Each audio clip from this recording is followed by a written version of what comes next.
At the beginning of the story, we are taken to Xingye County. At the county, we are shown a pavilion in the Young family manor. We see an elf taking a look at a baby's body.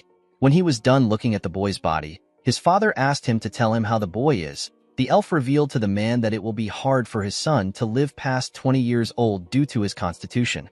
This man is the patriarch of the Young family. His name is Young Damyung. Damyung asked the elf if his son was given a punishment by the heavens. He explained to him that his son caused his mother's death due to his birth. The elf was annoyed to hear this. He could not believe that Damyung was saying this to a physician like him. He asked the patriarch to tell him why he would say such a thing to his son who is going to die early. Damyung glared at his child when he heard this. He watched him as he played alone. According to the elf, the boy has something similar to the 9 severed meridians. The elf had never seen anyone with their Baihui acupoint open to such an extreme. Damyung asked the elf if the Baihui acupoint is the acupoint on top of the head.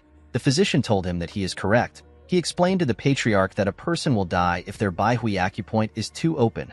Most people call this the deity ascension.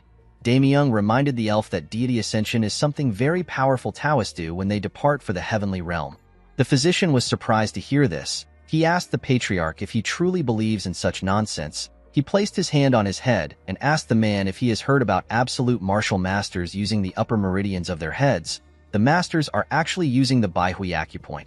According to the elf, the so-called deity ascension is when someone gets too drunk on the energy of the great nature that came from the heavens and earth and dies because they cannot withstand it. Damyung stood up after he heard this. He turned to the elf and told him that he was correct about his son receiving a punishment from the heavens. The physician was shocked to hear this. He asked the man to tell him why he would call himself a father. The patriarch told the elf that it is now time for him to leave. He assured him that the chief steward will give him his pay. The elf told the man that he does not need the pay. He stood up and left the pavilion out of anger. As he walked away, the elf wondered how our protagonist's life could have been different if he was born in a different place. If the boy was born in the demonic cult, he could have become the heavenly demon. If he had grown up in the Shaolin Temple, he would have been able to use the 72 elite training methods of the temple 2 times over. Unfortunately for the boy, he was born as a hated child in this place. The physician believed that the boy will die in the countryside at a young age with no way of surviving. The only chance this baby has is for him to achieve enlightenment on his own. Decades later, we see a group of people having a family meeting at the Young Manor. Damyung stood up and told everyone that his deceased father founded their clan. According to him, his father was a disciple of the Zhongnan sect. His name is Xianjiamja. Damyung told the people that he has dedicated his life to the revival of their clan. He explained to them that he could not close down their clan because if they become famous throughout the world, he will inherit the ultimate technique of the Zhongnan sect. The patriarch told his family that he is very happy that one of his sons followed in his father's footsteps and managed to join the Zhongnan sect. With a smile on their faces, the other family members congratulated their brother on his achievement. The eldest child told his brother that he is quite incredible to be able to join the sect. Damyung asked his children to raise their cups with him. While everyone was enjoying themselves, the eldest sibling noticed that someone was missing. He turned to his father and told him that Yinshin is not there. Damyung's expression became serious when he heard this. He revealed to his son that he asked Yinshin to stay on the training ground. The man was shocked to hear this. Damyung told his son that it is better for our boy to not be there on such a joyous occasion. He told him that Yinshin would bring them bad luck. The man could not believe that his father actually said this. The scene shifts and we see our boy gathering his energy on the training ground. He carefully circulated his energy throughout his body. Immediately he did this. He opened his eyes and released his energy. After he was done, Yinshin took a look at his palm.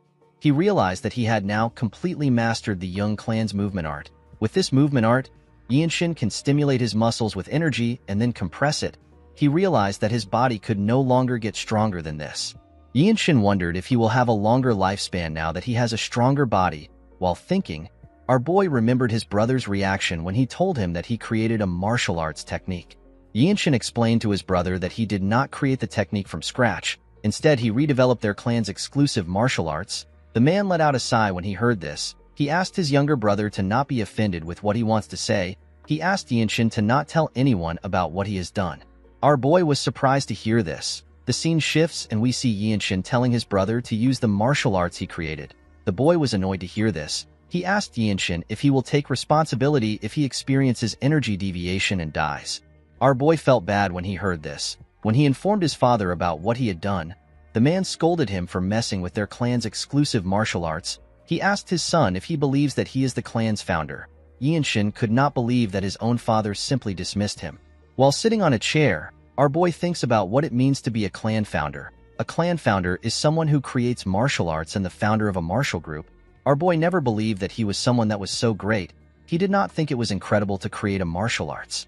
He simply wanted to become healthy and live with everyone. While he was thinking, Yinshin sees some servants rushing somewhere. He wondered about where they were going. He quickly remembered that today was the day the martial masters of the Zhongnan sect will arrive. The Zhongnan sect is one of the 9 great sects. They are one of the twin walls that are known as the strongest groups in Shaanxi alongside the Manhwa sect. Yinshin remembered that the Zhongnan sect is a place where the sword deities reside. Our boy also wanted to meet the martial masters too. The moment he thought of this, he remembered what the chief steward said to him.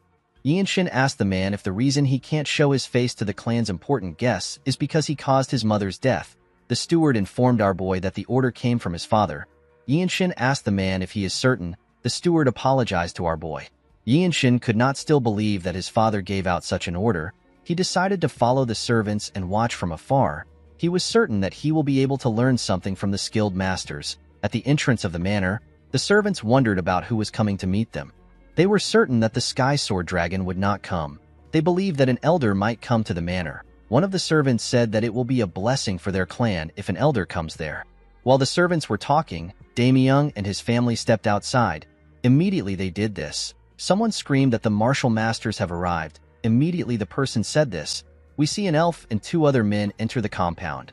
The members of the clan and Damyung's children were shocked to see the elf. One of the servants referred to the elf as a noble race. Yinshin was also shocked to see the elf.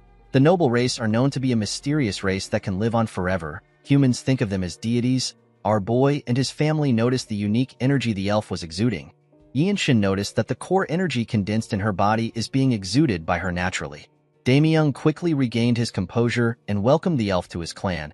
He told her that he is honored that she would visit their clan. He and his son bowed their heads to greet the martial masters. He told them that he is the patriarch of the clan. The woman thanked the man for his hospitality. She introduced herself as Yeo Il Shin. She revealed to Damyung that she is an elder of the Zhongnan sect. Damyung was shocked to hear this. He could not believe that the woman is a noble race elder of the Zhongnan sect. He immediately begged Il Shin to forgive him for not recognizing her as a deity. The woman asked the patriarch to raise his head. She told him that she did not come to boast of her status. Damyung apologized to Il Shin for his disrespect. He could not believe that he kept the sword deities of the Zhongnan sect waiting outside. He asked her to follow him in. Yinshin was surprised to hear that the woman was an elder when she was already from the noble race. He wondered about how long Il Shin had lived for. While walking, Il Shin turns her head and sights our boy. The 2 of them lock eyes. Yinshin immediately bowed his head when he saw this. Damyung noticed that the woman was looking at his son. He told her that Yinshin is his 3rd son. Our boy turned around and walked away after he saw the woman. The elf told Damyung that his son's eyes are bright. She said that our boy looks really smart, with a nervous look on his face. The patriarch explained to Il Shin that his son is not well-mannered. The elf was shocked to hear this. While watching his son walk forward, Damyung informed the woman that Yinshin is actually the troublemaker of their family. When our boy returned to the training ground, he picked up his sword. Yinshin had gained a new perspective after seeing the energies of the martial masters. Our boy was actually stuck after he was done practicing the young clan's movement art. He was wondering about what he should train in next. He opened his sword and carefully inspected it. He decided to try training his sword. The scene shifts and we are taken to the room of the martial masters. The other 2 masters told the elder that the place is better than they expected. They explained to the elf that the tyrant sword tribe will definitely want a place that has this much earth energy. Il Shin told the men that they are right. She told them that they need to think of a way to counterattack. Unfortunately, the plan will result in the sacrifice of the clan. The taller man asked the elder if they cannot just attack and destroy their enemies before they cross the wall. The elder took a sip of her tea. She believed that the idea was not bad. She explained to the man that the 13 skies are the most problematic bunch. She asked the men to never let their guards down and to keep their sword auras sharp. While thinking, Il Shin noticed that she kept thinking about Yinshin. She was certain that Yinshin stood out from everyone. She found our boy to be a strange child. At night, we see Yinshin meditating and circulating his energy. Our boy noticed something strange. He noticed that his Baihui acupoint was quite opened, although he wasn't able to meditate for a year because he was busy training his body with the Young clan's movement art. The amount of energy that went through his head has gotten even greater. Yinshin realized that he has less than 5 years before he loses consciousness. If this happens, our boy will end up dying. Yinshin quickly opened his eyes. He could not believe that he had only 5 years left to live. Our boy was scared to see this. He stepped out of his room and looked at the moon in the sky. He could not believe that he was not able to change his fate even after he learnt the Young clan's movement art. While thinking, Yinshin sensed something. He quickly turned to the side. He could sense an ominous energy coming from the main building. Our boy quickly grabbed his sword and ran to the building. As he got closer, Yinshin became certain that something was wrong. The scent of blood got stronger the closer he got to the building. The building was also too quiet. While running, Yinshin saw a portal at the entrance of the building. Our boy quickly ran through the portal. He realized that someone set a trap formation. When he arrived into the main building, Yinshin saw something shocking. He saw the dead bodies of the servants and the guards lying on the ground. Our boy could not believe that he just noticed that something was happening in the manor. He realized that this might have happened because of the trap formation. While looking around, Yinshin realized that everyone on the ground was part of his clan. He wondered if the culprit possessed an overwhelming martial prowess. While he was looking at the bodies, someone asked him about why he is still alive. When Yinshin looked up, he saw some men carrying the dead bodies of the servants. A huge bald man walked up to him. With a scary look on his face, the man told our boy that he should have hidden if he managed to survive. One of the man's colleagues asked him to send Yinshin to the afterlife. Yinshin glared at the man when he heard this. The bald man asked our boy to not blame him. He told him that he is simply following orders. He gathered his energy in his hand and rushed to attack Yinshin. Our boy grabbed the man's wrist and used his hand to crush it. The bald man screamed out in pain. He fell to the ground and began to tremble. The man's colleagues were shocked to see what our boy did to his hand. They quickly grabbed their swords. The man who asked the bald man to kill Yinshin asked him for his identity. Our boy released his energy and raised his sword. With a serious look on his face, he told the man that he is the third son of the clan. The moment Yinshin stepped forward, the bald man stood up. He called our boy a bastard. He gathered his energy and got ready to attack. Before he could take a step, Yinshin used his sword to cut off his head at a crazy speed. The bald man did not know what happened. All he knew was that he could no longer clearly see our boy. Yinshin rushed to attack the other men. The men were startled when they saw this. Our boy got close to them and used a technique known as scripture origin ability to cut off the head of the man closest to him. Before the other man next to him could react, Yinshin tore his body apart. The other two men were terrified to see our boy coming towards them. Before they could even attack, Yinshin cut off the wrist of one of the men and beheaded the other man. Immediately he did this, he turned around and stabbed the man whose wrist he cut in the chest. The man screamed out in pain. Yinshin was annoyed to see this. He pulled out his sword from the man's body. Our boy watched the men as they fell in front of him. He let out a sigh. This was his first time using his delightful sword. Fortunately, Yinshin was able to understand how it works. While he was looking at his sword, someone commended him on his sword art. Our boy quickly turned to the side.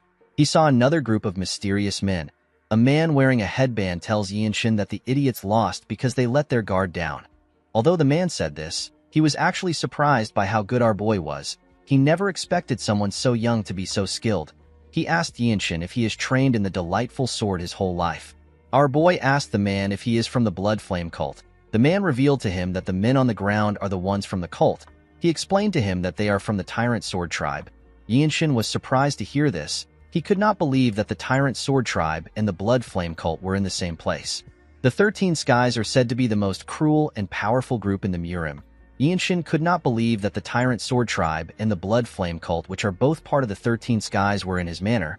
He asked the man to tell him the type of business that their two groups have with the manor. The man told our boy that it is not his business. Yinshin smiled when he heard this. Due to the fact that the man was answering his question instead of attacking him, our boy asked the man if he knows about him. The man was surprised to hear this. He did not understand what Yinshin was talking about. Our boy realized that the man did not understand the question. He decided to simplify the question. He asked the man if he knows that his family is part of the Desolate Fortress, which is the best branch sect in the Murim. He told the man that it will be a pain for him if he kills him, even if he is part of the Tyrant Sword tribe. The moment he said this, someone destroys a huge wall next to them. A person was sent flying from the other side of the wall. The person crashed on the ground. Yinshin was shocked to see the person. He was certain that this man is one of the Zhongnan sect's martial masters. The man spat out some blood when he tried to stand up. Immediately the man did this. Another person was sent flying into our boy's part of the manor. This person turns out to be Il Shin. The elder landed on the ground and used her sword to hold herself. Yinshin could not believe what he was seeing. He knew that the elder is known as the deity of the sword, and yet she was struggling against someone. Our boy wondered about who Il Shin was fighting. Immediately he thought of this. Yinshin sensed something horrifying. The elder raised her head up when she sensed it too. A man flew into the yard. Our boy wondered about who he was looking at. This man had a black robe, black hair, and a golden sword. He was exuding an ominous aura. The man turned his head and glared at Yinshin. Our boy immediately took a stance when he looked into the man's eyes. His head felt light just from the simple eye contact. The man with the headband moved close to the mysterious man and went on his knees. He referred to him as tribe leader. Yinshin was surprised to hear this. The other men also went on their knees. Our boy could not believe that he was looking at the Tyrant Sword tribe leader, the man who reigns over the Tyrant Sword tribe, which is part of the unorthodox 13 Skies. The man is a harbinger of disasters in the Jianghu. Yinshin could not comprehend why a man who is equal to the patriarch of one of the 9 great sect would be in a place like this. Our boy looked around. He noticed that Il Shin and the other man were injured. Yinshin realized that everyone there is dead. Our boy took a deep breath. He decided to test himself before he dies. He gathered his energy and rushed to attack. The man in a headband was shocked to see this. He immediately grabbed his sword. Before the man could attack, Yinshin stabbed him in the chest. Il Shin was surprised to see this. Our boy let go of the man and asked the tribe leader if he can even kill him after what he has done. The other tribe members were annoyed to hear this. They quickly pulled out their swords. The tribe leader asked the men to stop. The tribe members were shocked to hear this. The tribe leader told Yinshin that his spirit is better than everyone's spirit combined. The elder was surprised to hear this. His subordinates were shocked to hear this. They did not understand what was happening. The tribe leader told our boy that he will let him live. With a confident look on his face, Yinshin told the man that he simply can't kill him. He took out his sword from the body and pointed it at the tribe leader. He revealed to him that he is the only grandson of the former Divine Sword Squad leader of the Desolate Fortress. Il Shin was shocked to hear this. She was certain that the Divine Sword is the best in the Desolate Fortress. According to the tribe leader, the Desolate Fortress was created by the imperial family in order to prevent any conspiracy by the Murim forces. The man believed that it won't be a good idea to be involved with such a group. The tribe leader explained to Yinshin that he is not letting him live for this reason. He revealed to our boy that he likes him. He explained to him that his temperament and spirit are things that a powerful martial artist needs in the Jianghu. Our boy simply glared at the man. The tribe leader revealed to Yinshin that he would have taken him in as a disciple if he wasn't related to the Desolate Fortress. Everyone was shocked to hear this. The man raised his sword and pushed it into the ground. He told Yinshin that he will give him one day to leave the place. He told our boy and the elder that he does not permit any clan or sects to step foot on the land. After saying this, he turned around and walked forward. The members of the tribe put their sword away and followed their leader. Before leaving the building, the leader informed Yinshin that he will always be open to have a duel with him. He asked him to come find him when he is ready to get revenge. Yinshin glared at the man when he heard this. After saying this, the leader left the building. Our boy kept the image of the leader in his head. He etched it into his mind. In the next scene, we see Yinshin staring at his father's body. He saw his father coughing. He told the man that he is right next to him. Damyung reached out his hand and touched his son. With a shaky tone in his voice, he asked Yinshin to tell him why he is so strong. Our boy explained to his father that he used the Young clan's movement art which he created. Damyung was shocked to hear this. He could not believe that his son created a martial art. He remembered when Yinshin told him that he created a martial art using their clan's technique. At this time, Damyung turned around and asked his son to repeat what he said. With a look of anger on his face, the man asked our boy to tell him what gave him the right to mess with their clan's exclusive martial arts. The patriarch asked our boy if he is referring to the martial arts he told him about. He referred to the martial arts as the sacred art created by their clan. With tears in his eyes, Damyung told his son that he was too stupid and ignorant. He could not believe that his third son improved their clan's martial arts. The patriarch told Yinshin that he has the qualities of a founder. The man could not believe that someone as skilled as Yinshin was his son. The moment he thought of this, he lost consciousness. Our boy held his father's hand tightly. The second son called out to his father. Our boy stood up and turned to the chief steward. He asked him to tell him how Haya is doing. The man assured Yinshin that his niece is safe. He told him that the girl is simply sleeping because her acupoint has been blocked. According to the steward, Haya's acupoint was blocked to knock her out, and then she was hidden so that the killers wouldn't find her.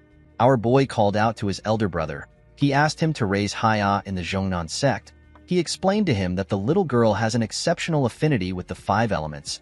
He assured him that the sect will take her in. The boy asked Yinshin about what he is going to do. Our boy told his elder brother that he will look after himself. The moment he said this, Shin comes to look for him. Yinshin asked the woman if she is already leaving. The elder explained to our boy that she needs to report the situation to the Zhongnan sect now that the tyrant sword tribe leader has gotten involved. Shin asked Yinshin if he is going to the desolate fortress to meet his mother's family. With a sad look in his eyes, our boy told the elder that she is correct. He revealed to her that he does not have anywhere else he can go to become stronger. Upon hearing this, Shin offered to bring Yinshin to the Zhongnan mountain. Our boy thanked the woman for giving him an offer. He told her that he is quite honored. Shin revealed to Yinshin that she plans to recommend him as the sect leader's disciple. Our boy and the other 2 men were shocked to hear this. The elder assured Yinshin that it is possible for someone like him. Yinshin knew that the direct disciple of the Zhongnan sect would be able to learn the absolute sacred art. The best part is that the Zhongnan sect leader is one of the few martial artists that is among the top 10 swordsmen in the world. Even though our boy knew this fact, he still declined the offer. He apologized to the elder. Shin smiled when she heard this. She told our boy that she simply wanted someone as talented as him. Yinshin asked her to forgive him. The elder assured him that it is fine. She told him that the doors of their sect will always be open for him. The moment he heard this, our boy told the woman that he has a question. Shin asked him to share his questions. Yinshin explained to her that he is aware that she is one of the older people among the noble race. With a serious look on his face, our boy asked the woman if she knows a way to get the fruit of the world tree. Shin was shocked to hear this. The fruit of the world tree is protected by the desolate fortress leader whom the emperor has acknowledged as the king and a peer. It is said to give eternal life and youth to those who eat it. It is a treasure from the heavens. Yinshin believes that he will be able to add to his short lifespan if he eats this fruit. Shin revealed to our boy that she has not lived half of her own lifespan, so she does not have any authority over the world tree. According to the elder, the desolate fortress leader is able to give the fruit to other people. Yinshin told the elder that he has to go to the desolate fortress. Shin explained to our boy that the item is not easy to get. She told him that the item is sacred even among the noble races. Yinshin explained to her that he does not know any other way to save himself. He told Shin that he will have to become the Divine Sword Squad leader and achieve great feats. The elder bowed her head and assured our boy that she will cheer him on from afar. After saying this, she turned around and told Yinshin that she needs to leave to take the updates to the sect. She referred to the tall man as Cliff Swordsman and the short man as Neutral Spirit Fist. She told our boy that the men will stay to clean up the place. The men put their hand together and accepted the order. After saying this, she left. The scene shifts and we see our boy and his family leaving their manor. Yinshin thanked the 2 men for their help. With a sad look on his face, the Neutral Spirit Fist asked our boy to not thank them. He told him that they also played a big part in the tragedy. Before Yinshin left, his elder brother called out to him. While holding Haya, the man told his little brother that an apology is not enough to console him for everything that has happened to him within the clan.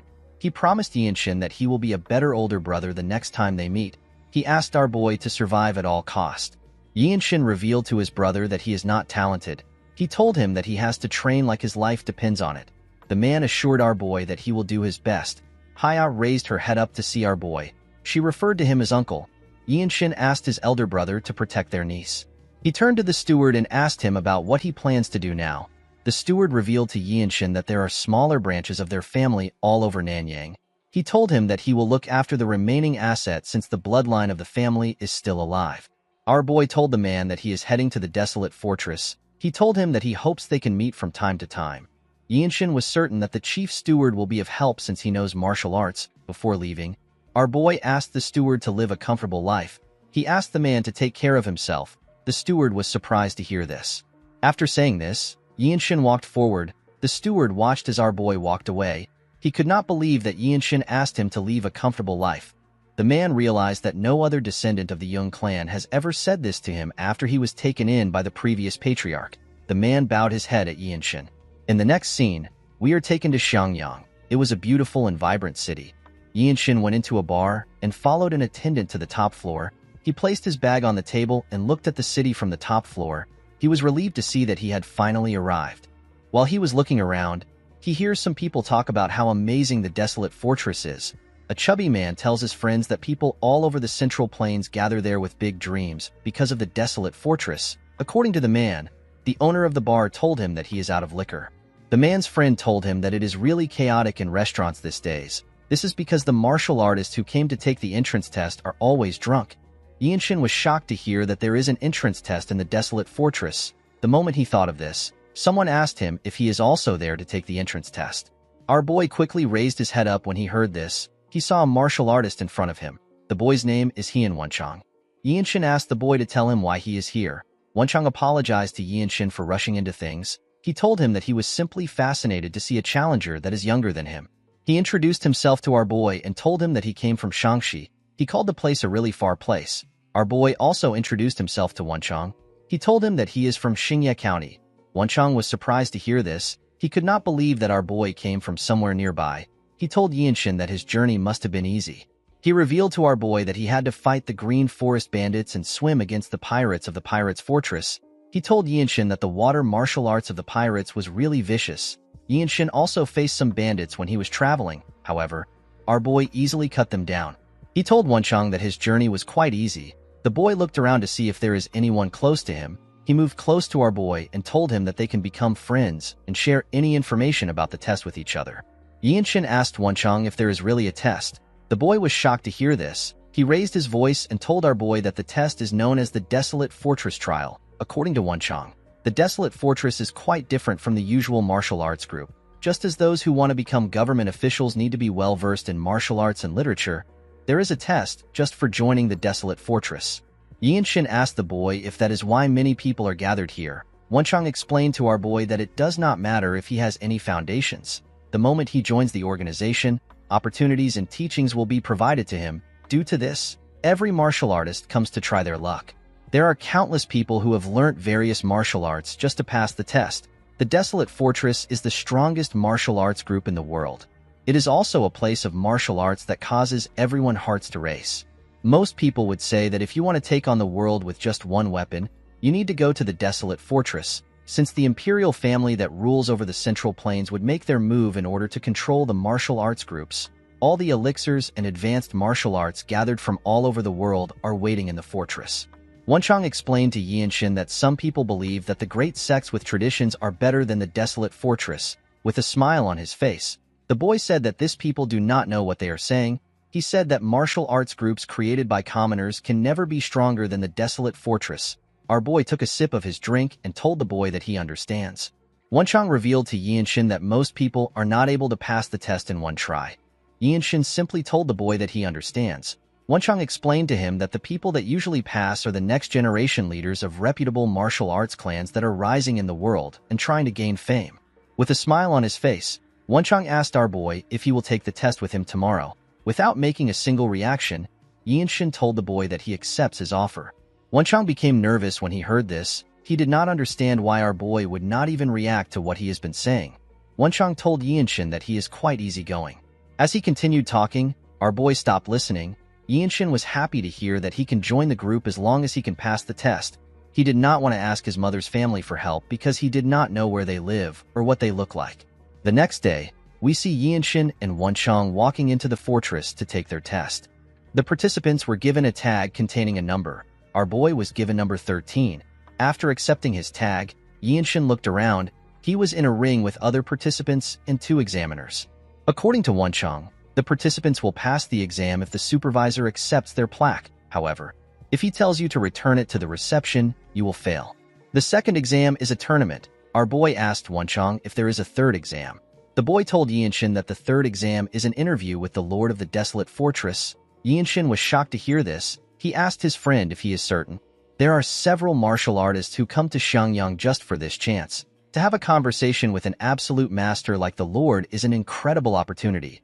This martial artist hoped to receive some kind of profound understanding.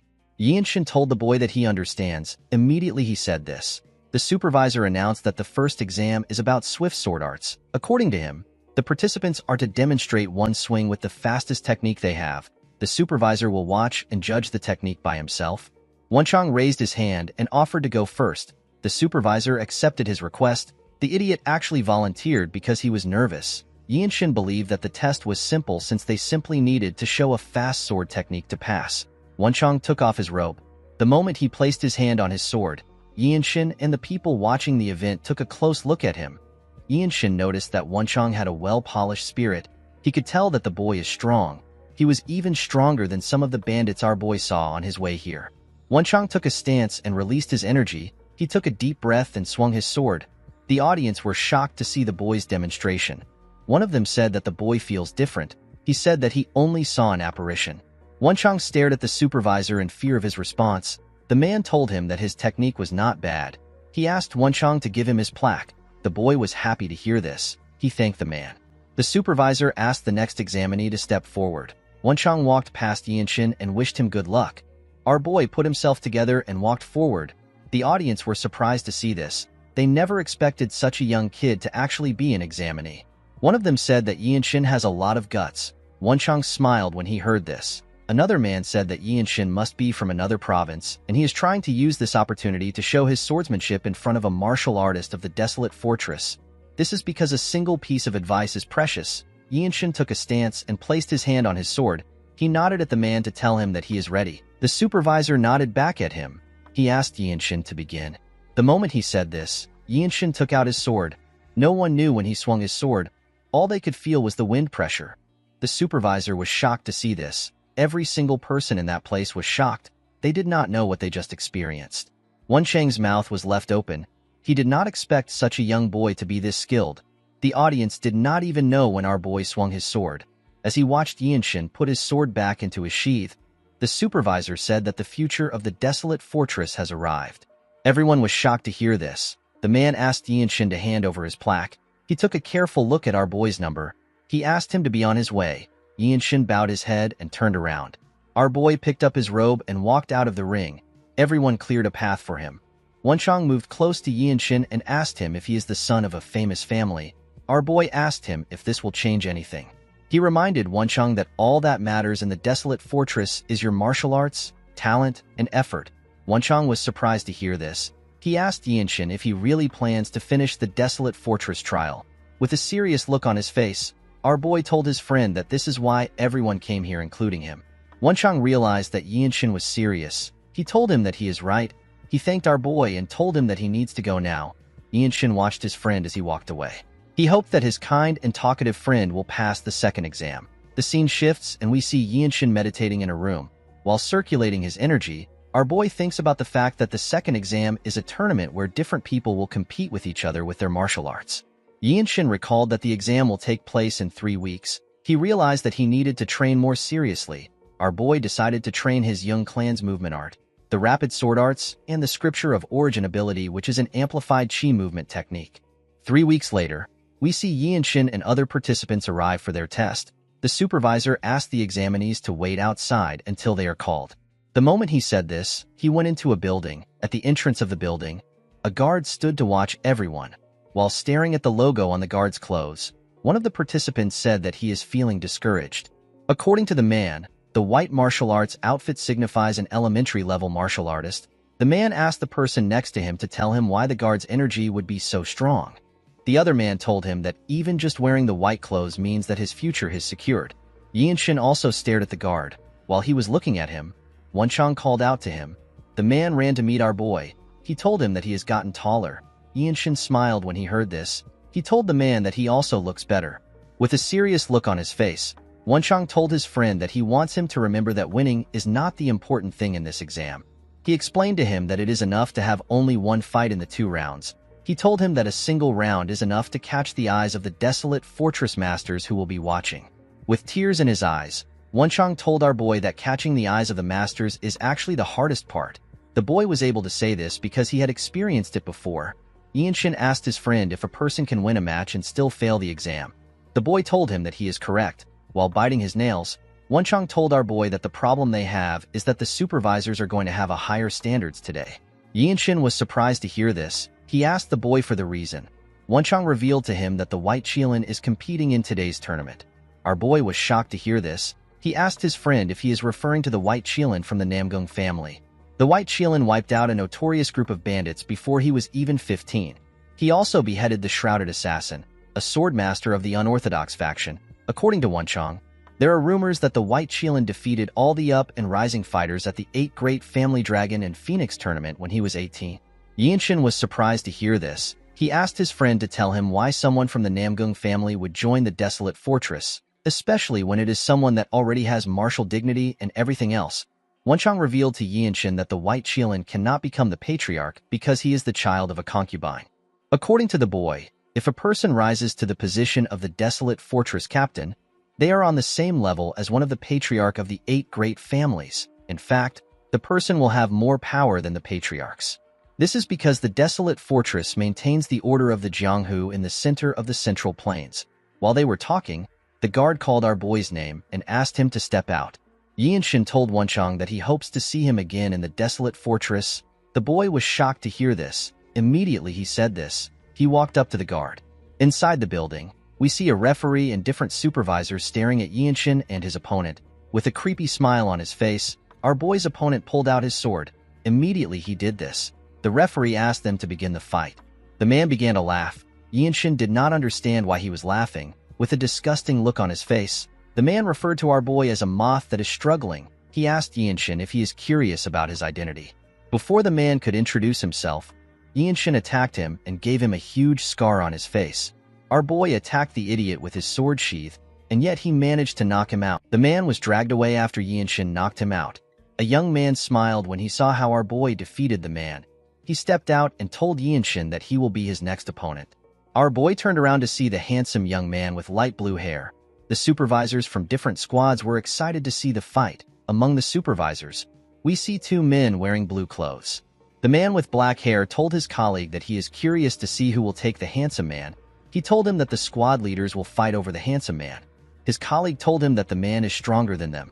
He said that he does not expect anything less from a Namgung. Yinshin was shocked to hear this. He immediately realized that he was looking at the White Qilin whose true name is Namgung Huashin. The supervisors wondered if they were going to witness the boundless heaven technique today. Our boy was able to tell that the White Qilin is about 5 years older than him.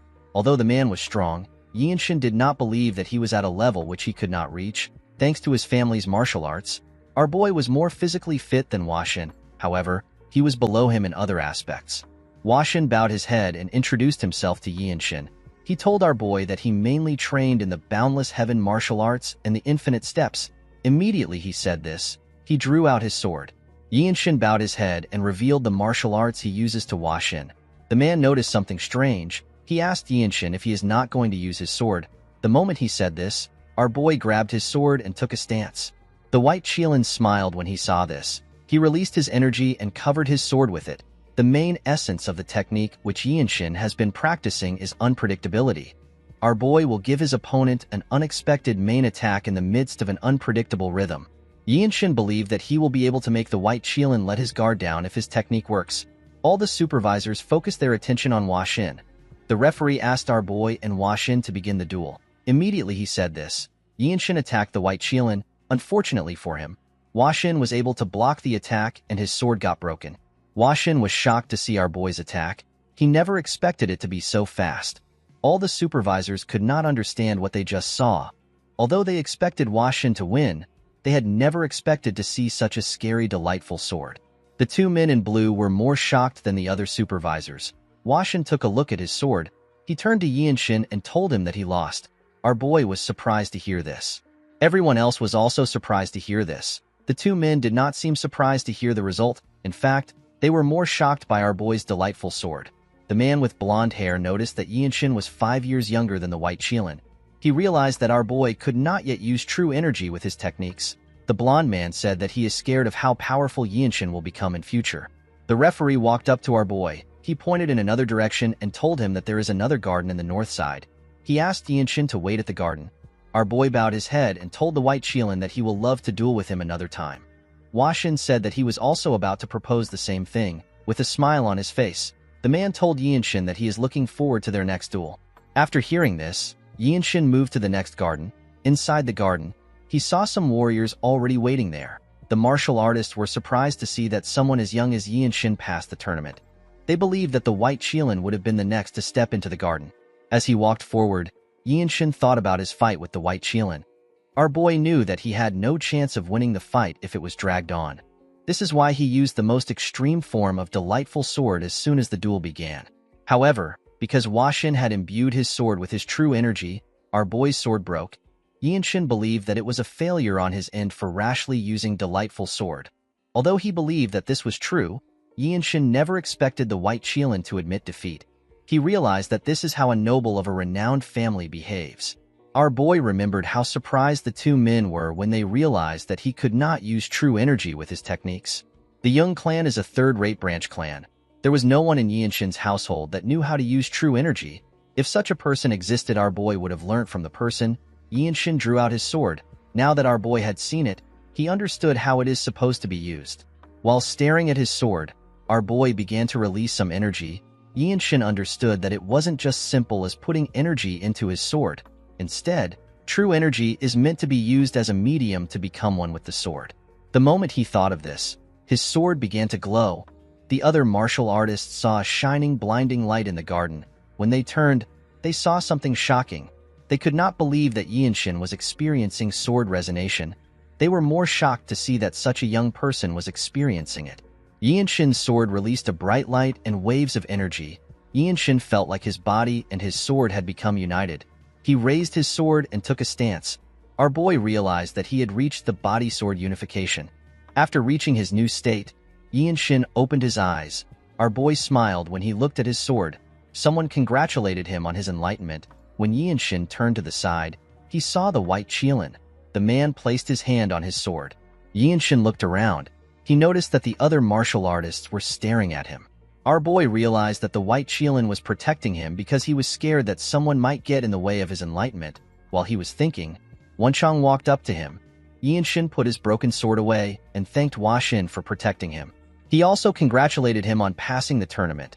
Washin began to laugh when he heard this. Wenchang reminded his friend that he is also next to him. Our boy smiled and congratulated him. While they were talking, Wenchang remembered something. He told Yinshin that he has gotten a nickname. Our boy was surprised to hear this. When someone has shown exceptional martial arts prowess or has attracted attention, people will give that person a nickname and call them by it. Unless it is someone who commits atrocious and evil deeds, most nicknames represent a huge honor for martial artists. Washin informed Yinshin that he has also heard about his nickname. Our boy was surprised to hear this. He was certain that he had not done anything other than pass a trial. Washin revealed to our boy that people call him the Lightning Genius. Yinshin was surprised to hear this. He could not believe that he was now known as the Lightning Genius. According to the white Qilin, people are saying that he has the talent of lightning. The man told Yinshin that this is his new name in the Jianghu since even the Desolate Fortress martial artists are calling him by this name. Our boy laughed when he heard his new name. He asked the two men if they are certain that people are not just trying to mock him because he is a little fast with his sword. Washin smiled when he heard this. He could not believe that Yinshin thought that he was a little fast. He asked our boy to tell him what he will call someone like him who had a hard time blocking his attack. Our boy looked up to the sky. He could not believe that he was now known as the Lightning Genius. This was a title that he could not even dream of when he was doing the horse stance in the Young manner. A while later, everyone was asked to gather around. They were told that they are about to go through their last trial. The supervisor told them that they will be able to join the Desolate Fortress if they pass the trial. Yinshin could not believe that he was about to meet a living piece of history and one of the strongest martial masters in the world who might even be the strongest. After the supervisor explained to them, the first person walked into the building. A little while later, the man came out of the building looking like he had seen something that he should have not seen.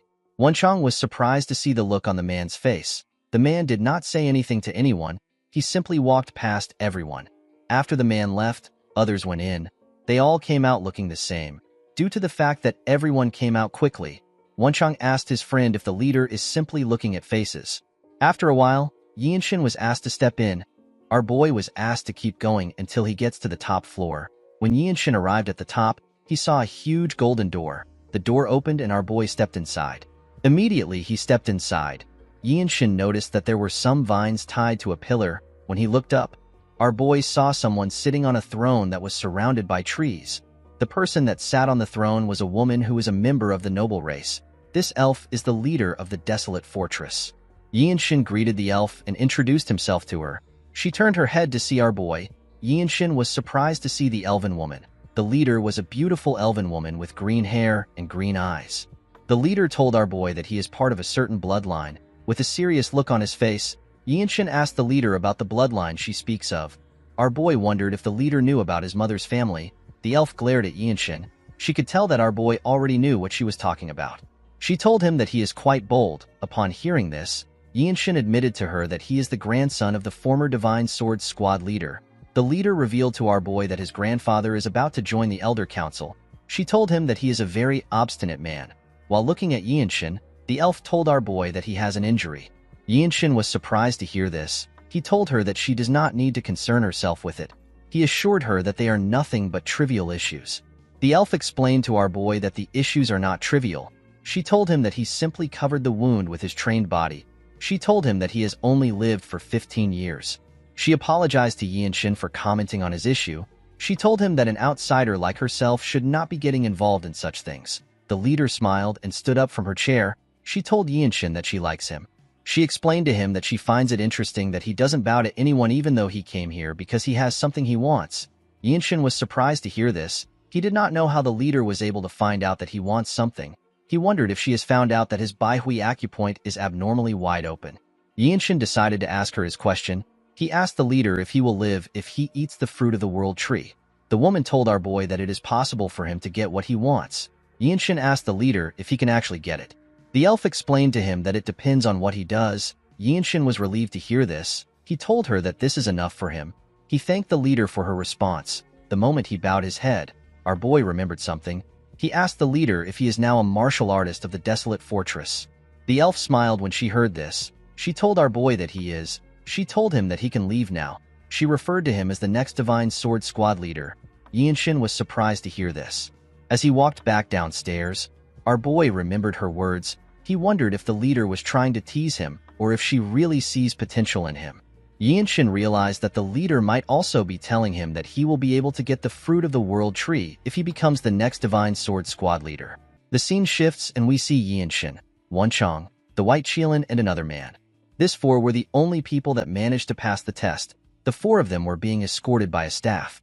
While walking, the man asked the group if they know the kind of work that the desolate fortress does. With a confident smile on his face, Wenchang told the man that the desolate fortress stops martial masters from overthrowing the imperial family. The man told Wenchang that he is partly correct. He explained to him that this is actually one of the major things that they do. He revealed to him that they have something else they also take care of. He told him that they prevent a certain size of conflict from happening in the Murim. The group was surprised to hear this. According to the staff, no one knows what would happen when a fight breaks out in the Murim. The man revealed to them that a blood storm swept across the central plains on the day that rumors that the heavenly demon's grave was discovered. Things would have been fine if the fight was between those who coveted manuals of ultimate martial arts or elixirs. Unfortunately, the martial artists did not care. They committed heinous crimes against commoners and other martial artists. The man told them that they will not recognize the Murim after they witness this hellish sight. Wenchang was annoyed to hear this. He recalled the incident which the man was talking about as the disaster of the heavenly demon's grave. The staff told the group that it has been 17 years since the incident took place. He explained to them that the unorthodox sects and the demonic faction are not the only problems they have. All orthodox groups, including the 9 great sects and the 8 great clans, are also a problem. The man told them that the people will suffer if they allow these powers to do as they wish. In other words, if there is unrest among the people and taxes are not paid on time, the reign of the empire will have problems. The staff explained to them that this is the reason why the imperial family provides them with huge amounts of money, elixirs, manuals, and martial masters. The man stopped walking and turned around. With a serious look on his face, he told them that their job is to sever the heads of any martial artist that disrupts the lives of normal people. These words resonated with the group. They each repeated it to themselves. After saying this, the man moved to the side and showed them a building. He told the group that they will be staying there for now. He explained to them that they will later be assigned to a place and be moved to the accommodations of that place. The man wished the group the best of luck. In the next scene, we see our boy on his bed. Yinshin realized that he had now spent a week in this place.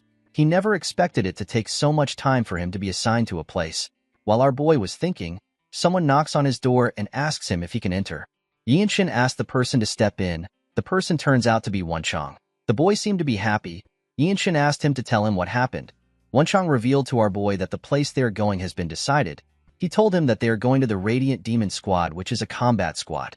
Our boy was surprised to hear this. Wonchang sat on his bed and asked him if he has heard about the rumors. Yinshin asked him to share the rumors with him. According to the boy, the 17 combat squad captains under the Divine Sword Squad fought each other in order to take in new warriors. Yinshin was surprised to hear this. He remembered that the combat squad captains are the martial masters that represent the desolate fortress. He asked his friend if the captains really sparred with each other. Wonchang revealed to him that they fought in order to recruit the White Qilin and the Lightning Genius. The next day, we are taken to the arena of the Radiant Demon Squad. We see our boy and Wonchang wearing their brand new uniform. Wonchang seemed to be in love with his clothes. Next to the arena were other squad members wearing the same uniforms as them. Some of them also wore a blue uniform.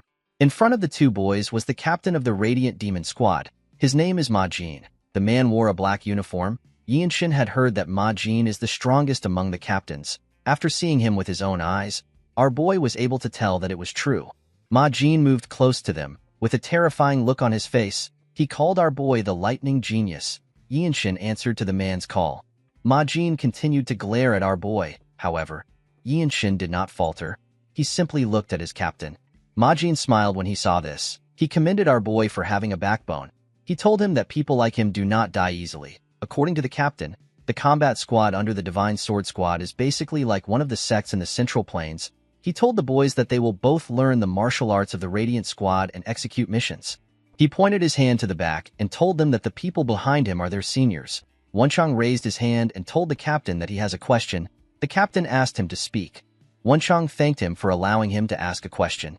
The boy asked Ma Jin if learning the martial arts of the Radiant Demon Squad means that everyone will be sharing their martial arts with each other. The captain assured the boy that the martial arts they learned belongs to them.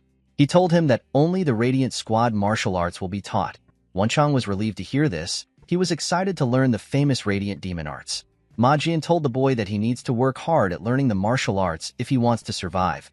Yinshin remembered that he had heard about the Radiant Demon arts.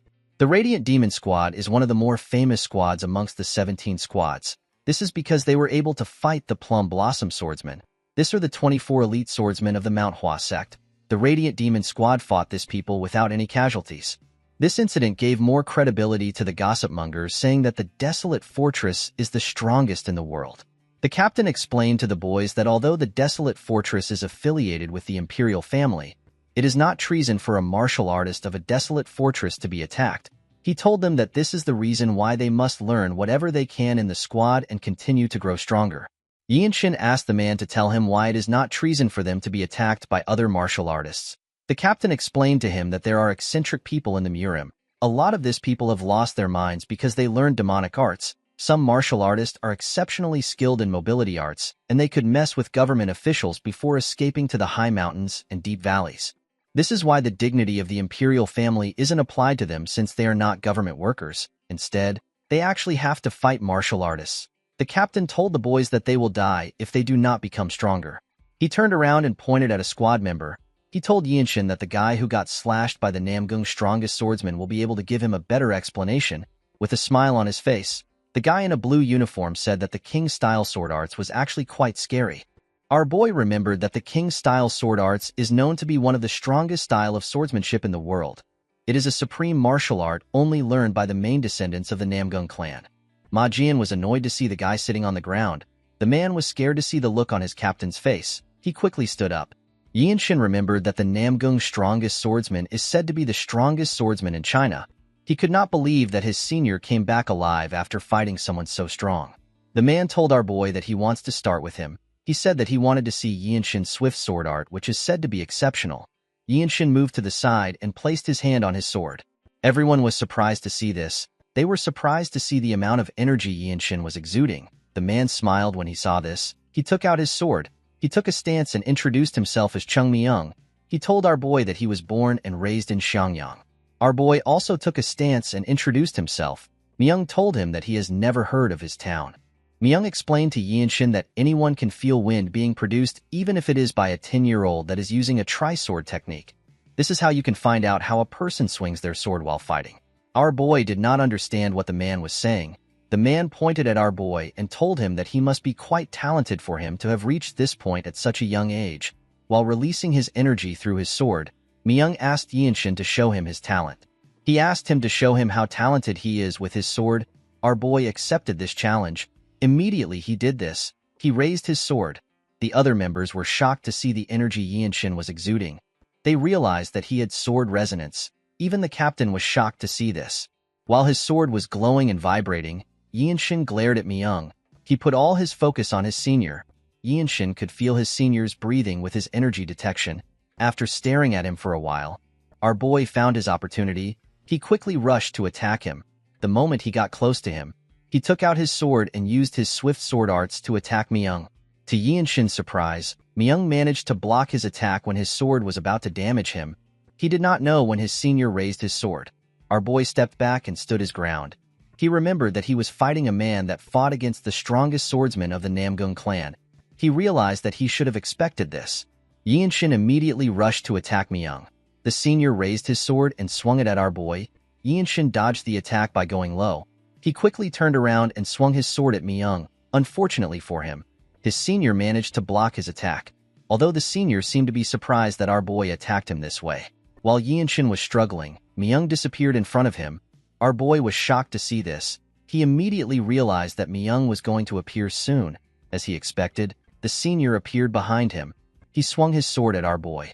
Yinshin managed to dodge the attack by bending his head. The moment he did this, he turned around and swung his sword at his senior's head. Myung managed to dodge the attack by jumping. Unfortunately for him, his headband got cut off. It turns out that Myung is a member of the noble race. He used his energy to land on the floor. He quickly stood up from the floor. Everyone was shocked to see what our boy did. The captain and Wonchong could not believe their eyes. While breathing heavily, Myung glared at Yinshin. Our boy finally understood why Myung was so skilled. He believed that it was expected for a noble race to be skilled. Yinshin took a stance. He decided to use the origin ability, which is also known as the limit-releasing technique, on his sword. While he was thinking, he noticed that everyone had a weird look on their faces. He did not understand why everyone was making such weird faces. Even Myung was surprised. Our boy placed his sword down and asked his senior to tell him what he thinks of him. The man was surprised to hear this. Yinshin told his senior that he knows he went easy on him. He asked Myung to be honest with him. Myung did not know how to react to this. He asked Yinshin to tell him how old he is. Our boy was annoyed to hear this question. He revealed to his senior that he is 15 years old. He asked him if his age is important. He reminded him that their enemies won't go easy on them because of their age. He told Myung that their skills are the most important things right now. Our boy believed that age is a useless thing since he already has a short lifespan to begin with. Myung was shocked to hear our boy's age. Everyone else was also shocked to hear this. They could not believe that a 15-year-old boy would be so skilled. One of the seniors in a blue uniform said that this is completely abnormal. He said that Yinshin might be a mistake from the heavens. He revealed to his peers that he has been to the Dragon Phoenix Summit a few times, but he has never seen anything like Yinshin. He told them that it is impossible for anyone to be this skilled even if they learn the instinct honing arts from birth. Another person in a white uniform said that he was the most talented person in his city. Of course, his talent was nothing compared to our boy's. When Yinshin looked around, he noticed that Wonchong was extremely shocked by what he saw. Ma Jin seemed to be more curious than shocked. Myung laughed and put his sword away. Our boy could not still understand what was happening.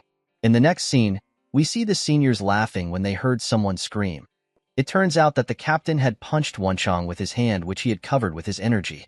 The poor boy was struggling to breathe. Ma Jin told Wonchong that it is actually a bit impressive that he is still standing rather than sprawled on the ground. He asked the boy to go back and solidify what he has learned. Wonchong accepted the order. The captain turned to the side. He saw our boy circulating his energy while his eyes were closed. When Yinshin opened his eyes, the captain asked him if he has understood the crux of the steps. Our boy told the man that it is to think and act in a seamless manner. Ma Jin told Yinshin that he is correct. According to the captain, there is always a way for a person to move, regardless of the situation. The true crux of the Radiant Demon Arts is to move seamlessly without disrupting the path of your attacks. Ma Jin told our boy that he must now understand the deeper meaning of the path of attacks. Yinshin was surprised to hear this. The captain realized that it will be much better and faster if he shows it to Yinshin. He moved close to a sculpture and placed his hand on it. He asked the two boys to look carefully. Ma Jin released a small portion of his energy. He took a deep breath. After doing this, he took away his energy. Yinshin was surprised to see this. He noticed that his captain was completely relaxed.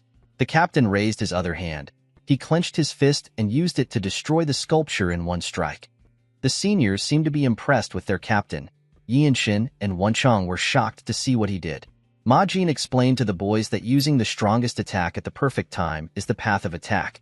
He told them that if they follow a path of an attack, the most powerful attack will be unleashed. Yinshin realized that their captain was telling them that they need to grasp the timing of unleashing their strength. The captain told the boys that he does not expect them to be able to do it immediately even though he just showed it to them. He told them that it is not something a person can master after just seeing it once. He revealed to them that this is a technique that they have to learn throughout their lives. Yinshin was surprised to hear this. He asked his captain if he is certain. His captain's words did not make sense to him because he felt like he could do it right now. Our boy decided to try it out. He walked past his captain. Ma Jin was surprised to see this. He wondered if Yinshin was actually going to try it out. Our boy stood in front of another sculpture. He remembered that the essence of core energy is the great nature. He believed that it would be sufficient for him to follow the lead of nature. Yinshin raised his sword. He entered the state of body-sword unification. He relaxed himself and opened his eyes. He carefully looked at the sculpture. He saw the sculpture in a shiny blue form. While looking at the sculpture, our boy saw a bright light shining in the middle of it. Immediately he saw the light. Yinshin used his sword sheath to hit the spot where the light came from. The moment he did this, the sculpture began to crack. It crumbled apart.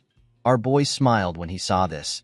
He realized that he had understood the deeper meaning of the path of attacks. Yinshin was quite happy to see that he had learned all of the radiant demon arts.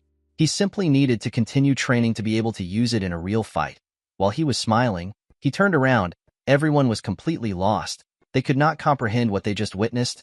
Yinshin told his captain that he was not quite good since it is his first time. He explained to him that he still needs to experience many more fights before he can use it properly. He told Ma Jin that if he wants to use the martial arts in an instant where life and death is on the line, normal practices like this won't work. Everyone was shocked to hear this. Yinshin bowed his head and thanked his captain for his teachings. Ma Jin did not even know how to react to this. He told our boy that he will need to think about how he should teach him. Yinshin did not understand what his captain was saying. The next day, we see Wenchang next to our boy. He asked Yinshin if he heard that their seniors had a huge fight with the Heavenly Squad. Our boy was surprised to hear this. He reminded Wenchang that the Desolate Fortress is actually quite strict when it comes to their rules. He told him that fighting outside of training grounds is a punishable offense for martial artists of the Desolate Fortress. Yinshin asked his friend to tell him why they fought. Wenchang revealed to him that one of the Heavenly Squad members picked a fight with their squad at a restaurant. He told a member of their squad that our boy's talent won't blossom in their squad. Yinshin could not believe that the men actually fought for this reason. Wenchang told his friend that he does not know what the Murim is like. He explained to him that something that does not seem like a big deal could provoke someone to raise their sword against him. Unfortunately, the streets place great value on the process of defeating your opponent and winning the fight. Wenchang told our boy that the situation is actually not bad. With a weird look on his face, the boy told Yinshin that he never expected the seniors of the Desolate Fortress to get angry over a newbie. He said that he would not know what to do if he was in the same situation. Yinshin did not understand what his friend was saying. He was certain that the seniors were angry because someone insulted their squad. While thinking, our boy realized that he has an opportunity in front of him. Yinshin knew that he needed to accomplish something in order to get the fruit of the world tree which all the noble races of the world worship. He knew that he will definitely need help from others if he wants to get accomplishments. Although the best way to gain the trust of a martial artist is to make the martial artist owe you his life, it will still be good for our boy to leave a good impression on his squad members. Yinshin stood up. He told his friend that he is correct. He told him that he never expected their seniors to be fighting because of him. He assured his friend that he will not let this go. He told him that they need to pay their seniors a visit. Wenchang was surprised to hear this. He commended his friend on his bravery. He told our boy that he is a chivalrous person who knows the code of martial artists. Yinshin wondered if something like this was actually chivalry. The scene shifts and we see our boy and his friend arrive at the training ground. The seniors were surprised to see them. They could not believe that the newbies came to train even though there are no lessons today. They believed that the boys were hardworking. A senior wearing a blue uniform told the boys that they do not need to train so hard while they are wearing the white uniform. Another senior wearing blue said that it is actually best for the boys to train while still wearing white. The two boys walked up to the captain and greeted him. Ma-jin asked them if they ran into any problems while training.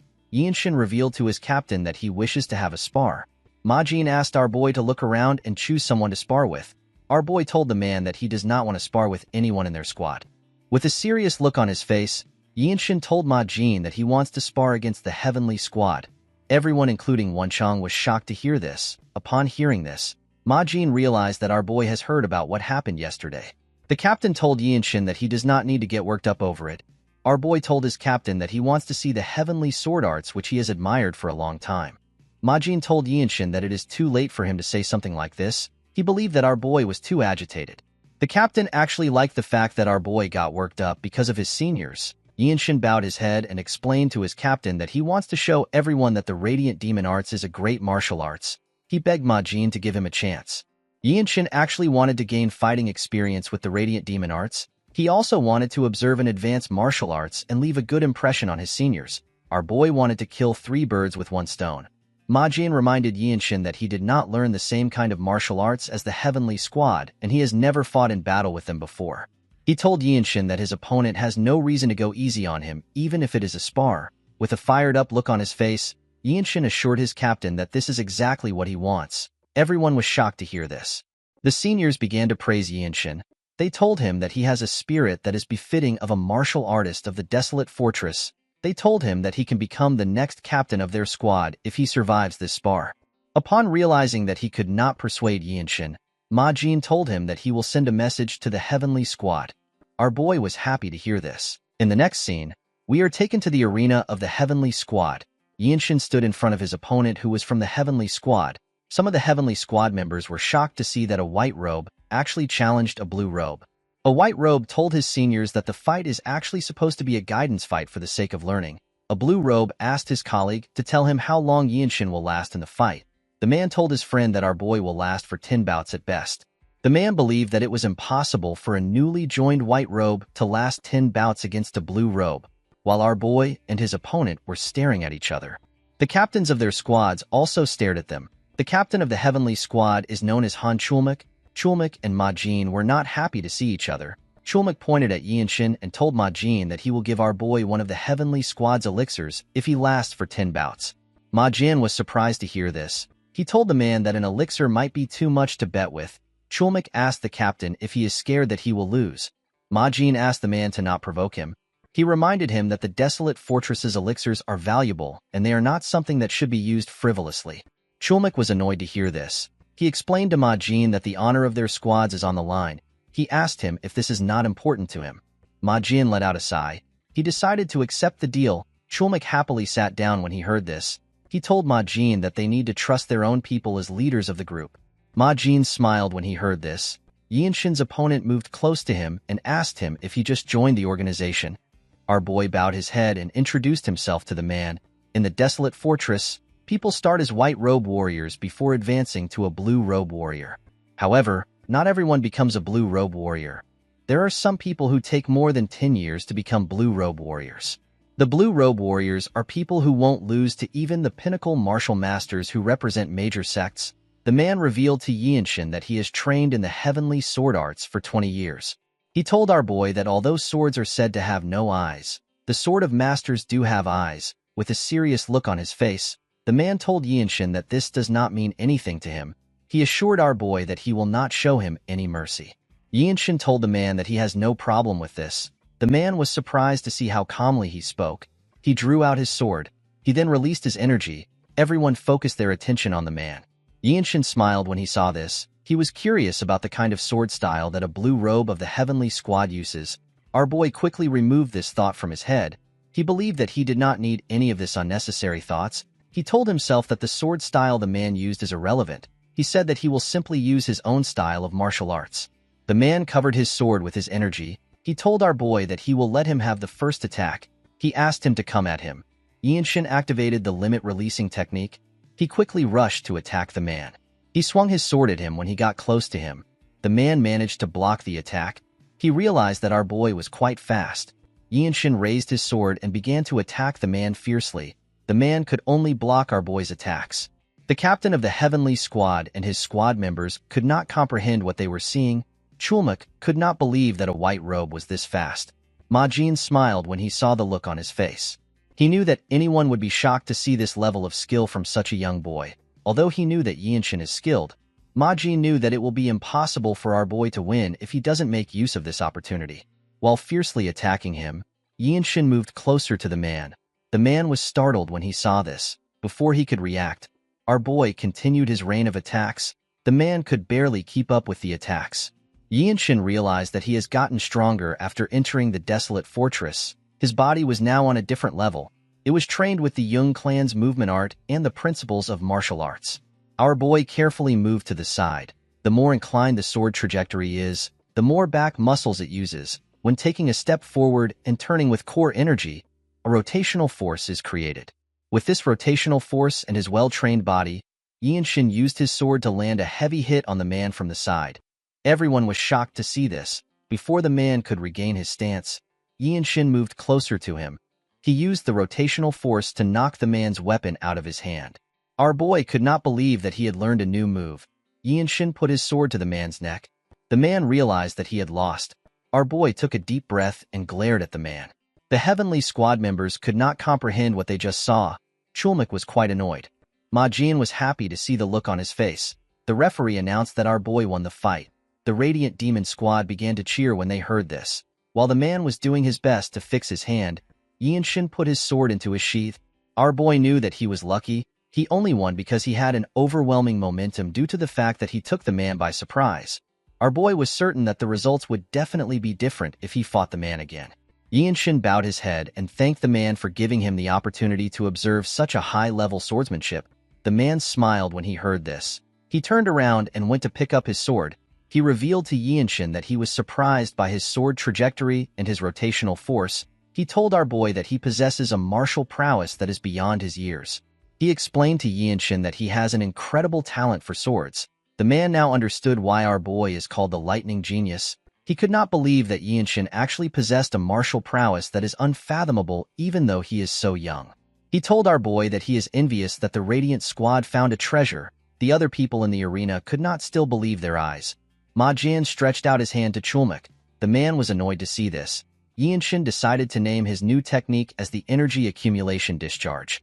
While he was looking around, his captain walked up to him. With a smile on his face, Ma Jin threw a box to our boy. When he opened the box, he was shocked to see what was inside. Ma Jin told our boy that he is holding an elixir of the Heavenly Squad. The elixir was a small golden pill. He revealed to Yinshin that the elixir now belongs to him. The scene shifts and we see members of the Radiant Squad surround a particular building. At the entrance of the building, we see the noble race man and a woman looking around. This woman is known as the Zen Demon Sword. Her name is Beck Mirio. Mirio told the man that Yinshin is a monster. She never expected him to defeat a skilled swordsman like Gukikwan, someone who is a blue robe of the Heavenly Squad. Mirio revealed to her colleague that our boy is actually quite hardworking, humble, and polite. She told him that Yinshin is also good at seeing through martial arts. The man explained to her that they have never seen someone as talented as Yinshin. According to Mirio, when she uses a technique while sparring, our boy is somehow able to apply the same principle in a different posture. The way he executes the technique is even more precise than normal. Mirio revealed to her colleague that she would hate to use exclusive martial arts in front of Yinshin. She explained to him that our boy has some sort of innate talent for reinterpreting martial arts. The man agreed with his colleague. He told her that it is as if our boy learned the martial arts a long time ago. He believed that Yinshin is a true monster. The scene shifts and we are taken inside the building. We see Yinshin on the floor and Ma Jin next to him. The captain told our boy that he does not know the amount of energy he will be able to draw out of the elixir. People usually absorb about 60 to 70% of the elixir, but depending on the situation, it could be lesser than that. Ma Jin explained to our boy that he will damage his energy core or blood vessels if he acts recklessly because he feels like he is absorbing less. He asked him to not be too obsessed with absorbing it. Our boy assured him that he understood. According to the captain, the way to consume an elixir is to allow it flow into your core energy and to circulate that energy endlessly until it has completely melted. Ma Jin assured our boy that he will step in and help if his energy circulation becomes unstable. He asked him not to get surprised and to act accordingly. After hearing this, Yinshin put the elixir into his mouth and swallowed it. The moment he did this, he closed his eyes. Yinshin could feel his energy increasing immediately. The elixir entered his body. A bright golden light shined from our boy's chest. Yinshin began to gather energy around him. The moment he did this, Mirio and her colleague turned around. They could feel his energy. They realized that our boy had started to absorb the elixir. Mirio wondered about how strong Yinshin will become after he absorbs the elixir. The elixir shined like the sun in our boy's body. Yinshin carefully circulated its energy around his body. Ma Jian was surprised to see what was happening. He was certain that this was Yinshin's first time absorbing an elixir. He did not understand why the circulation of his energy was extremely natural. The captain could tell that there was no need for him to help our boy. After circulating his energy for a while, the energy around him dissipated. He opened his eyes and looked at his hands. He felt the new energy in his body. With a nervous look on his face, the captain congratulated Yinshin. He told him that he has completely absorbed the elixir. While looking at his hand, our boy revealed to his captain that his new core energy is quite strong. Ma Jin never expected him to completely absorb the elixir. He was more surprised by the fact that our boy did this without his help. While looking at his body, our boy sensed something. Now that Yinshin had more energy, he could detect the presences that he was not able to detect before. He realized that his seniors have surrounded the building. He wondered if they were protecting him because he is completely vulnerable while he is absorbing the elixir.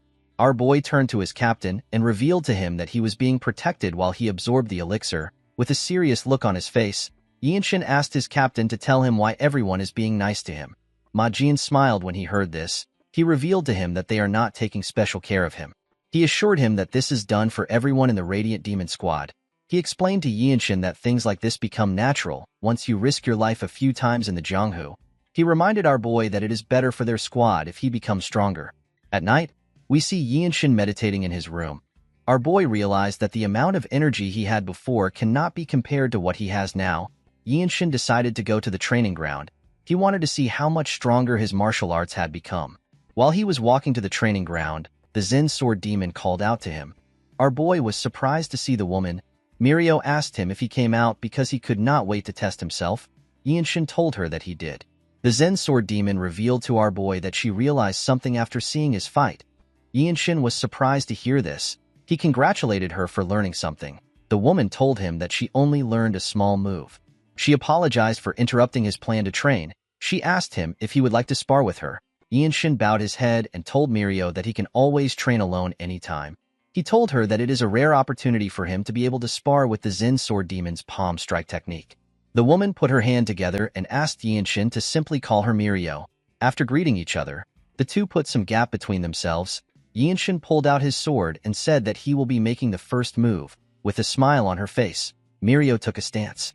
Our boy quickly rushed to attack her. He tried to pierce her with his sword. Mirio dodged the attack and grabbed Yinshin's hand. She covered her hand with her energy and used it to hit our boy in his stomach. The attack pushed Yinshin back. Before he could regain his balance, Mirio moved close to him. She covered her other hand with her energy. Upon seeing this, Yinshin also did the same.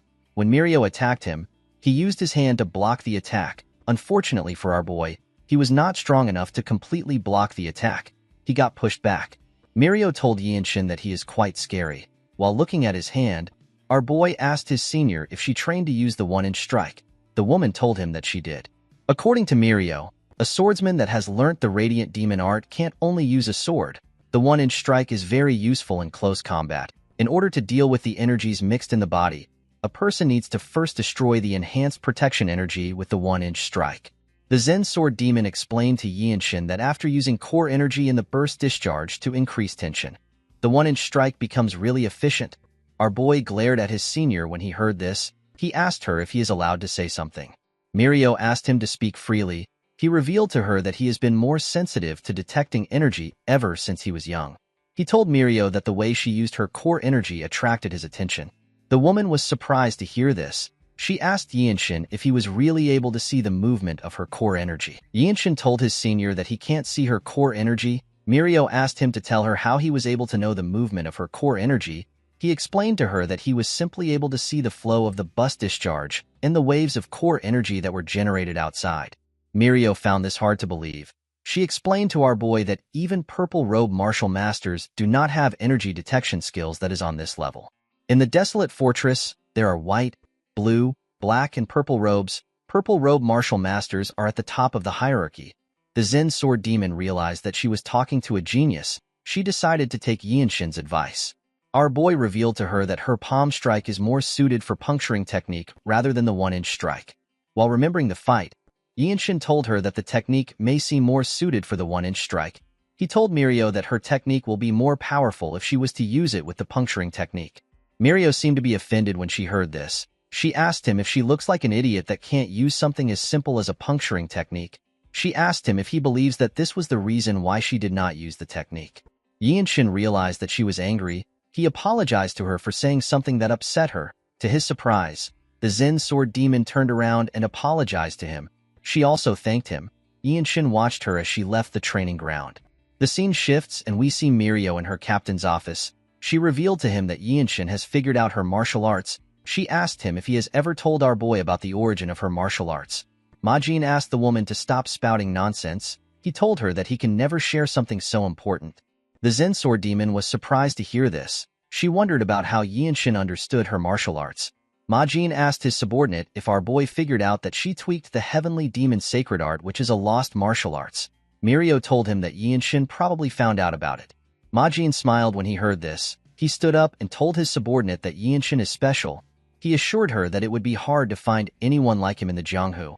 He explained to her that people like our boy occasionally appear in the world. They become pinnacle martial masters who are considered the strongest in the world alongside the noble race and the iron race. Mirio asked her captain if Yianshin is truly so special. The man assured her that he is. He told her that our boy is the future of the desolate fortress. Majin advised his subordinate to not underestimate his advice and to not think about it as trivial. The Zen sword demon asked her captain if he is telling her to discuss the heavenly demon sacred arts with our boy. Majin explained to her that there are limits to learning the martial arts alone. He told her that he does not have enough time to help her. He assured her that the best thing to do right now would be to seek Yianshin's help. He revealed to her that our boy possesses the qualities of a martial arts founder who can adapt any martial art to one's body. Mirio was shocked to hear this. Majin asked her to not be bothered by this. He took out a scroll and revealed to her that a small mission just came in. Majin ordered Mirio to team up with Yianshin and observe how he overcomes life and death situations. He asked her to see if Yianshin is truly special. The man assured her that our boy will become the next captain of the Radiant Demon Squad within the next 5 years. In the next scene, we see Myung, Mirio, Yianshin, and Wenchang riding their horses. On their way to their destination, the Zen sword demon recalled that her captain asked her to check if Yianshin is someone worthy enough to become her superior. The scene shifts, and we see the group arrive at the stage station of the Jinping County. When he came down from his horse, Wenchang complained about riding for 10 days straight. While looking at his teammates, our boy remembered what their captain told them. According to Majin, people who bring offerings to the Blood Flame cult have settled down in a village and would routinely slaughter livestock while ruining crops. The village is located in Jinping County in the south of Shaanxi. Usually, the Jinping branch would be able to deal with the issue. However, there has been an incident where the elixir of the Manhwa sect has been stolen. Wenchang was surprised to hear this. He asked his captain if the elixir is the plum blossom pill that is on par with the Shaolin Temple's Great Revitalization pill. Majin told him that he thinks so. He revealed to him that the situation has escalated and now involves the whole Shaanxi. He explained to the team that the branch does not have spare manpower, so they asked the main branch for help. He told the group that he wants them to deal with the issue. Immediately he remembered what his captain said. Our boy thought about the Blood Flame cult. While he was thinking, someone asked them about why they are just arriving when they requested help so long ago. The person turns out to be some fat noble. The man said that he was going to act respectful to them because they are the sword of the empire. He asked them about why they were so slow. The man seemed to be disappointed that the desolate fortress sent a group of young people. He asked them if they can even deal with the enemy. Yianshin ignored the man and asked his seniors to tell him what he is looking at. The man was annoyed to hear this. Myung explained to him that there are always ignorant officials in most places. The elf told him that he has visited many counties, and he has seen many officials who have never even seen a true martial artist before. He said that such people think that the desolate fortress is their broom. The official became enraged when he heard this. He could not believe that Myung dared to speak to him so rudely. Yinshin asked Myung if he can block the official's mute acupoint. The elf asked him to go ahead. He did not want to waste his time there. The man wanted to start yelling, but our boy blocked his acupoint. The man began to sweat. He noticed that he could not speak. Yinshin told him that they do not take orders from him. While the official was struggling to speak, Yinshin and the rest of the group walked forward. While walking, Wonchang asked his friend if he also learned how to block acupoints. Yinshin told him that he did. Wonchang told our boy that he has realized that it is not respectful to call him by his name. Wonchang told his friend that he will call him Warrior Young. Yinshin referred to him as the Desolate Fortress Sacred Warrior and asked him to do as he pleases. Wonchang was quite proud of his new nickname. While they were talking, Myung placed his hand on our boy's shoulder. He reminded our boy that the Murim and the government doesn't interfere with each other. However, when it comes to the government, the Desolate Fortress gets more freedom than most martial artists because the imperial family allows it. The elf told him that it is fine if they want to mess with idiots who think they have them on a leash. Mirio moved close to them and warned Yinshin to never overdo it. Although she said this, she still commended him on his actions. While they were talking, Wonchang noticed something odd about a village far from them. He told his teammates that something is wrong there. When the group carefully looked at the village, they saw a man with red hair holding a child in one hand and a blood-stained sword in another hand. The villagers seemed to be trying to stop the man. The man raised the child and asked him to be quiet. Yinshin immediately realized that he was looking at a blood flame cultist. He quickly began to run towards the village. Before he could get far, Myung ran past him. Our boy was surprised to see how fast his senior was. He realized that this is the mobility art of the noble race. It is known as grass flutter. Mirio and Wonchang also ran past Yinshin. He was annoyed to see this. He wasn't able to train much in mobility arts. The lack of a proper mobility arts experience from the young manor is giving him a huge disadvantage. With a smile on his face, the cultist used his sword to cut one of the villagers. The man fell to the ground. Another villager quickly rushed to check on him. Other villagers asked him to hand over the child. The man noticed that the child was crying. He asked him to shut up. He wondered if the child was full of life energy because he is young. While the man was yelling at the child, he heard something behind him. When he turned around, he saw Myung rushing to attack him. The cultist managed to block the elf's attack. He quickly took a defensive position. The moment he took a stance, he noticed that the child was no longer with him. It turns out that Myung took the child when he attacked him. The man took a look at the symbol on Myung's clothes. He realized that he was from the Desolate Fortress. He was quite shocked to see that he was a blue-robe martial master. When the cultist turned to the side, he saw Mirio. He could not believe that there were two blue-robe martial masters next to him. The man grit his teeth out of anger. He began to release a large amount of energy. Myung and Mirio immediately took a stance. To their surprise, the man jumped away after gathering his energy. The two of them did not understand what was happening. They assumed that the cultist was going to fight them. Due to how fast he was, Mirio was able to deduce that he sacrifices his own lifespan in exchange for speed. She said that the blood flame cultists are the worst. When she turned to the side, she noticed that her juniors were just arriving. The scene shifts and we are taken to an inn. Mirio told Wonchang that his overall martial arts is alright for a white robe, but his stamina is lacking. She asked him to train to improve his stamina from now on. He bowed his head and said that he will do his best. The woman turned to Yinshin and told him that his basics are surprisingly well trained. She said that it is rare to find someone like him even amongst the 9 great sects and the 8 great clans. She revealed to him that she was able to notice this when she saw him running without any techniques. The Zen Sword Demon told our boy that there is probably no one in the Radiant Demon Squad that holds a candle to him when it comes to physical abilities. She pointed at Myung and said that someone like him could never be his match in terms of physical abilities. Myung laughed when he heard this. He told Yinshin that it is actually true. He asked him not to be disappointed about not knowing any mobility arts. He took a look at our boy. He noticed that he was a bit sad. The elf stood up and asked him if he wants to learn mobility arts from him. Yinshin was shocked to hear this. He asked him if he is certain. Myung explained to our boy that he cannot teach him the martial arts of his household, even if he wants to teach him mobility arts. He told him that this mobility arts is how the noble race moves. According to Myung, people are not able to use it even if they know how it works. The elf told our boy that he thinks he might have a shot at it. Yinshin could not believe that he can learn how the noble race moves. Myung asked him not to be too happy. He revealed to him that no one in the Radiant Demon Squad was able to learn it. With a nervous look on her face, the Zen Sword Demon told her juniors that Myung has actually taught those in the squad who wanted to learn. However, no one successfully learned it. Myung gathered energy at the tip of his feet. With a smile on his face, the elf explained to him that this mobility art does not rely on anything physical. Yinshin was surprised to see how his senior gathered energy at the tip of his feet. He was certain that there were no sudden movements in his core energy. Myung revealed to him that this is simply how the noble race walks and runs. The elf began to walk on a tree. Yinshin noticed that his footsteps were quite light and he couldn't sense his presence. Our boy could tell that his senior was not using core energy. Instead, it was something similar to core energy that was supporting his body.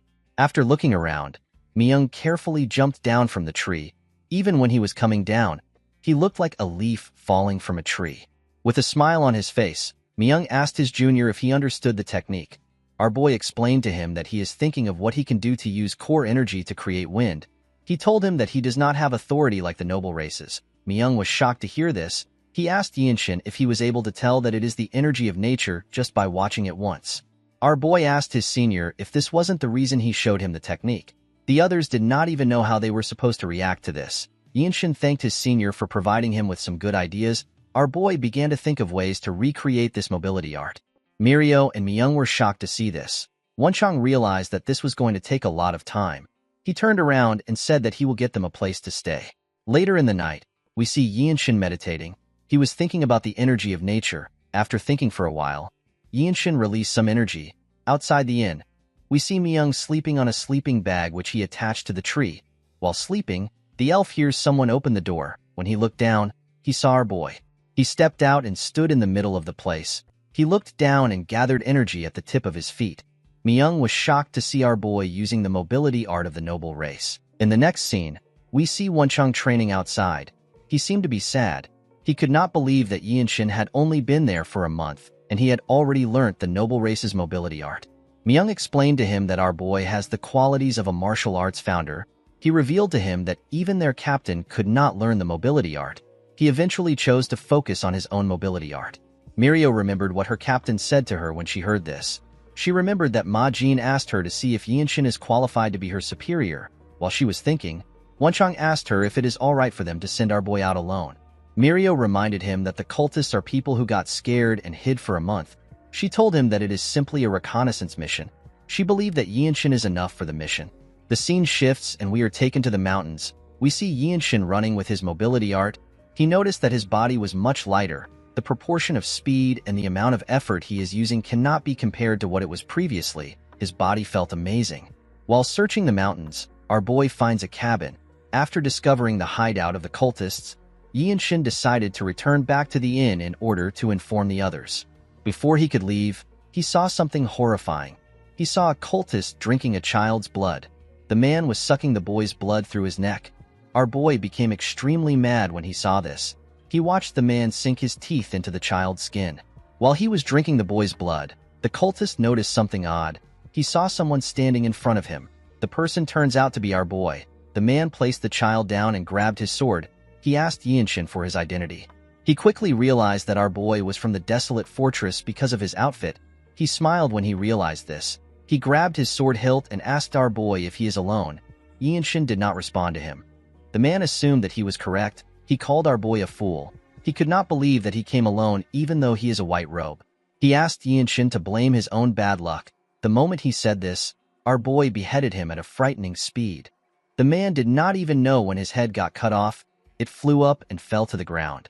After taking care of the man, Yinshin turned to the child on the ground. He remembered how his own family was slaughtered. He covered his sword with his energy. He decided to get rid of all the cultists. He asked the child to wait for a little while. He promised to bury him once everything is over. Immediately he said this, he took a stance. He used the radiant demon art to find the weak parts of the building. The moment he found it, he used another technique of the radiant demon art called swift sword style. His attack tore the cabin apart. The cultists inside were shocked to see what was happening. Some of them got torn apart by the strike. While the last cultist was trying to understand what was happening, Yinshin rushed to attack him. He stabbed him in the chest. He pinned the man to the ground. Yinshin reminded the cultist that their cult believes that the weak are prey to the strong. He asked him to tell him how it feels to be killed by someone stronger. He took out his sword after saying this. When he raised his head up, he saw a huge cave. The cave was hidden behind the cabin. Yinshin could feel a lot of energy coming from the cave. He realized that this was not just the hideout of the blood flame cultists, it was also the branch of the cult. Before he could enter the cave, he sensed something. He saw more cultists rushing to attack him. The men could not believe that he would attack their branch carelessly. One of them said that he was going to kill him for the blood he spilled. The poor bastards did not know that they were about to fight an overpowered protagonist. Yinshin noticed that the bastard who said he was going to kill him was the cultist they met when they first arrived. The cultist also recognized our boy. He promised to make him pay with his blood. The moment he heard this, Yinshin rushed to attack the men. He went into their midst. He used his sword to attack them at a speed which they could not react to. The cultists did not even know what happened to them. They all got torn apart without any resistance. Our boy watched their blood splash all over the place. Immediately, he took care of the men. A much more sinister energy was released from the cave. Someone said that he never expected a white robe to cause a ruckus in a place like this. Yinshin noticed that a man was coming out of the cave. He could tell that the cultists on the ground do not have such a dreary energy. Our boy was surprised to feel the energy the man was releasing. He could tell that this man was on a completely different level compared to those he had fought so far. This man was quite huge, and he had blood-red eyes. Yinshin had heard that when a part of a person's body returns to what it used to be, it means that the person has reached the level of being able to refine their core energy. Our boy realized that this is the strongest person that is in charge of this place. He is the branch leader. People like him are called Blood Master Swordsmen in the Blood Flame cult. The cultist took out his blade. With a creepy smile on his face, he told Yinshin that he will use his pain to strengthen his blood. Our boy became nervous when he heard this. Blood Master Swordsman is the title given to the Blood Flame cult's branch leaders, to the normal person or to their subordinates. These people are almost like death gods, and there aren't many martial masters who possess the prowess to kill them. Yinshin and the man glared at each other. Our boy covered his sword with his energy. He decided to go all out before the man gets close. Our boy realized that he was able to win in the past because he launched a barrage of attacks before his opponent could respond. He quickly took a stance. The man smiled when he saw this. He told him that the title of the Desolate Fortress has made him too arrogant. Immediately he did this. Yinshin activated the limit-releasing technique. He swung his sword at an incredible speed. The man managed to dodge the attack. He was surprised to see how fast it was. He quickly stepped back. Our boy quickly charged at him. He began to attack him fiercely when he got close to him. The cultist managed to block the attacks. However, it was too fast for him. Our boy was pushing him back. He smiled when he saw how fast Yinshin was. He told him that he is not bad. Our boy could not believe that the man said that he is not bad. He remembered the dead bodies of his family members. He remembered how he felt that day. He grit his teeth out of anger. He reminded himself that he is no longer his old self. He made his attacks much heavier. The man was surprised to feel the weight of his sword. While he was struggling to block it, Yinshin reached out to him and grabbed his hand. He held the hand that the man used to hold his sword. He used his energy to twist the man's entire arm. The cultist screamed out in pain. He became more enraged. He gathered his energy in his other hand and rushed to attack Yinshin. He called him a bastard. Before his hand could touch him, our boy used his sword to cut it off. The man screamed out in pain. While he was screaming, Yinshin decided to use the opportunity. He stabbed him in his chest. The cultist spat out some blood. Yinshin twisted his sword and messed up his inside. The man could not believe that he lost to a mere white robe. With a look of anger on his face, Boy told him that he must have only inflicted pain on others. He told him that he must have never received it before. The moment he said this, he took out his sword. The cultist fell to the ground and released some dreary energy. While breathing heavily, Yinshin looked around. He saw a large hole next to him. He put his sword away and moved close to the hole. He found the bodies of the villagers in this hole. These bodies had been drained of their blood. Yinshin felt sentimental when he looked at their faces. He prayed that they would all go to paradise.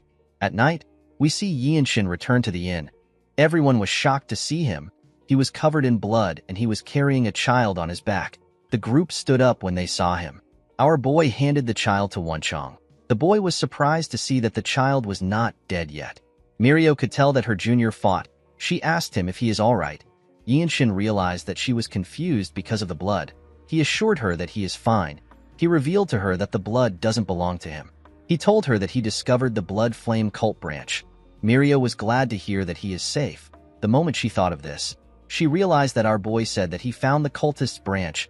She and the other members asked him if he is serious. Yinshin revealed to them that they were 8 red-haired cultists. The blood flame cultist that caused trouble in the county was there. He was with a strong cultist that had red and black hair. Mirio and Myung were shocked to hear this. The Zen sword demon told him that the cultist with red and black hair is a blood master swordsman. She realized that our boy truly found the branch of the cult. She could not believe that there was a branch of the blood flame cult that has planted its roots there and is feeding off the people in the county. Myung picked up his sword. He explained to them that the blood flame cult is a target of the desolate fortress that needs to be destroyed. He told his teammates that they will need to raid the branch. The elf commended Yinshin on his accomplishments. He asked him to get some rest. Mirio tapped his shoulder and told him that she will follow Myung to clean up the branch. Our boy explained to them that they do not need to go anywhere. He told them that they simply need to get the government troops to do the rest. He said that the troops need to help the victims. Mirio and Myung were surprised to hear this.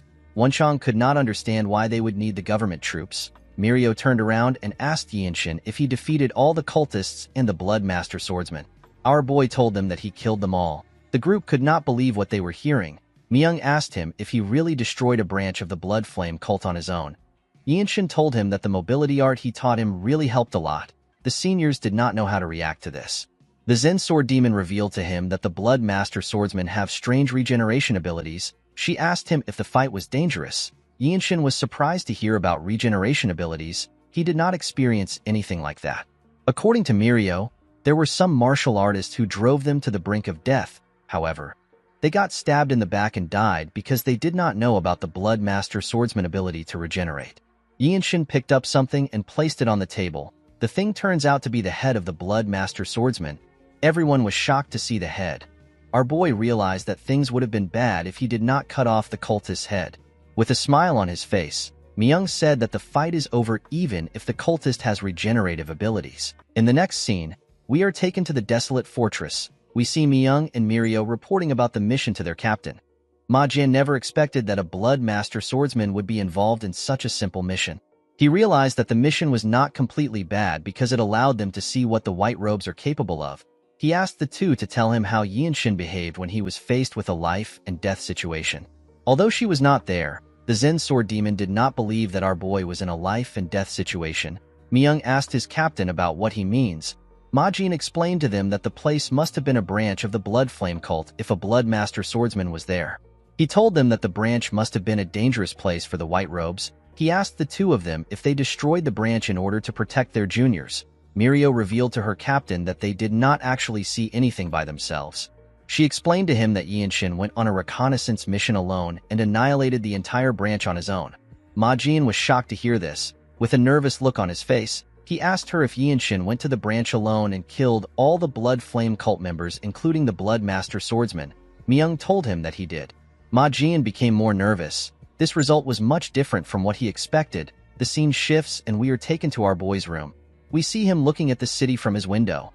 Wonchong was happy to be back inside his room. He never knew that he had grown attached to the place. He turned to Yinshin and asked him if he noticed that the atmosphere was a little electric when they returned. Our boy realized that he was right. He told his friend that the people were having a festival. Wonchong told him that he is wrong. He revealed to him that the city is a little rowdy because the former Divine Sword Squad captain has returned.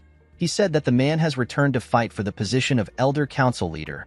Yinshin was surprised to hear this.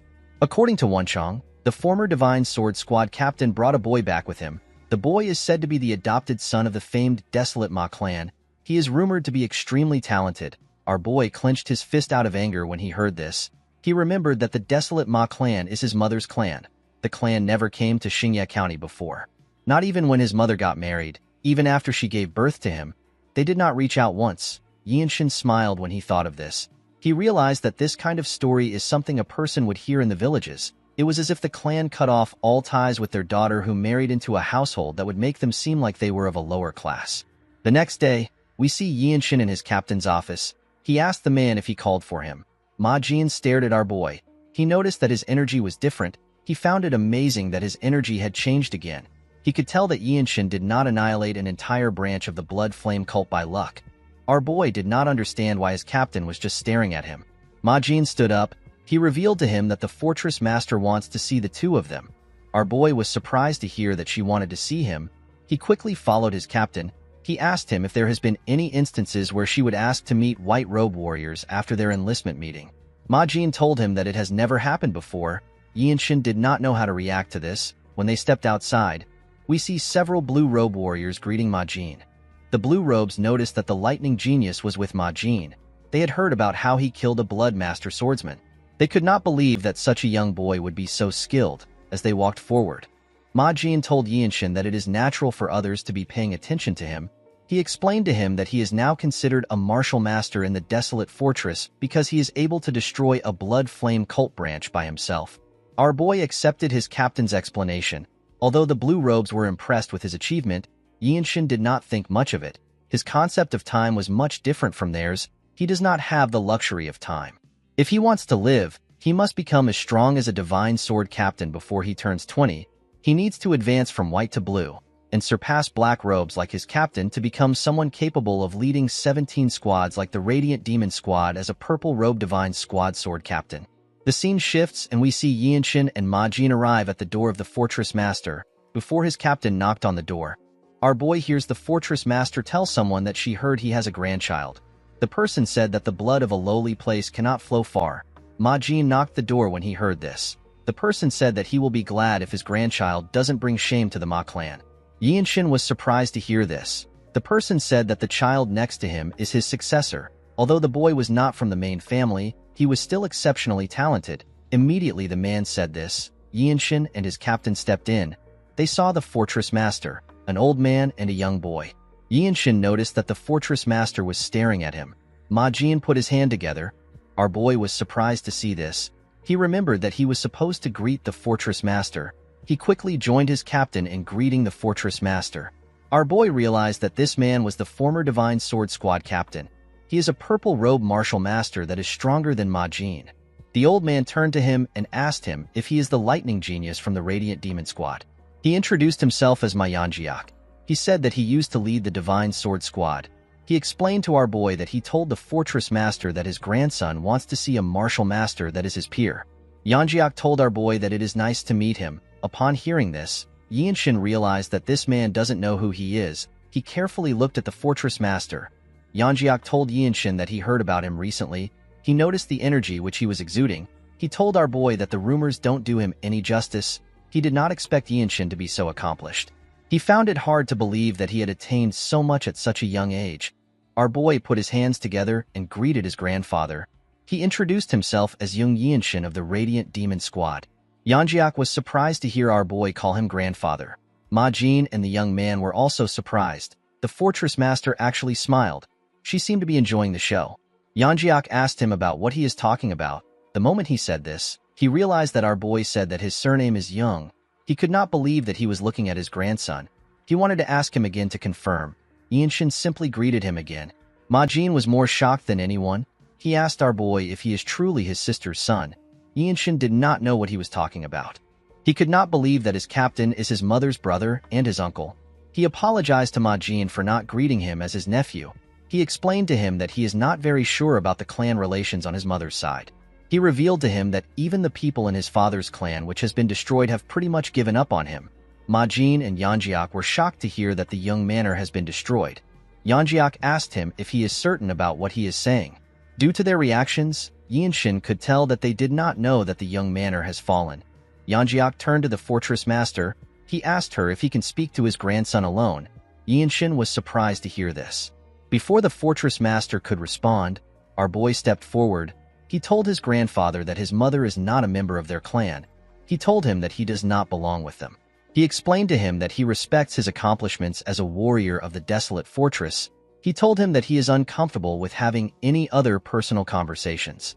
Yanjiak was surprised to hear this. With a smile on her face, the fortress master told the lightning genius that she likes his spirit. The young man said that he will not acknowledge Yinshin. He did not want to acknowledge someone like our boy as a direct descendant of his grandfather. He turned to Yanjiak and told him that Yinshin is not supposed to show such disrespect to the former Divine Sword Squad captain. The old man did not seem to be listening to him. He was still surprised that he was looking at his biological grandson. Yinshin realized that this idiot has forgotten that he is in the presence of the fortress master. He told him that he does not need his acknowledgement. He tapped his emblem and told him that he is not from the Ma clan. He said that he is the lightning genius of the Radiant Demon Squad. Our boy smiled when he said this. The idiot was annoyed to hear what he said. He turned to Yanjiak and asked him to allow him to have a duel with Yinshin. He said that he will prove that our boy is not worthy of being his blood relative. With a cold gaze in his eyes, Yinshin told him that he has no reason to agree to a duel. He explained to him that if he requests a duel for learning, he will accede to it. He said that he has no need to prove his value to their clan. The idiot was annoyed to hear this. Yinshin noticed that the idiot has 2 gauntlets tied to his clothes. He realized that the boy learnt the fist strikes of the Ma clan.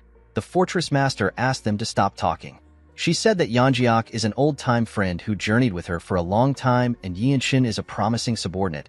She told them that any conflict between the 2 of them will put her in a tough spot. She asked them to settle the issue like martial artists. She asked them to bet what they want from each other. The fortress master knew that the duel was of no benefit to the lightning genius. She promised to grant him a request no matter the outcome of the duel. Our boy was surprised to hear this. He asked her if she will even grant him the item he wants. She told him that it is not possible for now. She explained to him that even his grandfather cannot get the item because he has already received a different reward for his contribution as the Divine Sword Squad captain. She revealed to Yinshin that she can actually teach him one of her vital energy techniques. Everyone was shocked to hear this. They could not believe that our boy has the chance to learn martial arts from someone known as the strongest in the world. The young man was also happy to hear this. He also wanted to learn the martial arts of the fortress master. Yinshin realized that this boy was going to learn martial arts from the fortress master instead of following Yanjiak's will if he wins. He could not believe that his mother's clan would take in this selfish person as a successor. He decided to accept the duel. The scene shifts and we see everyone at a training ground. The fortress master told the boys that they have the whole place to themselves. She asked them to do whatever they want. Yinshin noticed that the boy wore his gauntlets. He smiled as he cracked his knuckles. Our boy ignored him and turned to the side. He saw his grandfather and his uncle. He told himself that the Radiant Demon Squad is good enough for him right now. He said that he does not need the Ma clan. He took a stance and stretched out his hand. He asked the boy to bring it on. The boy was annoyed to hear this. He called Yinshin a bastard. He quickly rushed to attack him. Our boy managed to block his attack by gently moving his hand. The boy's punch created a lot of pressure when he passed him. He turned around and smiled at Yinshin. Due to the fact that the boy had more energy than him, our boy was able to deduce that he has consumed a lot of elixir. With a smile on his face, the boy clenched his fist and gathered his energy. Yinshin quickly activated the limit-releasing technique. The young man began to attack him more aggressively. Yinshin easily dodged the attacks with one hand at his back. The boy became annoyed. He gathered his energy and attacked again. He asked our boy to tell him why he is not using his sword. Yinshin pushed his hand away. He told him that he is not using his sword because his fist strike techniques are good. The boy became more angry when he heard this. He gathered his energy in his legs. He managed to crush the ground with his energy. He charged at our boy with his hand covered with his energy. Yinshin was not surprised to see the boy close to him. He used his hand to block the attack. The attack only pushed him back slightly. He gently landed on the ground. The young man was shocked to see that his attack did not connect. Yanjiak was also shocked to see how skilled his grandson was. Ma Jin was not surprised at all. The fortress master smiled when she saw how the fight was going. Yinshin smiled when he landed. He told the boy that he has thought of a strong fist strike technique. He took a stance and said that the fight will come to an end by the count of 10. The boy was annoyed to hear this. Yanjiak understood that his grandson was talented, but he did not expect him to try to end the fight in 10 moves. Ma Jin explained to his father that he has misunderstood our boy. He told him that Yinshin means that he will create a new martial arts in 10 seconds. Yinshin noticed something odd about the boy. He gathered more energy. He told him that he will do his best in those 10 moves. The boy took a different stance. He said that the technique is known as the fusion fist strike. Yinshin was relieved to see this. Instead of getting riled up by what he said, the boy actually calmed himself. From the waves of the core energy he was feeling, our boy could tell that his grandfather, who is respected by the world, did not teach the young man in a slidshod manner. Yinshin asked the boy to use whatever strike he wants. He told him that he is also allowed to use a palm strike if he wishes. He asked him to simply do his best. He told him that he will be able to show him plenty things regardless of the strike he uses. The boy became angrier. He charged at Yinshin. The moment our boy saw his fist coming closer, he clenched his own fist. He and the boy attacked each other with their fists. Yinshin used a technique known as the energy accumulation discharge. His fist pushed the boy back. The young man was shocked to feel Yinshin's strength. Our boy did not stop. He charged at the boy. Ma Jin noticed something odd about Yinshin. He noticed that our boy accumulated more energy after the first attack. He was expected to have lost a little since he discharged his energy. When Yinshin got close to the boy, he attacked him with his hand, which was covered in his energy. The attack was known as the accumulated energy second strike. The young man put his hand together to block the attack. Unfortunately for him, Yinshin's fist broke through his defense. Ma Jin realized that our boy got an inspiration for this attack from the fusion fist strike. The young man could not believe that he was pushed back. He could not believe that Yinshin was actually getting stronger. He grit his teeth out of anger. He turned to his master to see the look on his face. Yanjiak was not impressed or disappointed. The young man gathered more energy in his fist. Yinshin told him that he is doing well. He asked him to show him more. He told him that he can do anything he wants. The boy was annoyed to see that our boy was treating the duel as a lesson. He told him that he is too arrogant. He charged at him with a palm technique that was quite fast.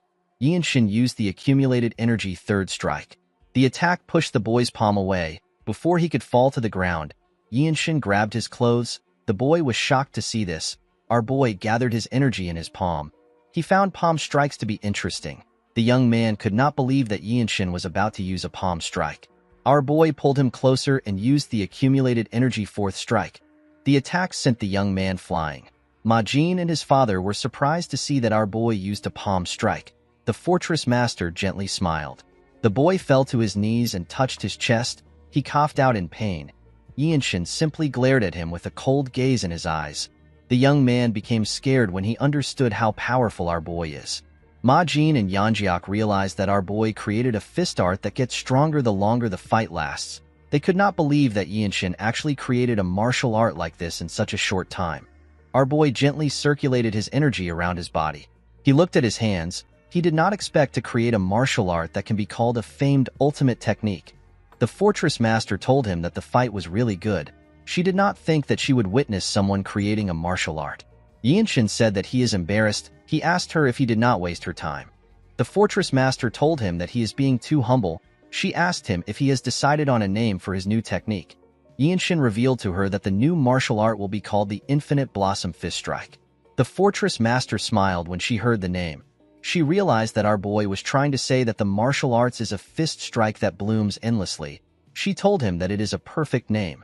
Ma Jin congratulated his subordinate on his achievement. He told him that he created an incredible martial art. Yinshin looked at his hands and said that he only managed to work out the framework. He said that he is still not satisfied with the moves in it. He revealed to his captain that when he uses palm strikes, he is completely relying on the radiant demon arts. Ma Jin smiled when he heard this. He assured Yinshin that there won't be many white robes who can handle his new technique. He told him that he always tries to not be surprised. However, he is always shocked when it comes to him because he is growing stronger at such a rapid pace. Yinshin was aware of the time he had left to live. He told his captain that he is not growing at the best pace. Yanjiak moved closer to our boy. He asked him to tell him what he needs to do to gain his forgiveness. Ma Jin and the adopted grandson were shocked to hear this. Purple-robed martial masters of the desolate fortress are extremely powerful. They are said to be gods who can take away the life of anyone their energy can detect. Yinshin could not believe that someone this powerful was lowering himself to him. He glared at his grandfather. He told him that he is uncomfortable with what he said. He explained to Yanjiak that they cannot turn back time. He said that members of his mother's clan are no different from strangers to him. He told him that he is now part of the Radiant Demon Squad family. Yanjiak told his grandson that they can start building a relationship now. Our boy told him that he does not have enough time to build up his martial art. The old man was surprised to hear his grandson's excuse. Yinshin explained to him that he won against his adopted grandson in the duel that he requested on impulse. He asked Yanjiak to respect this as a martial artist. The fortress master interrupted them. She told Yanjiak that it is time to give Yinshin his reward since he won. She told our boy that she will teach him a martial arts of his choice anytime he is ready. She told him that he is allowed to make one request from the Ma clan. Yinshin told the fortress master that he will inform the Ma clan about his request through his captain. Ma Jin was shocked to hear this. He could not believe our boy wanted to use him as a messenger. On their way back to the office, Ma Jin called out to Yinshin. He revealed to him that he has a mission that will be of help to him. Yinshin wondered about what his captain was talking about. The scene shifts and we are taken to Xian. We see several people walking on the street. Ma Jin and his squad members were also on the street. Oddly enough, they all wore normal clothes instead of their uniform. Wonchong, Myung, and Mirio were the ones in the team. While walking with his teammates, Yinshin thinks about what his captain told him. The scene shifts, and we are taken to the past. Ma Jin mentioned something about the plum blossom pill. According to him, the pill is an elixir of the Manhwa sect that's considered a treasure in the Murim. The Manhwa sect has lost this pill, so numerous sects and martial artists have started looking for this pill. Yinshin asked his captain if they are all scrambling for the elixir. Ma Jin said that they are. He revealed to our boy that they will be accompanying the Manhwa sect to search for the elixir. He said that they actually have an important reason for searching for the elixir with them. He told Yinshin that they are doing it to reduce the number of casualties during the search. Our boy realized that he will be able to use his sword and experience a real fight in this big conflict. Ma Jin told him that he is correct. He assured him that the mission is going to be helpful to him. He explained to our boy that it will be a good opportunity for him to face off against all sorts of famed martial artists. He told him that the amount of things he would learn and grow by fighting will be incomparable to when he trains alone. The scene shifts and we are taken back to the present. Wonchong said that he feels bad. He could not believe that they can't wear their uniform because they cannot reveal that the desolate fortress is helping the Manhwa sect. Ma Jin smiled when he saw the look on the man's face. When they arrived at the entrance of the building, a man and his group stepped out. The men seemed to be leaving. The man seemed to recognize Ma Jin. He realized that this were the martial masters from the desolate fortress. He told them that they have been waiting for them. Wonchong and Yinshin noticed the plum blossom emblem on the man's clothes. They realized that they were looking at the Manhwa sect members. The man greeted Ma Jin. The captain put his hand together and greeted the man known as Sage Cheonju. Yinshin had heard of this man. Sage Cheonju is the leader of the Plum Blossom Swordsmen and one of the top martial masters. In order to match his status, a black robe like Ma Jin had to be involved in the mission. Just by looking at him, Yinshin was getting the same feeling he had when he first met his captain. Cheonju greeted the Zen Sword Demon.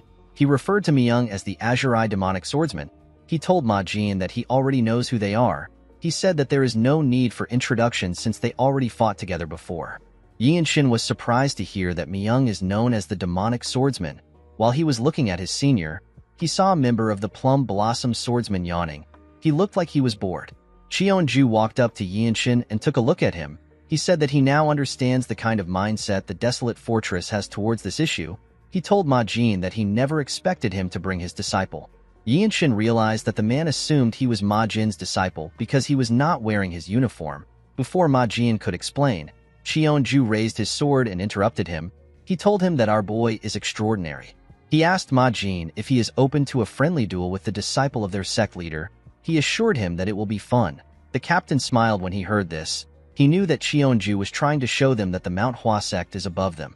Since they will be traveling as a party, it would be awkward for the key members to fight each other. This is why they want to use the future generations of their respective groups to determine the hierarchy. Ma Jin turned to Yinshin to see if he will accept the duel. Our boy simply shrugged his shoulders. He was basically telling his captain to do whatever he wants. Ma Jin smiled when he saw this. The Plum Blossom Swordsman, who seemed bored, told his teammates that they are making him do extra work. He said that he will only need 5 moves to win. Cheonju was annoyed to see how arrogant he was. He told him that he will be able to learn something here. He advised him to do his best. The young man smiled when he heard this. He said that he does not know what he can learn here. He had heard that the Radiant Demon Arts is based on senses. Yinshin stepped out to represent his group. He wondered about how deep the martial arts of the Manhwa sect will be. He reminded the boy that he said that he will only need 5 moves. The young man smiled when he heard this. He asked Yinshin if this sentence offended him. He apologized to him. He told him that he was not trying to underestimate him. He said that he had a really tough training today, so he unknowingly voiced out what he was thinking. He introduced himself as Yu Hyun. Wonchong was surprised to hear his name. He could not believe that he was looking at the Manhwa sect sword dragon. He heard that Hyun was the best disciple of the sect leader. Mirio revealed to him that Hyun is known as the future of the Manhwa sect. There are rumors saying that he has already started learning the Violet Dawn sacred art. Wonchong could not believe that Yinshin was supposed to win someone this powerful. Our boy dropped his bag on the ground. He carefully moved his wrist. With a smile on his face, he introduced himself as young Yinshin. Hyun smiled at Yinshin. He activated a technique known as Invisible Wind Stride and charged at Yinshin. He attacked him with a palm technique. The technique contained a variety of moves. Our boy realized that this was the Falling Blossom Palm Strike. Hyun attacked him with a confident smile on his face.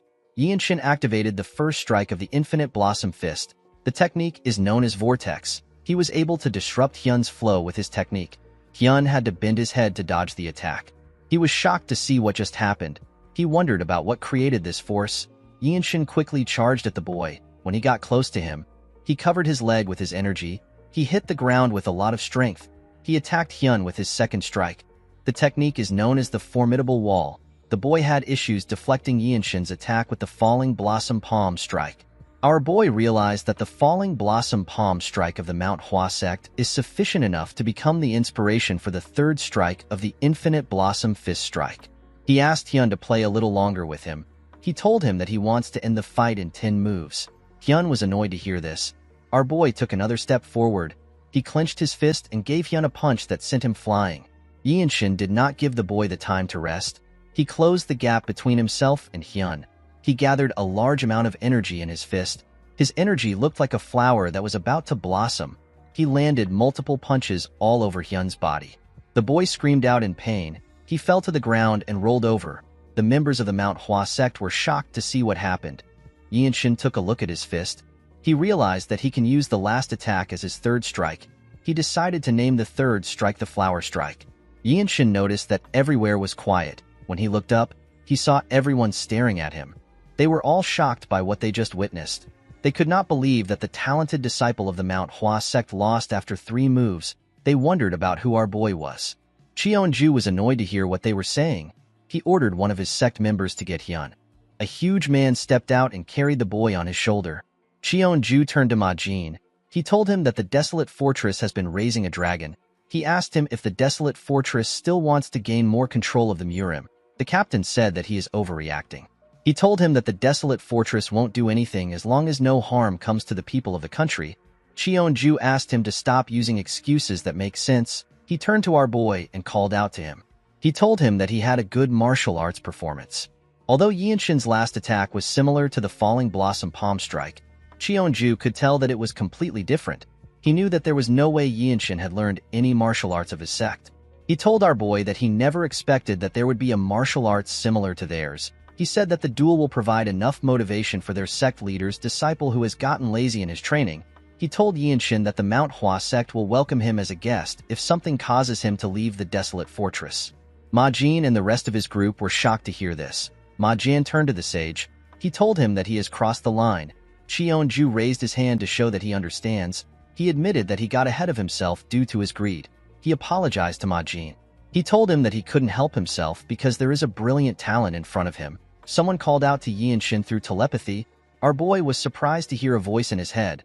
The person turned out to be Mirio. The Zen Sword Demon told him that he looks like he is having trouble standing. Yinshin smiled when he heard this. He revealed to her that he used up all his core energy in his last attack. The Infinite Blossom Fist Strike uses burst discharge in all its stances. This is why it consumes a large amount of inner energy. Our boy realized that he still needs to use a sword when fighting for real. The scene shifts and we are taken to an inn. After Yinshin explained the situation to his seniors, Myung told him that he needs to open up his center energy core quickly. Our boy was surprised to hear this. Myung explained to him that he needs to make up for his lack of inner energy with stamina. Yinshin asked him about how this was related to his center energy core. Mirio realized that he did not know that this was the function of the center energy core.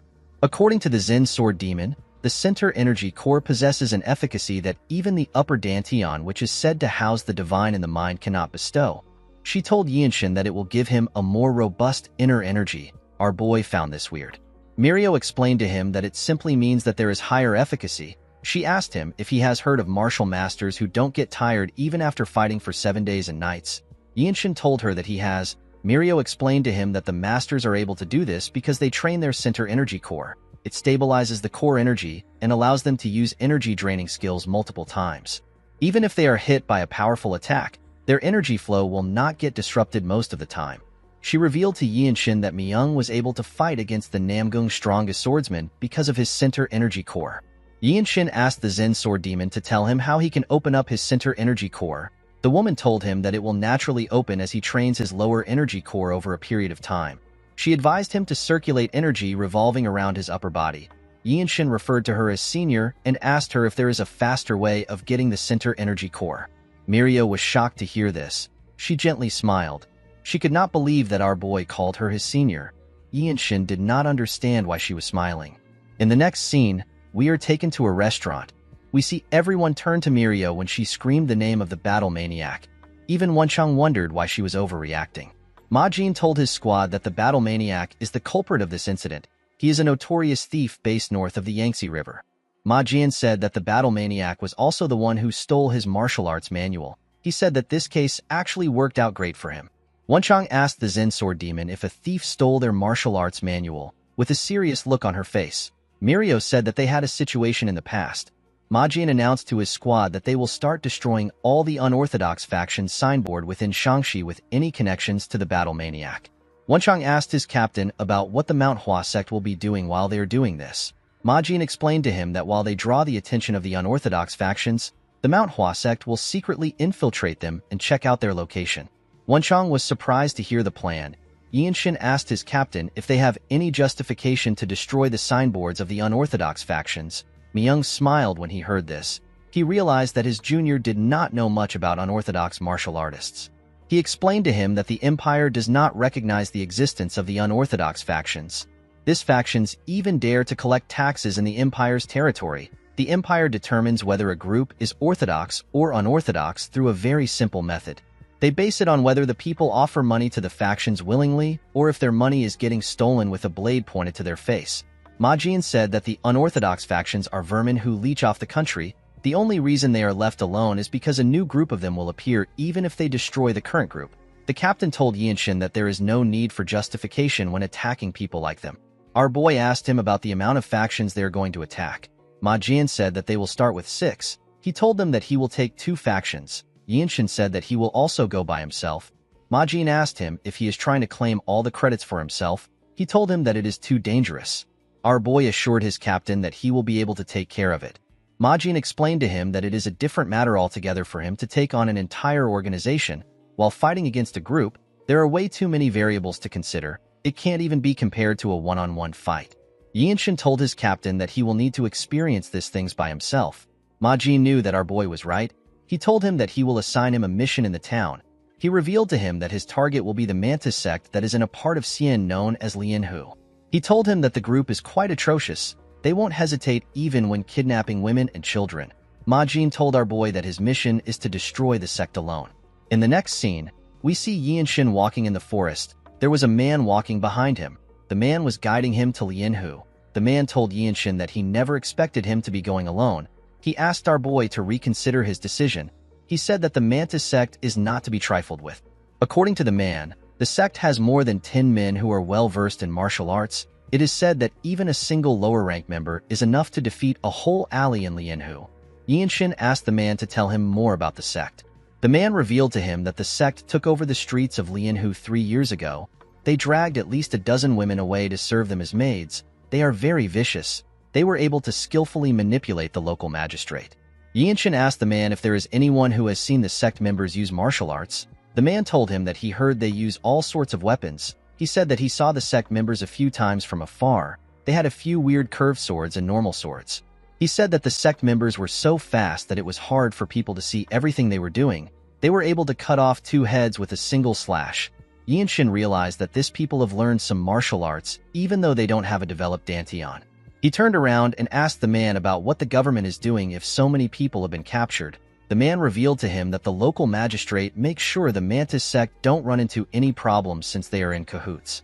When Yinshin arrived at the county, he saw some people gathered somewhere. When he looked in front of them, he saw some young girls tied up. The young girls were being harassed by some men with swords. Yinshin was annoyed to see this. He said that he now understands why the desolate fortress had to come. The men turned to the side when they heard his voice. Our boy stepped out and asked the men if they are government troops. He asked them if these girls are criminals that they tied up. A bald man holding a dagger threw it at Yinshin's head. Our boy caught the dagger. He activated the swift sword style of the radiant demon art. He threw the dagger back at the man. It stabbed him in his head. The man's friends were surprised to see this. They believed that Yinshin was some child who knew martial arts. One of them asked him about where he learned from.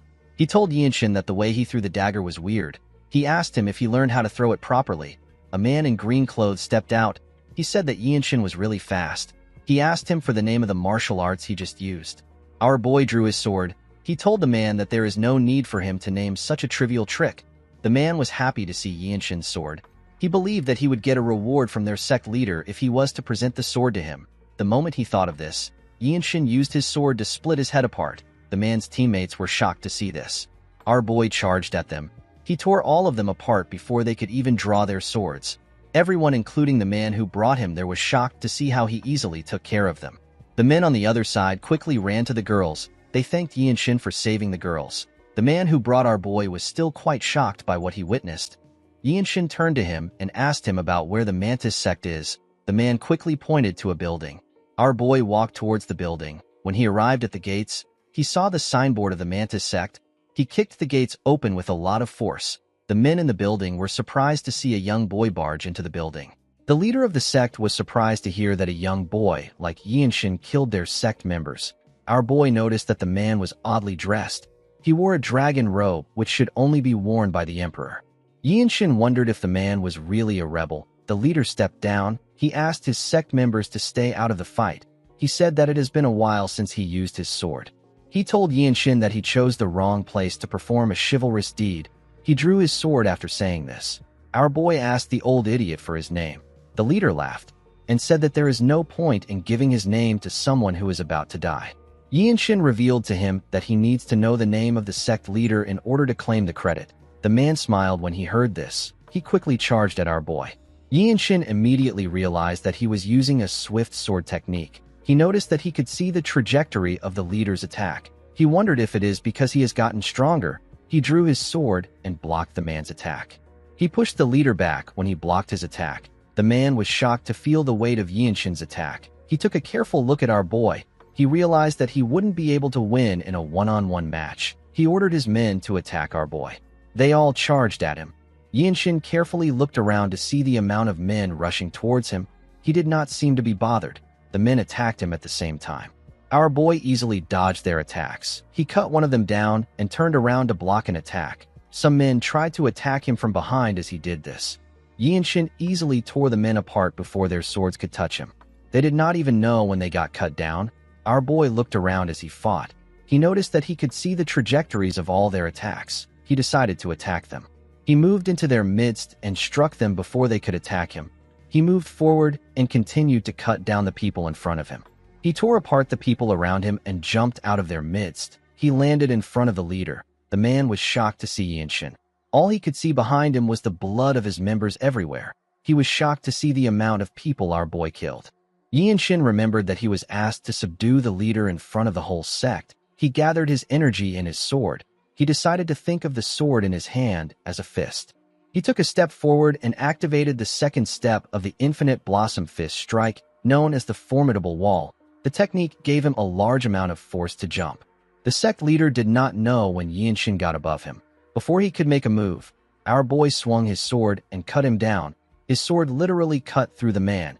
It split his body apart. The poor bastard fell to the ground.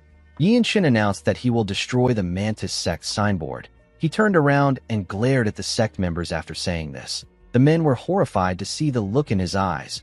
One of them asked his teammate to get the master swordsman. Yinshin was surprised to hear this. He asked the man if he is referring to a blood master swordsman. He asked him if the Blood Flame cult is the one behind them. The men did not know what to say. Our boy grabbed the man who asked his teammate to call the master swordsman by his neck. He pushed him down and asked him to speak. The man revealed to him that the master swordsman is probably sleeping in the side building. Yinshin found this weird. He knew that a real blood master swordsman would have detected a fight on this scale. While he was thinking, someone threw a sword covered in energy at him. Our boy managed to block the sword. The sword got shoved into the ground. Someone jumped above Yinshin and landed next to the sword. He picked his sword. He told our boy that he is really skilled. He told him that he never expected him to sense his attack. Upon seeing the black and red hair which the man possessed, Yinshin realized that he is a blood master swordsman. The scene shifts, and we are taken to the past. We see our boy talking to his captain. He asked his captain to tell him what he needs to do to become a blue robe warrior. Ma Jin smiled when he heard this. He revealed to Yinshin that he needs 5 of something. He told him that he needs to slay about 5 blood master swordsmen to go up in the ranks. He told him that he can become a blue-robed warrior regardless of his age. Yinshin could not believe that another master swordsman was in front of him. He told the man that he is lucky. The cultist did not understand what he was talking about. With a condescending look in his eyes, our boy said that he has 3 left to go. The cultist noticed that Yinshin released his energy. He quickly took a stance. Our boy gathered his energy around his leg. He crushed the ground with his leg. He charged at the man at a crazy speed. The cultist managed to block the attack, but it pushed him back a bit. Yinshin knew that he had to end the fight now. He knew that this cultist was the center of the mantis core. If he lets the fight drag on, his chances of winning will drop. The master swordsman gathered some energy in his hand. He asked Yinshin to die. Before his hand could touch our boy, he activated a technique of the infinite blossom fist strike known as Vortex. A large amount of energy gathered around his sword. The energy was spinning fast. Our boy stabbed the master swordsman in his chest. The master swordsman was annoyed to see this. He tried to move his hand. Yinshin took out his sword from his chest. He told the cultist that he won't be listening to his last words. The moment he said this, he beheaded him with a clean strike. The Bloodmaster swordsman did not stand a chance. The rest of the sect members were shocked to see what just happened. They quickly realized that the sect was done for. Yinshin released his energy. He advised them to not try to run away. He glared at them intensely. The men were horrified to see the look in his eyes. In the next scene, we see the people of the town thanking Yinshin. They could not believe that he got revenge for them. The man who guided him to the town was holding a child in his arms. With tears in his eyes, he thanked our boy for his efforts. He told him that he has brought peace to his dead daughter. Yinshin did not expect to see the man holding his dead child. He asked the man about how things got this bad. He said that Xian is the Zhongnan sect's territory. The man put himself together. He explained to our boy that the Zhongnan sect is currently fighting the Tyrant Sword tribe. Our boy was surprised to hear this information. The man revealed to him that all the martial arts schools under the Zhongnan sect have gone up to Mount Zhongnan. In the next scene, we see Yinshin walking back to the inn. He was holding a sack. While walking, he thought about what his guide said. He realized that the Zhongnan sect will need to risk their lives if they are up against the Tyrant Sword tribe. It is not a fight that will end with 1 or 2 martial masters dying. Yinshin thought about his niece and his elder brother who are at the sect. He realized that he needs to go to Zhongnan. The 13 Skies is an unorthodox group that rules over the unorthodox faction. The interference of the Desolate Fortress is a necessity. Our boy told himself that he can get a lot of credits by taking the heads of the martial masters of the Tyrant Sword tribe. He believed that his captain would allow him to go there. While he was thinking, Yinshin stopped walking. He asked someone if they have found traces of the battle maniac. The moment he asked this question, 2 people raised their heads out of the bush. They ran to our boy. The people turned out to be Cheonju and Hyun. Cheonju said that the battle maniac wasn't at the Mantis sect. Yinshin said that it is a pity. Cheonju commended him on his fight. He told him that it was a splendid display of martial arts. He told our boy that he is the future Radiant Demon Squad leader. He disregarded this statement. He told Yinshin that he can even become the Divine Sword Squad leader. He turned to Hyun and said that this will widen their sect's horizon of knowledge. The boy knew that the man was trying to tell him to work harder. He told Yinshin that he feels restless anytime. He remembers that he said that he needed 5 moves to defeat him. He asked our boy if he will like to become his friend. He asked him if he is interested in the Manhwa sect's martial arts. He told Yinshin that the Desolate Fortress isn't very far from the Manhwa sect. Our boy was not very interested in what Hyun was saying. He told the boy that he does not have any matters to attend to at the Manhwa sect. Hyun was shocked to hear our boy's response. Yinshin assured him that he won't refuse to see him if he comes to visit him at the Desolate Fortress. He told him that he must learn a new martial arts before coming each time. Hyun was shocked to hear this. The scene shifts, and we are taken to the inn. The group noticed when Yinshin stepped inside. Myung said that the energy around our boy is a little different. Mirio moved close to him to inspect him. She told him that he received a cut on his back. She asked him to sit down. She told him that she will help him apply some balm. Ma Jin asked Yinshin about how the mission went. Our boy placed the sack on the table. The group was surprised to see what was inside the sack. They could not believe that they were looking at the head of a Blood Master swordsman. Ma Jin never expected the Blood Flame cult to have something to do with the issue. He could not believe that they left a Blood Master swordsman in charge. Myung pat Yinshin on the head. He told him that this proves that what happened at Jinping County wasn't a fluke. The captain could not understand the move of the Blood Flame cult.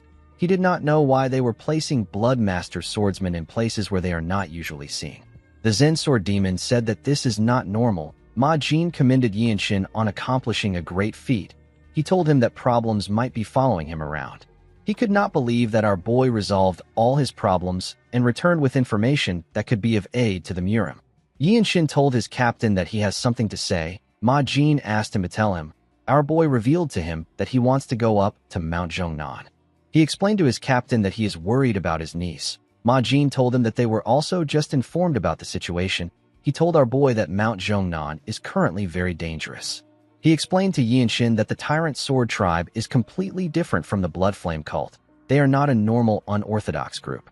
Mirio told our boy that the Tyrant Sword Tribe uses both traditional martial arts and sorcery. She asked him to think of them as people who have gone crazy about getting stronger. Ma Jin said that Mirio is right. He told Yianshin that they have not received any missions there. He said that they simply need to focus on what they have been tasked with. Myung decided to interfere. He reminded his captain that captains are allowed to give orders for a mission if they deem it necessary.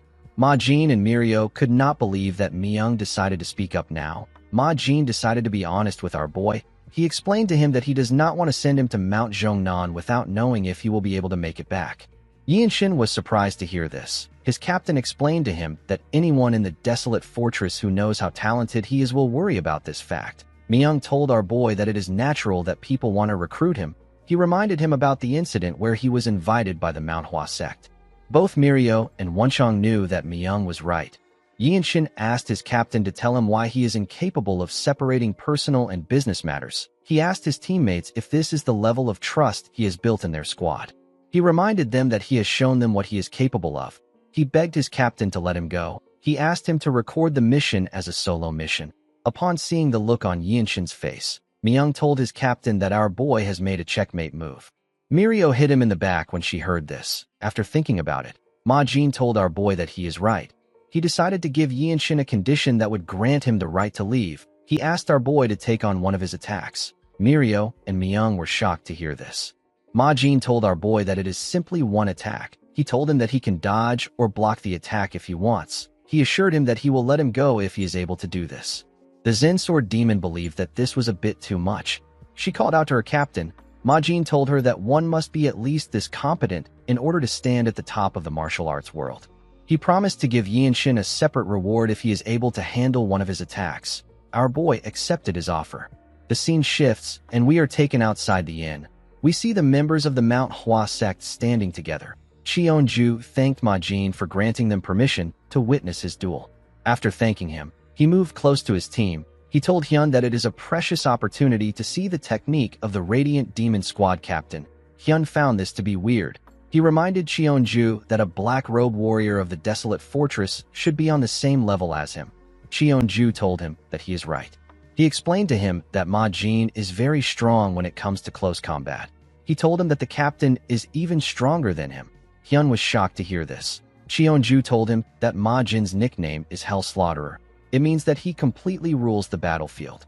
According to Cheonju, there is a large amount of reputable clan elders who were killed by Ma Jin after committing hypocritical atrocities. For someone as skilled as the captain, even a slight movement in his hand has great meaning, because that single attack could end a life instantly.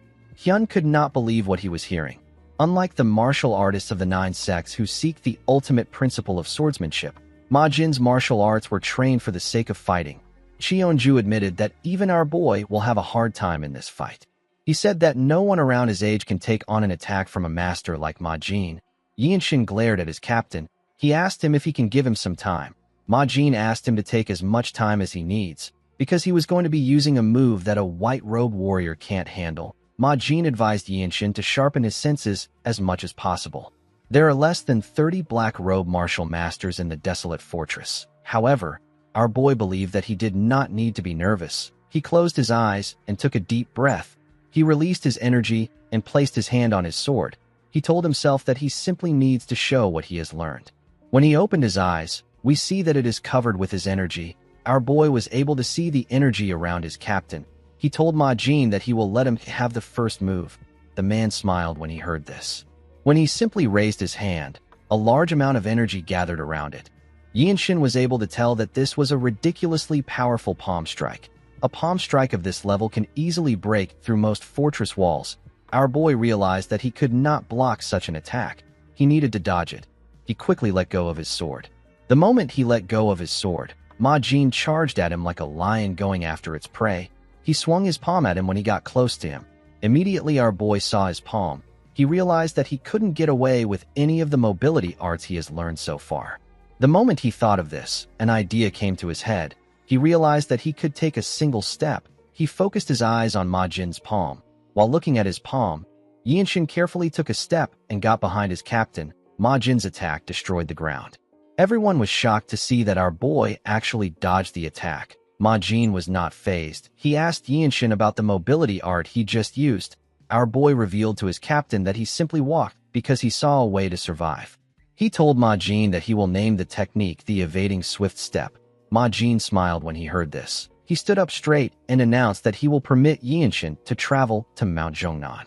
In the next scene, we are taken to a forest. We see Yinshin wearing a blue robe over his white robe. He was walking with Wenchang. As they walked through the forest, our boy remembered what happened at the inn. Myung took off his robe and gave it to him. He told him that he is lending him. Yinshin was surprised to see this.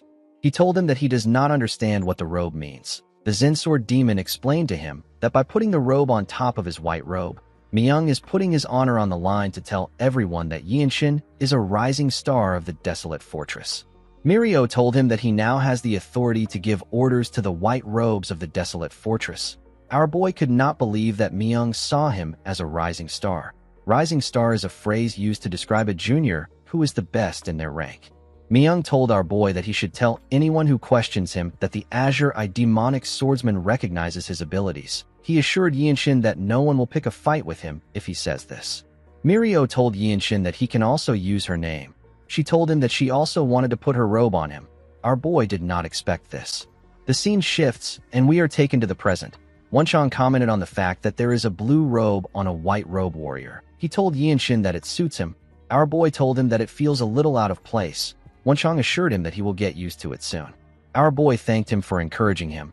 Wenchang did not know why he was thanking him. He told Yinshin that he was actually sincerely complimenting him.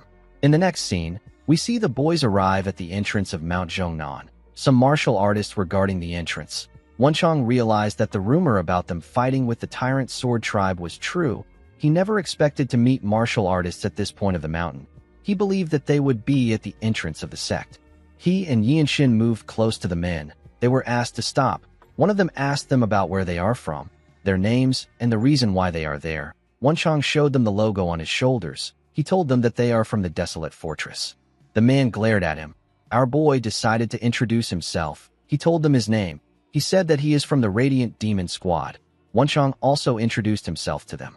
The man asked them if they intend to verify their identity only with their clothes. Wenchang put his hand into his pocket and brought out a tag of the desolate fortress. The man said that no one will believe that the desolate fortress allowed two young martial artists to come there alone. Wenchang did not know what to say. Someone asked the man to stop acting rude. The men turned around when they heard this. They saw a man resting on a pillar. The man was also a disciple of the sect. The man told Yinshin and Wenchang that their sect is in the middle of a war. He said that they can't accept people with identities that they can't verify with certainty. Wenchang became angry when he heard this. He released his energy and made the ground shake. The men became nervous. They asked him if he is really from the desolate fortress. Wenchang smiled confidently when he heard this. When he took away his energy, the men accused him of threatening disciples of the Zhongnan sect on Mount Zhongnan. Wenchang was surprised to hear this. Due to the way they were acting, Yinshin could tell that their battle against the Tyrant Sword Tribe was not going well.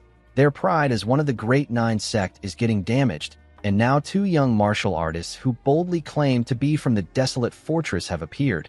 It was natural that they would feel offended. One of the men told them that he cannot believe that they are actually from the desolate fortress. He told them that the situation here has been really bad these days. The man resting on the pillar told them that they will have a problem if they are actually from the desolate fortress. He said that they cannot trust them enough to let them into their great sect. He told them that the glory days of the desolate fortress are well in the past. Wenchang and our boy were shocked to hear this. Yinshin glared at the arrogant bastard. He placed his hand on his sword. He told the man that he did not expect him to speak rudely to martial artists from other groups for no good reason. He released his energy and took a stance. With a serious look on his face, Yinshin told the man that he ought to think twice before speaking. The disciples of the Zhongnan sect were shocked to feel our boy's energy. The man became angry when he heard this. He drew his sword and asked Yinshin not to threaten them. The other men also drew their swords. The moment our boy saw this, he swung his sword. He released an attack that was quite fast. The attack was aimed at the man next to the pillar. He knocked the man's sword out of his hand. The man was shocked to see this. He could not even react to the attack. Wenchang was happy to see the looks on their faces. Yinshin put his sword back into his sheath. Immediately he did this, someone asked the disciples to stop. A woman jumped out of the forest. Our boy sensed her presence the moment she came out. The woman landed in their midst. Wenchang seemed to be shocked to see her. The disciples referred to the woman as their senior. Yinshin did not know her, but he could tell that she is strong. He judged that the woman was on par with the blue-robe martial artists of the desolate fortress. The beautiful woman turned to her sect members. She said that she is disappointed. She could not believe that disciples of the Zhongnan sect would act and speak in such a rude manner. She told the men that they will have a longer conversation about this issue when they return to the sect. The men quickly apologized. They said that they were ashamed of themselves. The woman turned to Yinshin and Wenchang. She apologized to them for how the men behaved. Our boy noticed that Wenchang was not speaking. He was still lost in shock. He decided to introduce himself to the woman. He told her that he is a member of the Radiant Demon Squad. Wenchang also introduced himself. He said that he is part of the same squad as Yinshin. With a smile on her face, the lady introduced herself as Weiji Manhwa. Wenchang was surprised to hear her name. He quickly realized that she is the Cloud Sword Dragon. The Cloud Sword Dragon is a martial master who is said to have descended from the heavens by mistake because of how great a genius she is. Her reputation has already spread across the world. Wenchang said that it is an honor for him to meet a sword dragon who is famed throughout the world. Yinshin said that he acted rudely by drawing out his sword in their territory. He apologized to her for his behavior. Manhwa told our boy that she saw her juniors ready to attack him first. She apologized on behalf of her juniors. She said that they have kept them waiting for too long. She told them that she will take them to the main sect's location. She said that she will hear the details of their visit when they get there. While she was talking, a disciple walked down the stairs. The person called out to Yinshin. Our boy quickly raised his head up. He saw his elder brother. The boy was shocked to see Yinshin. Manhwa did not understand what was going on. In the next scene, we see Yinshin's niece run to him. She was very happy to see her uncle. She quickly hugged him. Our boy asked Haya if she has been well. The girl could not believe that her uncle was in front of her. She hugged him tightly. Wenchang had to look away because he did not want the atmosphere to be awkward. An old man and Manhwa moved close to our boy. Yinshin let go of his niece and stood up. The Cloud Sword Dragon explained to him that the sect leader and the Supreme Elder have gone out to deal with the leader of the Tyrant Sword Tribe. Because Yinshin and Wenchang were guests from the desolate fortress, Manhwa had to bring the person with the highest seniority in place of the sect leader. Our boy and Wenchang put their hands together and introduced themselves to the man. The man introduced himself as Zhang Yoel. Wenchang was shocked to hear the man's name. He could not believe that he was looking at the Zhongnan Sword Immortal. He bowed his head to pay his respects to the Sword Immortal. Yinshin could tell that this old man was stronger than Elder Yoel Shin. He believed that the elder might even be stronger than his grandfather. The Sword Immortal asked him for his age. Our boy told him that he is 16 years old. Yoel seemed to have noticed something about Yinshin. He asked our boy to take a look at something. When Yinshin turned, he saw a cliff. There were some sword marks on the cliff. Our boy carefully looked at it. Manhwa asked the elder to tell her what he wants an outsider to do about the sword marks. She reminded him that it has been the long-time wish of their sect to restore the lost martial arts known as the Eclipse of the Nine Suns. Yoel revealed to her that the Sword Ancestor wasn't from their sect. He said that the Sword Ancestor was invited as a guest by the Ancestral Grandmaster to stay there with them after they became friends. In his old age, the Sword Ancestor carved the steps of his own martial arts onto Mount Zhongnan. The Sword Immortal said that they cannot call the Eclipse of the Nine Suns the ultimate martial arts of the Zhongnan sect. He told the woman that his days are numbered. He said that he will do anything to see the sword arts of his benefactor again. He told Manhwa that she is the only one talented enough with a chance of restoring the Eclipse of the Nine Suns. He told her that he does not want to burden her with his last lingering regret. Manhwa reminded Yoil that even she was not able to understand the sword arts. She asked the elder to tell her what he sees in Yinshin when he just met him. Yoil turned to our boy. He asked Manhwa to take a good look at him. Yinshin was not hearing anything they were saying. He was completely focused on the cliff. Manhwa was surprised to see that our boy has gone into a transcendent trance. She did not expect him to fall into this state after looking at the slashes on the cliff. A small blue circle appeared above Yinshin's head. He had entered his state of comprehension. Although he did not know about the sword ancestor, Yinshin was able to immediately tell that the slashes on the cliff were sword slashes. He was certain that the multiple traces carved into the cliff are the remnants of sword strikes. He didn't believe that this was a technique performed by a human. Wenchang and the others moved close to Yinshin. Yoil revealed to Wenchang that the sword ancestor who passed away 50 years ago carved the strikes onto the cliff. Wenchang remembered that the sword ancestor is Ouyang Qion. The sword immortal revealed to Wenchang that the sword ancestor was a disciple of the tyrant sword tribe.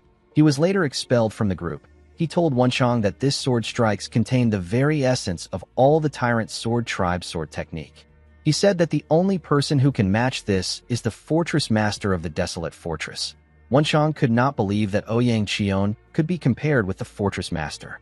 Yoil revealed to him that he was an orphan dying of starvation and begging on the streets. However, the sword ancestor carried him on his back and raised him on Mount Zhongnan. Wenchang found this odd. He asked the sword immortal about why he did not learn the sword ancestor's martial arts when he was the one who helped him enter the Zhongnan sect. Yoil said that it is the extent of his fate with his benefactor. He told Wenchang that it is life. He said that he was not talented enough to learn the sword techniques. It wasn't just him. Numerous martial artists from the sect also tried to learn it. Unfortunately, the techniques of the sword ancestor could not be learned simply with a great amount of knowledge or experience. Wenchang took a look at the cliff. He noticed something at the top. He squinted his eyes to see what was written. Someone wrote that if you respond appropriately, you will gain what is deserved. Yoil said that everything depends on how talented a person is. The hopes of their sect was all placed on Manhwa. Although she doesn't express it, she feels a lot of pressure. Manhwa carefully observed our boy. While she was looking at him, the small blue circle disappeared from his head. The moment it disappeared, Yinshin returned back to normal. He took a deep breath. Yoil called out to him. He asked him about what he saw. Our boy smiled when he heard this. He placed his hand on his sword. Manhwa was surprised to see this. Yinshin drew out his sword and took a stance. Wenchang smiled when he saw Yinshin take out his sword. The sword immortal was eager to see what he will do. Before Yinshin could do anything, they heard a bell ring. Our boy had to put down his sword. The bell was ringing loudly. Manhwa said that it is the tyrant sword tribe. Wenchang was surprised to hear this. He could not believe that the tyrant sword tribe is on Mount Zhongnan. The elder asked them to wait there. Manhwa turned to our boy's older brother. She asked him to protect Haya. The boy said that he will. The moment she said this, Manhwa moved together with the sword immortal. Yinshin asked his brother if this has happened before. He asked him if the elder and Manhwa are just going to fight like that. His brother explained to him that they do not know where the fight will take place or how they will fight. He revealed to him that there has been a lot of instances where the martial masters will split up to fend off the attacks. Yinshin realized that the situation was much worse than he expected. He could not believe that the sword immortal, who is one of the strongest martial masters within the 9 great sects, was left to protect the base of the Zhongnan sect. Wenchang told our boy that an unexpected incident occurred when they arrived. Yinshin asked him if they should help out. Wenchang explained to him that it will make things complicated. Messing with the pride of a martial artist from the 9 great sects can cost someone their life. Wenchang reminded Yinshin about what happened earlier. He told him that the fight would have escalated if the Cloud Sword Dragon did not interfere. Our boy told his friend that the Zhongnan sect doesn't have much of a choice in their current situation. Someone asked Yinshin not to speak thoughtlessly about the Zhongnan sect. Our boy and Wenchang quickly raised their heads up when they heard this. They saw the disciples of the sect looking at them. The men did not seem happy. Yinshin told the man who asked him not to speak thoughtlessly that he was not being rude. The man said that things are interpreted depending on who interprets it. He asked our boy if he really doesn't know that the desolate fortress will never be a welcome guest of any martial group. Yinshin realized that the desolate fortress has a lot of enemies. Wenchang reminded the man that the core martial masters of their sect are absent. He told them that they should accept all the help they can get. The man and the other disciples were annoyed to hear this. He asked Wenchang not to insult their sect. The moment he said this, everyone sensed the presence of something. When they turned to the side, they saw some martial artists who were dressed differently. Yinshin noticed that this men possessed a stronger energy than the Zhongnan sect's disciples. The disciples were shocked to see the Tyrant Sword tribe. Our boy remembered that they passed by a few pavilions on their way to the sect. He did not expect to see members of the Tyrant Sword tribe inside the sect. The men from the Tyrant Sword tribe took a look around. Their leader stared at Haya. He quickly ordered his men to kill the girl. He said that she inherited the teachings of the Sword Immortal. The men quickly charged at the girl. The disciples of the Zhongnan sect drew their swords and stopped the men in their tracks. Since his men were preoccupied, the leader walked past them. He went to meet the girl. Our boy and Wenchang stood in front of Haya. The man was surprised to see people from the desolate fortress. He asked them about what they are doing in one of the 9 great sects. With a smile on his face, he asked the boys if they are here to try and balance things out now that the Tyrant Sword tribe has the upper hand. Yinshin did not expect these men to start a fight to create an opening to harm his niece. He turned around and asked Wenchang to assist him. With a smile on his face, Wenchang assured Yinshin that he has his back. Our boy became confident when he heard this. He moved forward a little bit. The man smiled when he saw him moving closer to him. Yinshin took a stance and charged at him at a crazy speed. The man managed to block his attack, but he was pushed back. The martial artists who were fighting could feel the weight of Yinshin's pressure. The man did not expect our boy's attack to be so heavy. His subordinates quickly ran to help him. They wanted to attack our boy from the side. Unfortunately for them, they didn't know that another martial artist was guiding that part. Wenchang moved past Yinshin and drew his sword to attack one of them. The person managed to block the attack, but he left himself open. Wenchang was able to stab him in his chest. Before the other person could attack him from behind, he turned around. Yinshin continued attacking the man with heavy hits. It was hard for the leader to block his attacks. His attacks were also very fast. When our boy made a huge swing, the man dodged it and tried to attack him from the side. He asked Yinshin to die. Our boy dodged the attack with the evading swift steps and managed to get behind the man. He was ridiculously fast. He stabbed the leader from behind. The man screamed out. His subordinates and the disciples of the Zhongnan sect were surprised to hear him scream. The leader could not believe that a sword was in his chest. He never expected to lose to some brat. Our boy took out his sword and glared at him. After taking care of the leader, Yinshin joined hands with Wenchang to take care of the rest of the enemies. The disciples of the Zhongnan sect were shocked to see this. It was barely even a challenge for the two boys.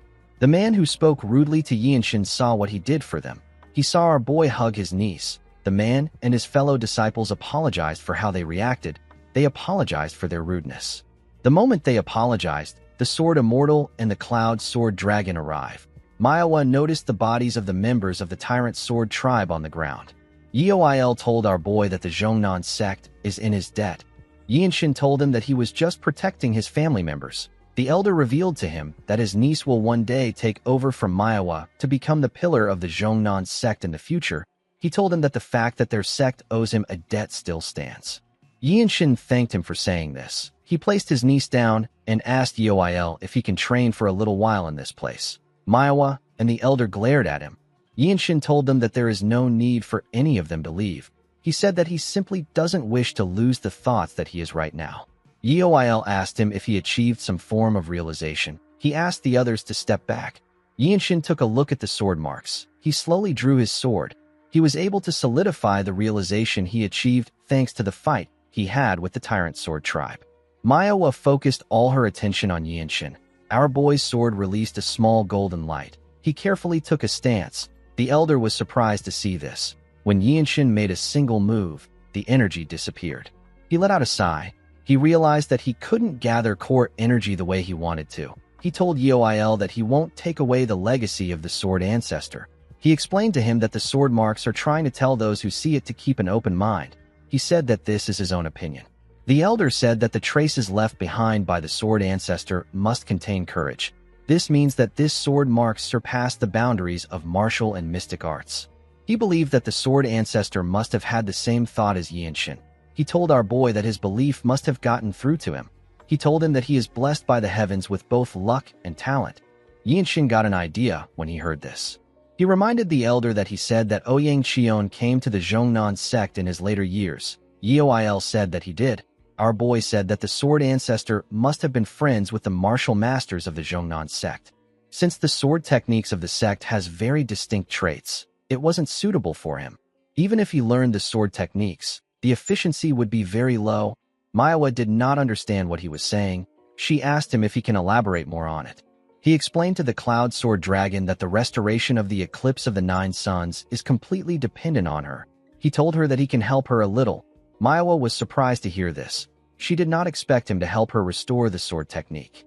She asked him about what he means. Yinshin asked her to give him a second. He said that his training is not yet over. He moved close to the cliff. He slowly drew his sword. Yinshin had a strange experience when he looked at the sword traces on the cliff. It was an illusion that seemed to combine everything in the heavens and on earth into one ray.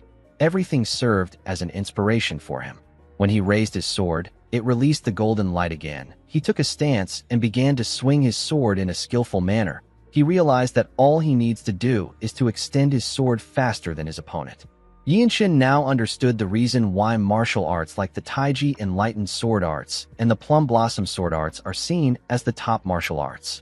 He swung his sword around himself and created a small golden ring around himself. Unlike swordsmanship that relies solely on wielding a single sword, the profound intent contained within the secret techniques merges with the inner energy and swordplay. This creates an unprecedented harmony that is unseen in the world. Manhwa could not believe what she was witnessing. She had never seen any sword techniques like this until now. Tears gushed down the elder's eyes as he watched Yinshin. He felt like he was watching the sword ancestor. The swordplay was very beautiful. At sunset, Yinshin was done with the display of the techniques. He took away his energy. Someone asked him if he has decided on a name for this sword technique. When our boy turned to the side, he saw Wenchang. He took a look at his sword and told his friend that he has decided to call it the Radiant Sword Arts. Wenchang smiled when he heard this. He believed that the name was perfect. It referred to how the radiance of the sun and the moon that fills the world does not disappear. Yinshin hoped that this is how his life will be as well. In the next scene, we are taken to a room. We see our boy and Wenchang resting in the room. Yinshin realized that he had obtained a lot from this place. He was able to save his niece and create his very own sword technique. When Wenchang had a sip of the tea, he was amazed. He said that he wants to get some of the golden tea on their way back. He told Yinshin that they are able to enjoy such a good treatment from the Zhongnan sect thanks to him. The moment he heard this, our boy remembered how Wenchang charged at the members of the Tyrant Sword tribe. He remembered the scary look on his face. He decided to not ask his friend any questions. He believed that everyone has their own stories. While he was thinking, someone knocked on the door and called for him. Wenchang immediately recognized the person's voice. When our boy opened the door, he saw Manhwa.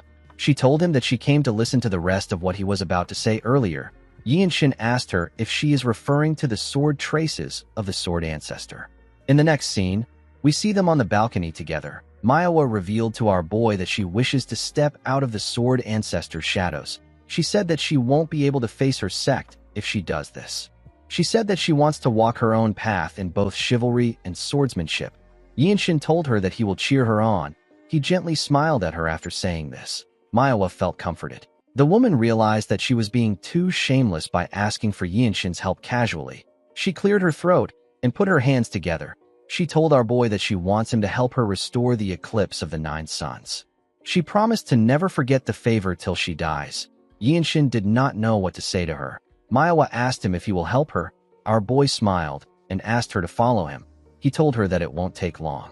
Manhwa was happy to hear this. She told Yinshin that this is pleasant to hear. On their way to their destination, the Sword Immortals saw them walking together. He watched the two of them closely as they spoke to each other.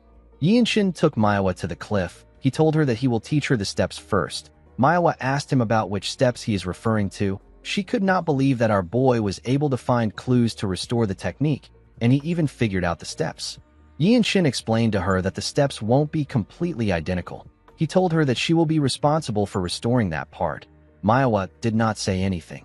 She was more surprised that there are people who possess this level of talent in the world. Yinshin did not know why she was looking at him with such intensity. He wondered if he has to explain things in simpler terms for her to understand. He told her that the steps he will be teaching her are incomplete. He told her that it is up to her to complete it. Yi and Shin believed that this wouldn't be difficult for the girl. However, tracing the remnants of a sword path and retracting the actual steps one by one are on completely different levels. He told Manhwa that he will begin now. The next day, Yoil revealed to Yi and Shin that Manhwa fell to her inner demons after hearing the steps from him. Our boy was surprised to hear this. The Sword Immortal explained to him that Manhwa is probably shocked by the talent that he possesses. She is so talented that no one around her age in Shangxi was on par with her. People around constantly told her that she possesses the greatest martial art talent. However, for the first time in her life, she felt like her talent was nothing after witnessing true talent. She was completely blown away. Yi and Shin said that this is meaningless. He told the elder that her skill level is significantly higher than his. Yoil said that the heavens have made a grave mistake. He told our boy that they did not just give him exceptional talent, they also gave him a heart that craves improvement. Yi and Shin said that he is embarrassed to hear this. While they were talking, someone called out to them. The person turned out to be Manhwa. The girl bowed her head to the elder. The Sword Immortal told her that he knew that she would get over her inner demons quickly. Yi and Shin also greeted the Cloud Sword Dragon. The girl put herself together and asked our boy if he can also use the sword technique. Yi and Shin said that he can. Manhwa asked him if he can learn the Eclipse of the Nine Suns together with her. She explained to him that if they learn together and help each other in the parts they are lacking, he will be able to grow stronger faster than when he is training alone. Yi and Shin apologized to her and declined her offer. He told her that he doesn't even have enough time to practice his own sword techniques. Manhwa was surprised to hear him decline her offer. Our boy told her that his sword techniques and Eclipse of the Nine Suns are similar. He told her that they can watch each other practice their techniques. He told her that she can stay and watch him practice the Radiant Sword Arts. Manhwa was shocked to hear this. She asked Yi and Shin if he will really allow her to watch him train. Yi and Shin told her that she can also practice the Eclipse of the Nine Suns. Manhwa could not believe that he was going to let her watch him while he practices the Radiant Sword Art. She told our boy that he is the better martial artist here. The Sword Immortal told him that a person shouldn't be overly generous. He said that this is how the world works. Yi and Shin wondered why they were acting weird. The moment he thought of this, he remembered someone telling him that he must not watch someone else when they are practicing their martial arts. Yi and Shin realized that he has forgotten this fact because they are always watching each other train in the Radiant Demon Squad. He asked the person for the reason why he shouldn't watch someone else while they are training. Myung explained to him that watching someone else train might cause them to fight him to death. Yi and Shin reminded him that their squad leader showed them his own martial arts to teach them, and they also trained together.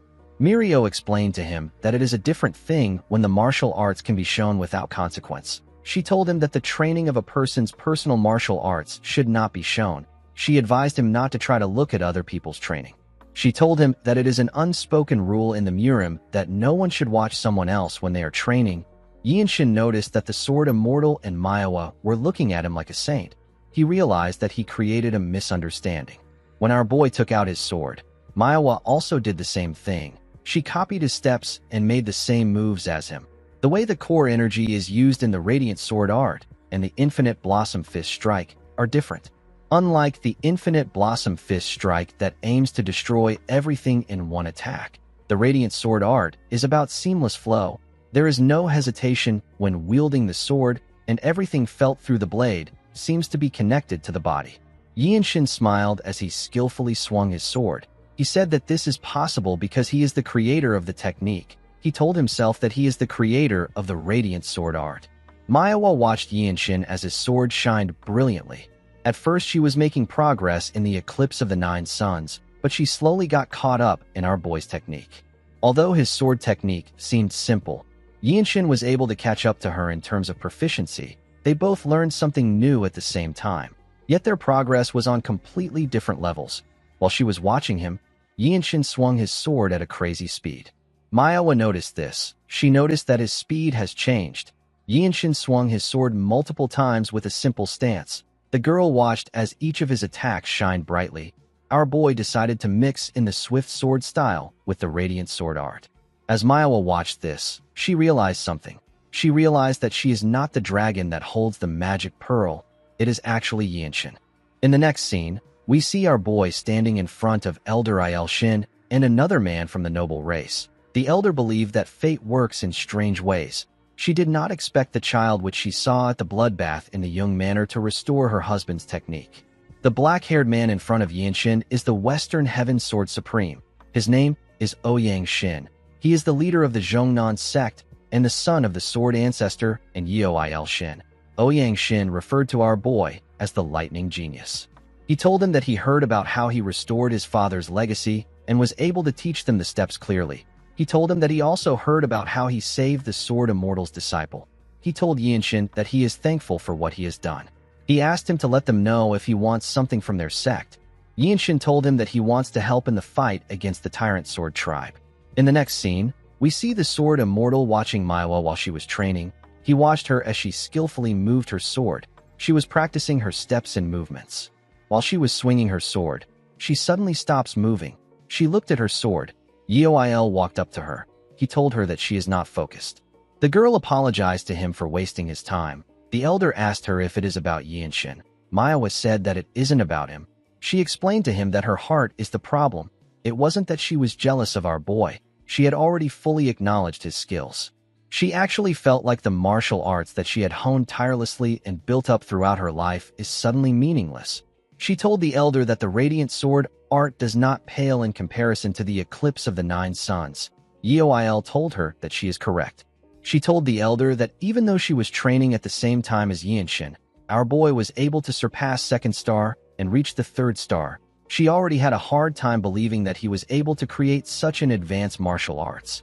Yet Yinshin has been able to progress faster in a martial arts that he has never learned before compared to her who has known about the eclipse of the 9 suns.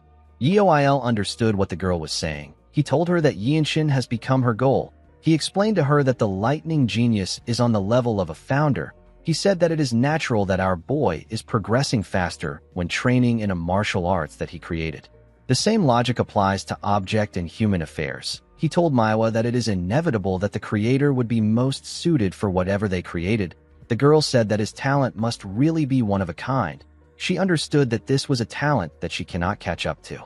Yeoil told her that living in the same era as a founder like Yinshin could also be a blessing. He told her that it depends on her mindset. He reminded her that she also inherited the eclipse of the 9 suns.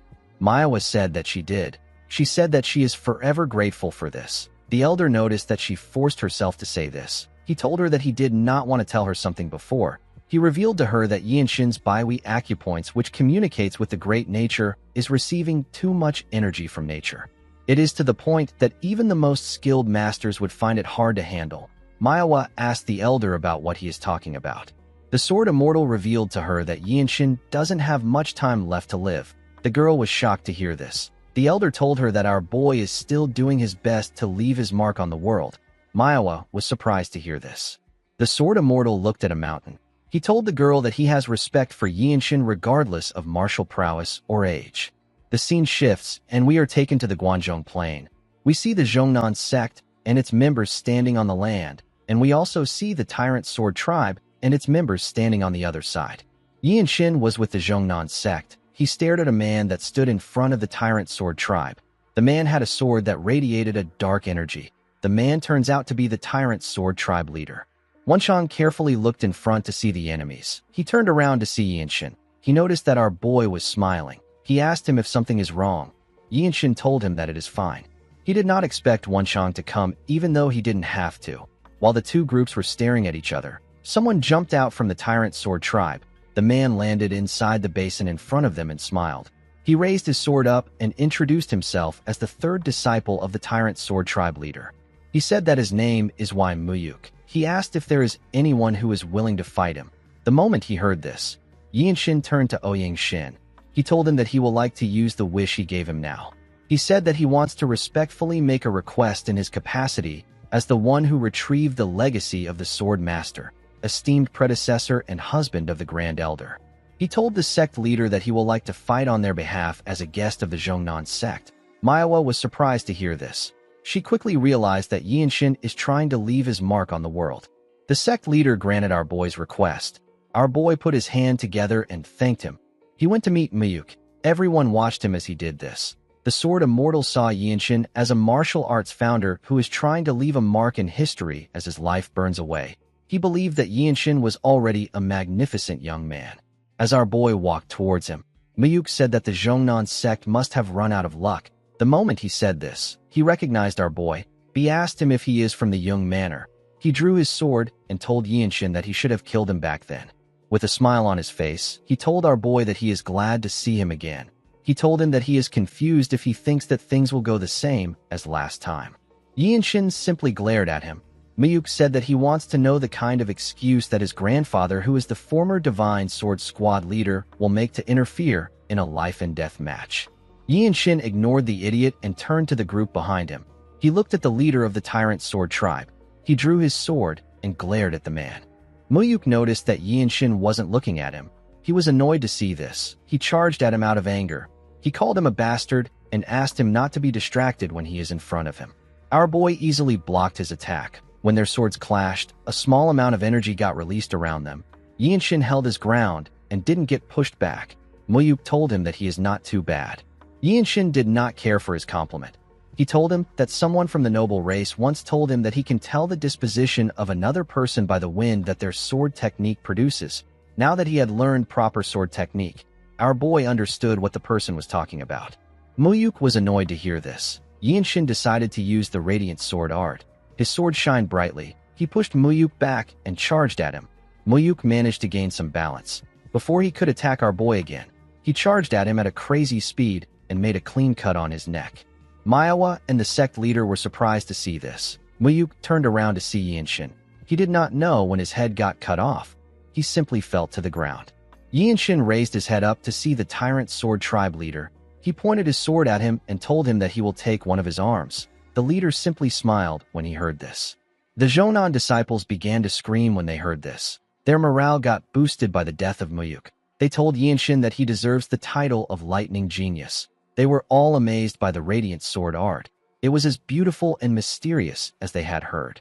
The members of the Tyrant Sword tribe were shocked to see what happened. They couldn't believe that Muyuk was defeated without any resistance. While they were in shock, their leader ordered them to kill everyone. The members quickly charged at the Zhongnan disciples. Wenchang and the disciples also charged at them. They all went into the basin. Among the members of the Tyrant Sword tribe, a huge man called our boy a bastard. He seemed like he was very interested in killing him. Yinshin drew his sword. He could tell that the old man was very strong. He knew that this is a martial master that he couldn't handle. He wondered if this man is Muyuk's grandfather. The old man told him that he will kill him. Yinshin told the man that his grandson wouldn't have died so fast if he taught him well. The man was annoyed to hear this. He jumped to charge at our boy. Before he landed on the ground, the sword immortal moved past Yinshin and charged at him. He attacked him in the air. The man was able to block the attack, but he got pushed back. The sword immortal landed in front of our boy. He turned to him and told him that he has secured his share of the battle thanks to him. Immediately he said this, he charged at the man. Yinshin looked around. He saw everyone fighting for their lives. Since this was a group battle, he needed to find someone that he is capable of handling. While he was looking around, some of the enemies charged at him. Our boy's sword shined brightly when he saw them coming towards him. One of them was holding a spear. He tried to stab our boy with the tip of the spear. Yinshin used his sword sheath to block the attack. He used the radiant sword art to behead the man at a crazy speed. He didn't even know when he died. Another man charged at our boy. Yinshin easily cut through him. He moved past the man to kill 2 more people swiftly. 2 other men tried to attack him from both sides. Our boy was able to dodge the first sword that came close to him by going low. He blocked the other man's attack while he was down. He killed the 2 men at the same time. Now our boy had killed 6 people. The moment he raised his head up, someone tried to sneak up on him from behind. The man lost his head before he could stab Yinshin. Wenchang was the one who killed him. Yinshin smiled when he saw his friend. The 2 of them got in position and began to attack the enemies. They watched each other's backs. In the next scene, we see Shin taking a walk with Yinshin. She told him that they won the fight against the Tyrant Sword tribe thanks to him. She explained to him that it is important to be the first to act in war. Yinshin told her that she flatters him. Shin heard that several martial masters in their sect want to talk to our boy. She asked him if it is hard for him to handle all of them. Yinshin recalled when one of Shin's men came to greet him. He told him that it has been a while since they met. The man revealed to our boy that he secretly hid some grain tea from his master and his seniors. He asked Yinshin if he would like to have some with him. Another martial master came to meet Yinshin later in the day. He was annoyed to find out that our boy has already received a large amount of duel requests. He did not expect that he would be too late. Another martial master met with Yinshin. He told him that his juniors in the enforcement pavilion are interested in him. He said that he blocked them off for our boy. He asked Yinshin if he can discuss sword techniques with him. Wenchang was surprised to see the amount of martial masters that came to visit Yinshin. While they were walking, the elder revealed to Yinshin that she can tell him why his clan was destroyed if he wants to know. She told him that his second brother already knows about it. She told him that it will be better for him to hear about it after the big fight is over. Shin noticed that Yinshin's mood didn't change. She assumed that he wasn't affected by the issue. Our boy told her that he will go with her suggestion. The scene shifts, and we are taken to Guangzhou Plains. We see the Tyrant Sword Tribe leader and his forces on one side. The men stared at their enemies who were on the other side. The Sword Immortal told Manhwa that this fight won't be easy. He said that all the old birds in the small elder council of the Tyrant Sword Tribe are there. Manhwa realized that the war will be over if they win this fight. The Sword Immortal asked Manhwa to look after the disciples. She accepted his order. She turned to Yinshin and wished him good luck. Our boy asked her to stay safe. The Sword Immortal turned to Yinshin. He advised him to be careful of the vicious Rakshasa swordsman. He is the grandfather of Mayuk. Yinshin asked the elder if he is referring to the elder of the Tyrant Sword Tribe from last time. The Sword Immortal revealed to him that the vicious Rakshasa swordsman kept glancing at him while they were fighting. While he ranks higher in seniority than the Tyrant Sword Tribe leader, the vicious Rakshasa swordsman is said to be like the leader's limbs while on the battlefield. He is basically the leader's right-hand man. Yinshin thanked the Sword Immortal for his concern.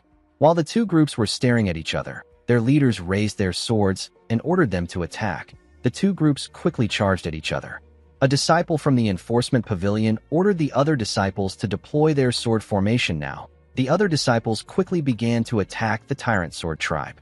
Yinshin easily took care of the people that came close to him. While he was fighting, he felt someone coming towards him. He quickly turned around. He saw the vicious Rakshasa swordsman walking towards him. With a smile on his face, he told Yinshin that he won't survive today. He told him that he will cut off his head and offer it to his grandson's grave. Our boy asked the man if this is how all the unorthodox martial artists act. He could not believe that the man came to look for him even though all his subordinates are dying at the hands of the Zhongnan sect's martial masters. Yinshin told the man that he is shameless. The vicious Rakshasa swordsman was annoyed to hear this. He charged at our boy. He told him that he will tear him apart. He swung his sword at Yinshin. Our boy was able to block the attack, but the impact was crazy. The vicious Rakshasa swordsman charged at Yinshin with his palm. Our boy was surprised to see his hand coming towards him. He quickly raised his palm. He was able to block the attack, but he got pushed back. He could not believe that he could not gather his energy after having one clash with the vicious Rakshasa swordsman. He realized that this was a martial master that he couldn't handle at his current level. The vicious Rakshasa swordsman smiled at Yinshin as if he knew what he was thinking about. Before he could attack him, the Cloud Sword Dragon charged at him from behind. The vicious Rakshasa swordsman was able to block the attack. Another disciple charged at him. He was still able to block the attack. He was being attacked by 3 disciples. Yinshin watched them as they fought. The blue circle of comprehension appeared above his head. He decided to analyze the techniques of the vicious Rakshasa swordsman. The way he holds his sword, the way his muscles move when he puts energy into his sword. Yinshin slowly analyzed the way he behaves and the habits that he displays when using burst discharge. He wanted to see the way the man moves when he is defending. Yinshin promised himself that he will figure out everything he does. While they were fighting, Manhwa charged at him from above. The vicious Rakshasa swordsman grit his teeth out of anger. Yinshin immediately realized that Manhwa was making a suicide attack. Before her sword could touch the vicious Rakshasa swordsman, he used his palm to hit her stomach. Manhwa forcefully used her sword to cut off his arm. She fell to the ground after doing this. The vicious Rakshasa swordsman quickly made a huge swing to push anyone around him back. He watched as his hand fell to the ground. He told the Cloud Sword Dragon that she lives up to her reputation. Manhwa was not ready to give up. She grabbed her sword. When she raised her head up, she saw that the vicious Rakshasa swordsman was about to cut her down. Before he could do anything, Yinshin charged at him from behind. The vicious Rakshasa swordsman sensed his presence. With a smile on his face, he asked Manhwa to wait right there. He turned around and swung his sword at Yinshin. Our boy already knew the move he will make from that position. He used his sword to brush it aside and landed a huge cut on the vicious Rakshasa swordsman. The vicious Rakshasa swordsman was shocked to see what happened. A large amount of blood gushed out of his body. Manhwa and Il Shin's disciples who fought him were shocked to see what happened. The vicious Rakshasa swordsman's head fell to the ground. Immediately this happened. Yinshin's blue circle of comprehension disappeared from his head. While the tyrant sword tribe leader was fighting Ouyang Shin, he sensed that something had happened to his right-hand man. Yinshin pointed his sword at the tyrant sword tribe leader. He reminded him that he said that he will take his arm. The tyrant sword tribe leader glared at our boy. Wenshang walked up to his friend. He was surprised to see the body of the vicious Rakshasa swordsman on the ground. He took a deep breath and announced that the guest of the Zhongnan sect, whose name is the Lightning Genius, has beheaded an elder of the tyrant sword tribe. The martial masters of the Zhongnan sect were shocked to find out that our boy took out the vicious Rakshasa swordsman. The members of the tyrant sword tribe could not believe that such a thing actually happened.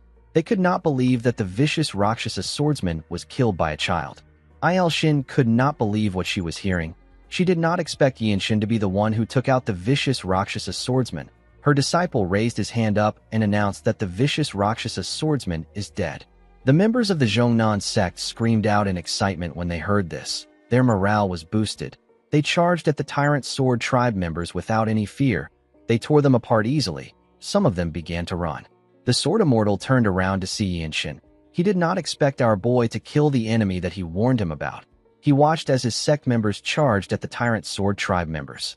Ouyang Shin pushed the leader of the tyrant sword tribe back with his sword. The moment he did this, one of the members of the tribe charged at him and pushed him back.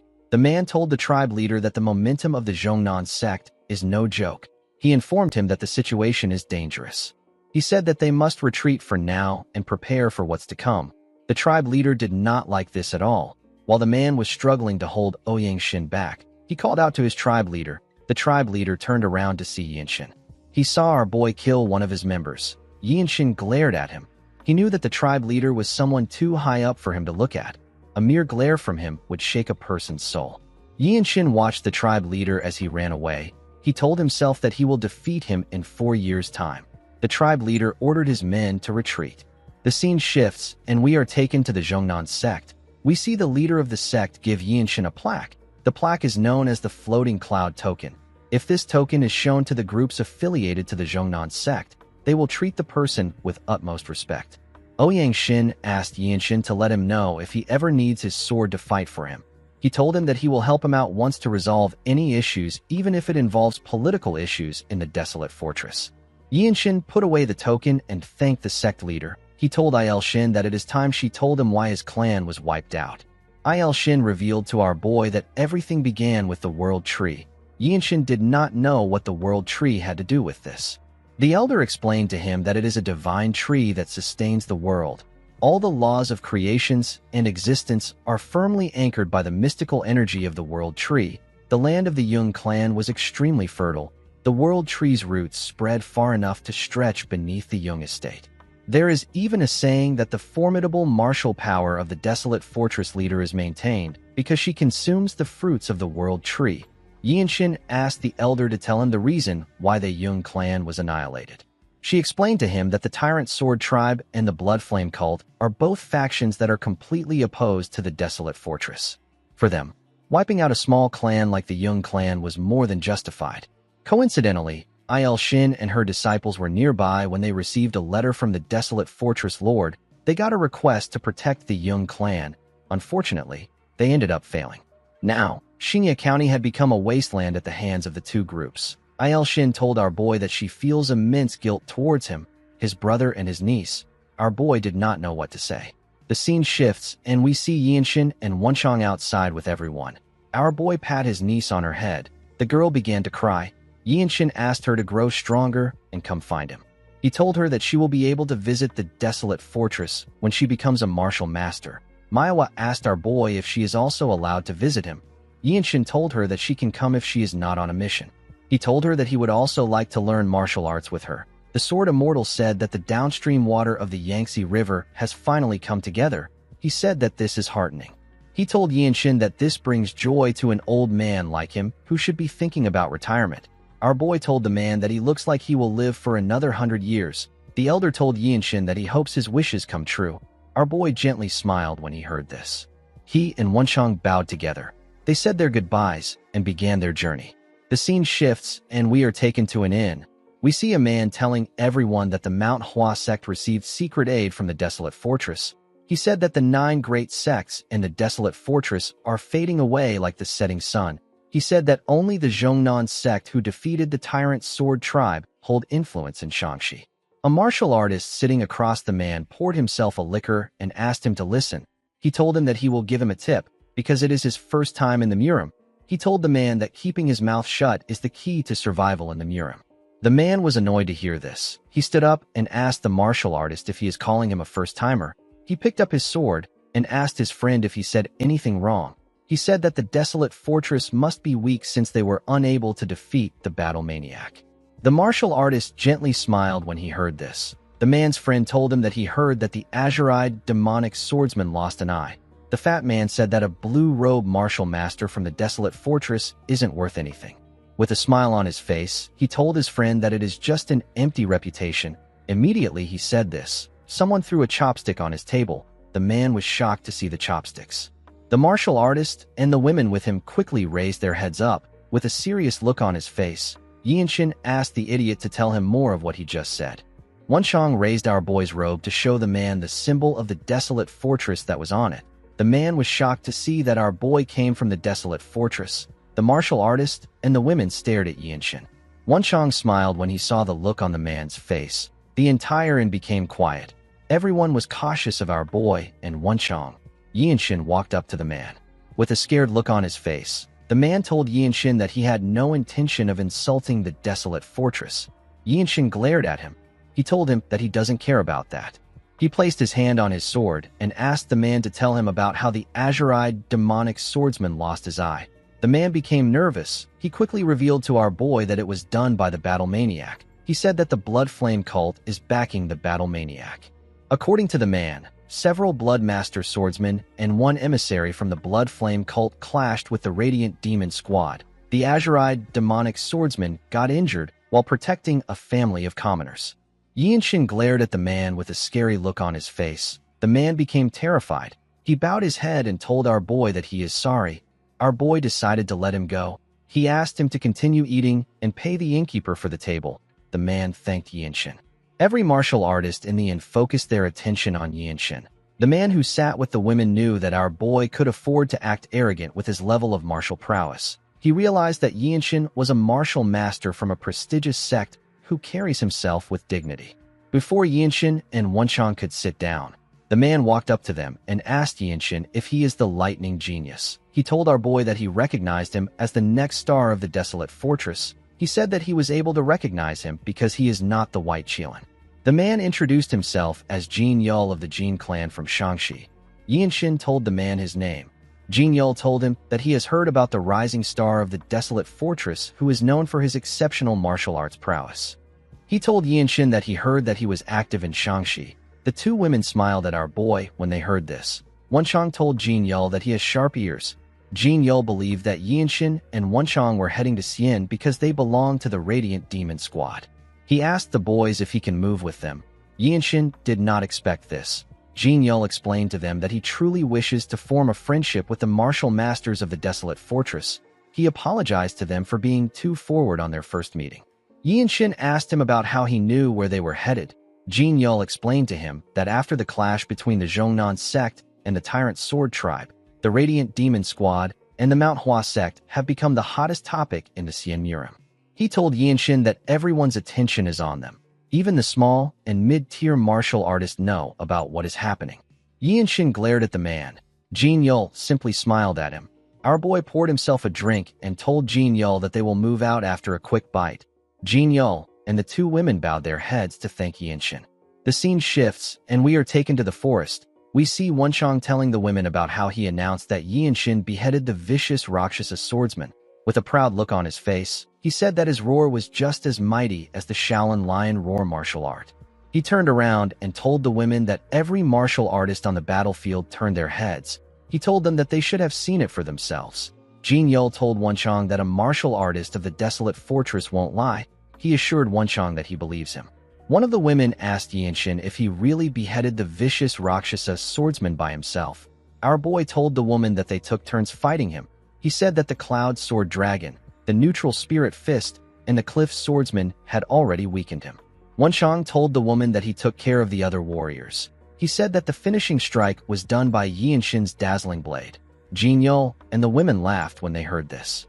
While they were walking, Yinshin suggested that they take a short break next to a lake. Wenchang said that he is going to look for wild animals.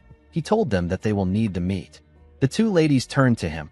They told him that they will follow him. While Wenchang was out hunting, Yinshin filled his bottle with water. Jin Yul sat behind him. He asked our boy if he uses his left hand. Yinshin told him that he wields his sword with his right hand. He said that he only trained a little in the fist arts.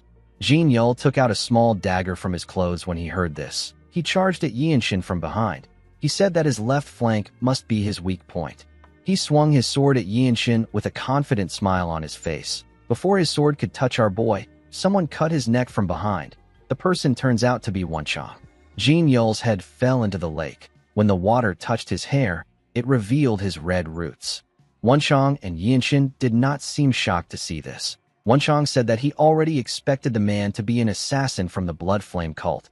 Yinshin asked him about Jin Yul's companions. Wenchang revealed to him that the girls are the daughters of an official. He said that they must have already arrived at the afterlife by now. Wenchang slit both their throats. He told our boy that they will arrive at their destination in half a day. The scene shifts, and we are taken to Xian. We see Myung wearing a bandage around his eye. He commended Yinshin for achieving an unbelievable merit. He did not expect Yinshin to slay an elder of the 13 skies. He told our boy that even he has not accomplished something like that. Yinshin and Wenchang were shocked to see that he actually lost one of his eyes. They could not believe that the rumor was true. They asked him about his eye. Myung did not know what to say. Mirio told our boy that Myung is not the only one in trouble. She told him that it was reckless for him to go against an elder of the Tyrant Sword tribe. She was relieved to see that Yinshin wasn't hurt. Yinshin asked Mirio about what happened. He found it odd that their squad leader wasn't there with them. Mirio revealed to him that Ma Jin went on a pursuit with the Sword Saint and the martial masters of the Manhwa sect. She said that the Blood Flame cult, who are the masterminds, have revealed themselves. She said that she doesn't know the kind of tricks the Blood Flame cult will try with the Plum Blossom Pill. She revealed to them that support from the desolate fortress will arrive soon. Yinshin asked her about Myung's eye. Mirio let out a sigh. She revealed to Yinshin that the battle maniac used flying explosives, which is the Tang clan's hidden weapon. It happened while they were up against 3 Bloodmaster swordsmen. Myung could have easily dodged the attack, but there was a civilian house behind him. Myung had no choice but to strike the explosive down with his sword. He laughed nervously as Mirio told them about what happened. While they were talking, someone threw an explosive into their room. The group was shocked to see the explosive. It caused a huge explosion in the inn. Myung quickly picked Wenchang up and carried him out in an instant. He took a look at the inn and said that their squad leader isn't working hard enough. When he turned to the side, he saw Yinshin and Mirio land on the ground together. When Yinshin raised his head up, he saw some men coming towards them with their swords. He saw a man with one arm standing while the others charged at them. Yinshin immediately realized that this man is the battle maniac. Our boy asked his teammates to take care of the others. He said that he will handle the battle maniac. Myung and Wenchang were surprised to hear this. The battle maniac smiled when he saw Yinshin coming close to him. He knew that there is only one person wearing a blue outer robe and white on the inside in the Radiant Demon Squad. He knew that he was looking at the lightning genius. He watched Yinshin as he drew his sword. He believed that our boy had become incredibly arrogant because of his title. He asked Yinshin if he doesn't know that he was the one who took the azure-eyed demonic swordsman's eye. Yinshin asked the battle maniac to tell him the actual reason he came.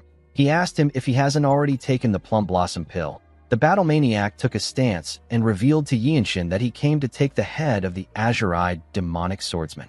Our boy told him that he can incur the wrath of the Sword Saint and the Radiant Demon Squad leader by being here. The battle maniac raised his amputated arm. He asked Yinshin if he does not understand what a martial artist's hand means to him. He asked him to stop asking stupid questions. He told our boy that he spoke to him because he heard that he showed some promise. He told him that he is no different from the other fools. Yinshin gathered his energy into his sword. He used the radiant sword art to attack the battle maniac. The battle maniac dodged the attacks and charged at our boy. He appeared behind him. He attacked our boy with a perfect grasp technique. Yinshin turned around and used his sword to block the attack. He moved back a bit. The battle maniac was shocked to see our boy's footwork. He was certain that this was the footwork of the noble race. He quickly realized that he was wrong. He knew that the martial art of the noble race can't be copied. He realized that Yinshin was using a completely different martial art. Our boy told him that he talks too much. The battle maniac smiled when he heard this. He told Yinshin that he heard that his family is buried on the mountain behind their clan's estate. He asked our boy if he has ever wondered about what happened to his land after he left. With a smile on his face, he asked Yinshin if he expected his hometown to be untouched after he made an enemy out of the Blood Flame cult. He revealed to our boy that they dug up the mountain and burned all the corpses. Yinshin was shocked to hear this. He remembered how the maid used to wake him up for breakfast. He remembered his first brother and his wife. He remembered how his father called him his son with his last breath. Yinshin released his energy when he thought of this. With a cocky smile on his face, the battle maniac asked our boy if he believes that he can beat him. Yinshin wondered about what would make a martial artist feel despair. The first thing would be when their masters, seniors, juniors, or they themselves face death. The second would be when they lose the ability to perform martial arts due to their body. Yinshin wondered about which of this situation would best fit a martial arts-obsessed warrior. Our boy didn't believe that cutting off his limbs would be enough. The battle maniac charged at him while he was thinking. Yinshin put away his sword and used his palm to block the battle maniac's attack. The battle maniac was annoyed to see that Yinshin was using a palm technique against him. He attacked our boy faster. Yinshin was able to block each one of his attacks. Before he could make a huge attack, Yinshin caught his wrist. With a look of anger on his face, the battle maniac asked Yinshin to tell him how he knows his technique. Our boy told him that he made his technique better. The battle maniac was annoyed to hear this. He could not believe that our boy stole his secret martial arts technique in an instant, and he even improved it. Yinshin liked the look on his face. He realized that this was the best way to throw the battle maniac into despair. To martial artists, their martial arts is a life that they built up through countless years of dedication. Yinshin basically denied the battle maniac's entire life work. He even showed him a more superior form of his martial arts. Our boy moved close to the battle maniac and asked him if he would like to learn the improved version. The battle maniac was shocked to hear this. Yinshin smiled and said that he cannot teach him. The battle maniac screamed out in pain. Yinshin released some energy and tightened his grip on his wrist. He broke the battle maniac's wrist. The poor bastard screamed out in pain. Yinshin watched him as he suffered. Myung and Mirio couldn't believe their eyes. They couldn't believe that Yinshin subdued the battle maniac. Our boy drew his sword and moved it close to the battle maniac's neck. The man called him a bastard. Yinshin beheaded him when he heard this. Everyone was shocked to see this. When the battle maniac fell to the ground, a small box with a plum blossom symbol on it fell out of his clothes. In the next scene, we see Yinshin present the battle maniac's head and the plum blossom pill to his captain. Ma Jin picked up the box to look at it. He didn't know what to say to our boy. He simply stared at him in silence. He let out a sigh and revealed to Yinshin that he will soon be able to request for a promotion exam to the blue rank. He said that this is the shortest time it has ever taken for a person to reach this rank. He told Yinshin that he will also be the youngest person to ever take the test. Our boy told his captain that he has heard about the promotion exam. He asked him if he can explain it to him in detail later. He said that they have something more urgent to attend to. Ma Jin agreed with Yinshin. He placed the pill down and revealed to the group that the Manhwa sect was attacked. Everyone was shocked to hear this. In the next scene, we are taken to another room. We see Yinshin and his teammates in the room with the Manhwa sect members. We see Hyun lying on the bed. Cheonju was sitting next to him. When he looked at the boy's body, Yinshin remembered when he asked him to become friends with him. Cheonju revealed to the Radiant Demon Squad that Hyun used every last bit of his energy in order to protect his senior brother. The energy core is an organ that contains a trace amount of innate energy from birth. It can get damaged if completely emptied. Some even call this traces of energy innate core energy. Yinshin found the situation to be odd. He told Cheonju that it is simply a depletion of internal energy. He asked the man if it can't be replenished. Cheonju told him that it can. He explained to our boy that the other disciples who showed similar symptoms have already gotten back on their feet. Yinshin asked him about why Hyun isn't better. The man revealed to him that Hyun can't be treated through ordinary means. This is because he learned the Violet Dawn's sacred art as the sect leader's disciple. The boy can't be treated because the others did not learn the same martial arts as him. Yinshin asked him if they can't just use the plum blossom pill. Cheonju said that the energy of the plum blossom pill might be able to substitute for the Violet Dawn's sacred art, but a martial master is needed to absorb and transfer the energy in place of the unconscious Hyun. Cheonju revealed to the group that Hyun only has an hour left to live. He said that they don't have enough time to transfer the energy. The moment he said this, Ma Jin told the man something. He quickly raised his head up when he heard what the captain said. Other people couldn't hear what the captain was saying. Yinshin noticed that they were talking. He realized that his captain is using the frequency whispering technique to communicate with Cheonju.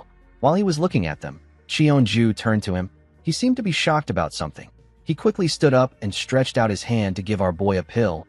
He told him that he is counting on him. Yinshin asked him if he believes that he can transfer the energy. Ma Jin told him that he does. He asked our boy to swallow the pill and start immediately. He told him that the pill will also strengthen him. While watching Yinshin circulate his energy, Ma Jin recalled that our boy had previously absorbed an elixir incredibly fast and perfectly integrated it. Yinshin absorbed it before he could help him. With our boy's talent, Ma Jin believes that it will be possible to quickly dissolve the plum blossom pill's energy and transfer it to Hyun within the time limit. After preparing himself, Yinshin collected the pill and swallowed it. Hyun sat in front of him in a lotus position. The moment our boy swallowed it, he felt something within. The plum blossom pill is a special elixir tailored to a specific way of manipulating internal energy. For someone like Yinshin who hasn't learned the internal arts of the Manhwa sect, it would take a whole year to fully settle the plum blossom pill's true energy in his body. Unless a person undergoes a full year of closed-door training, it will have no real value. This is why the battle maniac didn't use the pill immediately he got it. It would be better for a person to focus on developing their own martial arts with such a large amount of time. Yinshin believed that he can absorb this energy and transfer it to Hyun at the same time. His blue circle of comprehension appeared next to his core. Our boy knew that he needed a massive amount of energy. He noticed that the slight opening in the middle energy core started to widen upon receiving the plum blossom pill's energy. Though it didn't fully open, it managed to shorten the time needed to absorb the energy. Cheonju was shocked to see that Yinshin has already dissolved the plum blossom pill's energy. Our boy placed his hand on Hyun's back. He asked the boy to focus. He asked him to use the Violet Dawn's sacred art to absorb all the plum blossom pill's energy that he is transferring. Hyun used his martial arts to slowly absorb the energy. The Mount Hua disciples could not believe their eyes. Everyone watched Yinshin transfer the energy to the boy. After a while, Yinshin removed his hand from Hyun's back. The boy regained consciousness. He opened his eyes and looked around. Cheonju asked him if he is conscious. Hyun told him that he is. Cheonju quickly placed his hand on his wrist to check his energy. He was shocked to feel the boy's energy. Hyun's internal energy wasn't just restored, it also grew stronger. Cheonju could not believe that Yinshin completely dissolved the plum blossom pill's energy and infused it into Hyun's body without losing the tiniest amount. The man was shocked to see that Yinshin transferred the powerful energy without keeping any for himself. He told our boy that he is a truly noble man. Yinshin told him that he simply understood the situation. The man could not believe what he was hearing. He put his hand together and bowed his head to thank Yinshin. He told him that he has saved the future of the Mount Hua sect. Everyone was surprised to hear this. The man told Yinshin that he has to get a reward because he treated their sect with the dignity of a true hero. He told him that he is not measuring his kindness with material things. He said that it is just a token of gratitude. He asked Yinshin to accept it. Cheonju pat Hyun on the head and told our boy that Hyun will be visiting the desolate fortress soon. He said that he will send the gift when Hyun visits. Yinshin put his hand together and thanked the man. He turned to his captain and asked him if the mission is complete. Ma Jin told our boy that it is. He told him that he did everything. The scene shifts and we are taken to the desolate fortress. We see Yinshin meditating in his room. While meditating, our boy thinks about the fact that he wanted to get martial arts instructions from the desolate fortress master when he returned. However, when Yinshin went to meet her, The fortress master told him that she will teach him the type of martial arts that he needs when the time is right. She told him that there is still room for improvement in the radiant sword art and the evading swift step. Our boy decided to focus on these two arts. He wondered if there is a way to infuse more force into the flow of the radiant sword art. He also thought about how he could take the second step of the invading swift step. Yinshin recalled that he also wanted to invent new forms for the infinite blossom fist strike. Our boy closed his eyes and focused on his energy. After meditating for a while, he let out a sigh. He was not getting any ideas. He realized that inspiration doesn't come immediately. He recalled that Ma Jin said something about the martial transcending ground. The captain explained to him that the radiant demon arts of the radiant demon squad and the heavenly sword arts of the heavenly squad are completely different. He told Yinshin that each of the 17 martial groups under the divine sword squad is like an independent sect. The martial transcending ground was established to bring all these groups together to form an ocean. Yinshin picked up his sword. He decided to visit the martial transcending ground. When he stepped out of the room, everyone turned to him. They had all heard about how he achieved a feat too incredible to believe. Someone asked him if it is true that he beheaded the vicious Rakshasa swordsman. They could not believe it, because even a blue-robed warrior of the desolate fortress can hardly deal with an elder of the 13 skies. Another person asked him if it is true that he saved the life of the Mount Hua sect leader's disciple. Yinshin did not say anything. He simply walked past them. The martial artist could not believe that our boy has connected with several martial masters from the 9 great sects on just 2 missions. Someone said that he will request for our boy's support if he gets assigned a mission in Shanxi. Yinshin walked up some stairs and looked down to see something. He saw different martial artists fighting each other. This place is the martial transcending ground. It is a dueling arena for all martial artists under the divine sword squad to spar freely. It is where 17 martial styles intersect. Each of these styles is comparable to that of an independent sect. While he was looking at the martial artists, someone asked our boy about who he is. When Yinshin turned to the side, he saw a man in a purple robe. He asked the man if this is the martial transcending ground. The man told him that it is. The man had heard about a young swordsman in a long blue robe. He knew that he was looking at the lightning genius. He put his hand together and introduced himself as the Yuan. He said that he is from the command bureau. Our boy also introduced himself to the man. He walked past him after the introduction.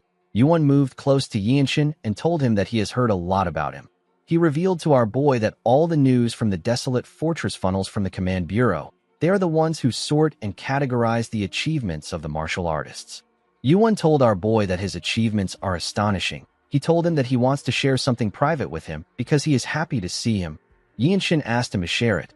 Yuan revealed to Yinshin that he will be promoted to the blue robe rank even if he completes a simple small mission. Our boy did not expect to hear this. The man congratulated him in advance. He said that he finally feels that his duty managing the martial transcending ground has a meaning today. He pointed at someone and said that the successor of the Ma clan is training today. When Yinshin turned to the side, he saw the successor using his fist to overpower his opponent. The boy was easily pushing his opponent back. Yuan revealed to Yinshin that the boy has earned a lot of praise under the name of the Ma clan. He has been defeating white-robe warriors on the martial transcending ground. This is quite impressive because it hasn't even been a month since he passed the desolate fortress trial. Yuan said that the area around the main fortress has been lively thanks to the boy. Yinshin did not seem to really care. He watched the boy as he gathered his energy and used it to send his opponent flying. Immediately, he took care of his opponent.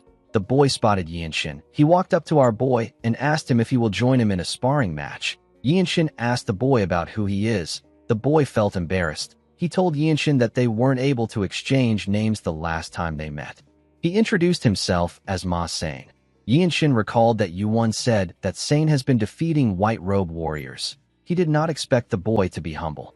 Sane told our boy that he learned and gained a lot of things from their duel. He asked Yinshin to grant him another opportunity. Our boy recalled that Sane helped him create his energy accumulation discharge. He wondered if this duel will also benefit the radiant sword art. While Yinshin was talking, Myung walked up to Sane and asked him if he is a rookie. He asked the boy to spar with him instead. Sane was shocked to see the azure-eyed demonic swordsman. Myung told him that he now has one eye. He asked Yinshin if it is okay for him to duel the boy. Our boy asked him if he visits the martial transcending ground often. Myung stretched his arms and said that he will fall behind if he doesn't come there. He told our boy that this is a sect full of monstrous martial masters. Yinshin asked him if he is doing this because of his eye. Myung told him that he is right. He said that he needs to gradually recover his senses because his vision as a swordsman has been cut in half. He walked forward with saying, the boy was quite excited. Yuan said that this is strange. He revealed to Yinshin that the azure-eyed demonic swordsman evaluates people based on their aptitude. Yinshin asked him if he is talking about his senior. Yuan took a look at Myung and said that he is a truly cold-hearted person. He told our boy that he can tell from Myung's records. According to Yuan, Myung applies a ruthless standard to martial artists. Both aptitude and character matters to him. It is not unusual for him to just dismiss people. There have been times when leaders of orthodox sects lost their lives to him for their hypocrisy. This is why he is called the demonic swordsman. Yuan said that Myung's standards are quite harsh. Our boy said that he doesn't understand this. Yuan told him that he has never experienced anything because his aptitude is exceptionally outstanding.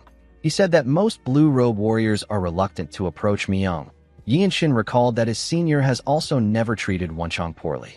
While he was talking, Yuan saw something. He saw Myung give Sane a heavy punch in his chest. With a smile on his face, he said that Sane picked the wrong opponent. Sane spat out some blood and fell to the ground.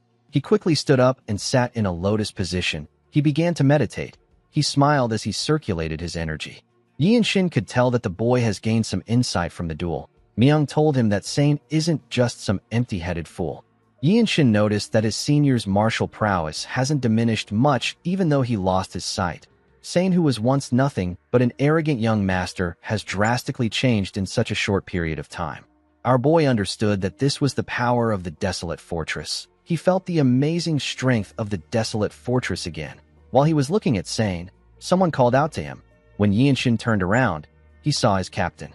Ma Jin walked up to him and revealed to him that the fortress master wishes to commemorate his coming of age. Our boy asked him if he is saying that the desolate fortress will host his coming-of-age ceremony. Ma Jin told him that he is correct. Yinshin was not interested in this. He asked his captain about when he will get his next mission. Ma Jin revealed to him that the fortress master personally arranged the event. He told our boy that she acknowledges his talent and potential. Yinshin took a look at the martial transcending ground. He told his captain that he doesn't really want to do it. He said that he can analyze and refine dozens of sword techniques here in the next 2 hours. Ma Jin realized that the fortress master knows our boy better than he does. He told Yinshin that the fortress master already anticipated his reaction. He revealed to him that the fortress master asked him to offer him a reward. He said that the lightning immortal treasure liquor is the reward. It is a rare elixir that doesn't clash with any known medicinal properties in the world. Ma Jin told Yinshin that 1 sip is enough to grant a person a long life without illness. Yinshin did not expect this. He wondered if the medicine could slow down the opening of his Baihui point. He told his captain that he will attend the event. Ma Jin did not think that our boy would do it. He explained to him that among those participating in the coming-of-age rite, only 1 person will get to drink the lightning immortal treasure liquor. In the past, this was decided through a competition between children who could not become a white robe, but it is different this time. Ma Jin revealed to Yinshin that there are several white robes from renowned clans who are aware that he will be participating in the event. Yinshin said that this won't be a problem. A few days later, we are taken to Yanjiak's office. We see him eating with Ma Jin. He told the captain that the fortress master has intervened. Ma Jin asked his father if the main house plans to hold the ceremony. Yanjiak didn't say anything. The scene shifts, and we see some white-robe warriors and some young warriors gathered outside. They were all wearing their ceremonial caps. Other white robes and blue robes watched the ceremony from the side. The fortress master touched Yinshin's head and congratulated him. She announced that the lightning genius will not take a new name. On some occasions, some people take on a new name upon coming of age. As the fortress master walked forward, a blue-robe warrior said that this is the final step. He was curious to see who will drink the lightning immortal treasure liquor this year. He said that no white robe can compare to Yinshin if they go by achievements. Even Namgung Washin has only just completed his first major mission. The man believed that the great martial clans also possess overwhelming strength in this ceremony. He said that the potential of the heirs of the Ma and Shin clans has far exceeded expectations. The fortress master took out a blue bottle and poured the liquor into a cup. Everyone watched her as she poured the lightning immortal treasure liquor. The fortress master raised her hand and told them that this is a small gift for them. She said that it will belong to whoever takes it first. She released her energy and asked the young warriors to take it if they can. Her energy pushed the warriors back. Most of them were sent flying. Yinshin and the heirs were the only ones pushing back. Sane quickly fell to the ground. The heir of the Shin clan couldn't move forward. While trying to hold on, Yinshin's blue circle of comprehension appeared above his head. He used the evading swift step to push himself forward. Everyone was surprised to see this. This was a footwork that brings about harmony with nature. The fortress master smiled as she watched Yinshin push forward. Our boy used the evading swift steps to charge in with a force that cuts through the crowd. His cap got blown away, but he still kept pushing forward. He was able to reach the fortress master. Everyone couldn't believe their eyes. Sane couldn't accept what he was seeing. The fortress master presented the cup to our boy. She asked him to savor it. Yinshin accepted the cup. Before Yinshin could drink the liquor, Sane told him that many warriors dream of standing in the same position as him. He said that the Jianghu is simply not fair. He asked Yinshin if he knows why people establish sects, build clans, and form alliances. He asked him to aim for the position of the Ma clan's patriarch. Yinshin asked him about what he means. Sane asked him to set a date and duel him. He told Yinshin that he wants him to fight him in a fair match for the position of the future patriarch of the Ma clan. He told him that he will take his place if he defeats him. Everyone was shocked to hear this. Most people were not aware of the fact that Yinshin is related to the Ma clan. The fortress master simply stared at Sane. Sane explained to Yinshin that the position of the clan patriarch and the leader of a prestigious martial clan takes precedence over all things. He told him that the position is much more valuable than the lightning immortal treasure liquor. He clenched his fist and told our boy that fighting is the law of the Jianghu. Yinshin wasn't really interested in the boy's offer. He knew that the prestige of a single clan cannot allow him to obtain the fruit of the world tree. Aside from this, Yinshin didn't want to beg others for his life without offering anything in return. He raised the cup and told Sane that he claimed the liquor with his own efforts. He drank the liquor in front of everyone. His grandfather was surprised to see what he did. With a cold gaze in his eyes, Yinshin told the boy that this is the Jianghu. Everyone understood what he meant. They knew that our boy wanted to stand above everyone as a sovereign martial artist of the Jianghu. Yinshin believed that he needed to be the best in order to be a martial artist of the desolate fortress, the clan that rules the world. He put his hands together and thanked the martial artists who honored their tradition and ceremony. The blue-robe warriors did not expect Yinshin to be part of the noble Ma clan. One of them said that the spirit of a noble bloodline never forsakes its descendants. Another blue-robe warrior said that he did not expect Yinshin to stand alone and not lean on his clan. He said that this is the bearing of a great master. He told his friend that our boy will one day build a clan of his own. The martial artist watched Yinshin as he stepped down from the stage. Sane approached him and asked him about why he turned down the offer. Yinshin told the boy that he will be a great leader of the clan. Sane was shocked to hear this. He didn't know what to say. Our boy simply walked past him. He walked up to his captain. He asked Ma Jin if he isn't married yet. Ma Jin turned to him with a worried look on his face. Yinshin recalled that his captain is the eldest legitimate son of the Ma clan. He asked him about why his clan is so desperate to find a successor when he is still capable and healthy. Ma Jin's expression became grim. It seemed as if Yinshin had brought up a topic he wanted to avoid. Myung moved close to his captain. He told him that our boy deserves to know the truth. He asked him if he can tell him. Ma Jin walked forward and asked him to go ahead. When the captain was no longer close to them, Myung told our boy that he has something to tell him. He revealed to him that their captain brought Mirio back from a mission in the past. He was holding her hand at the time.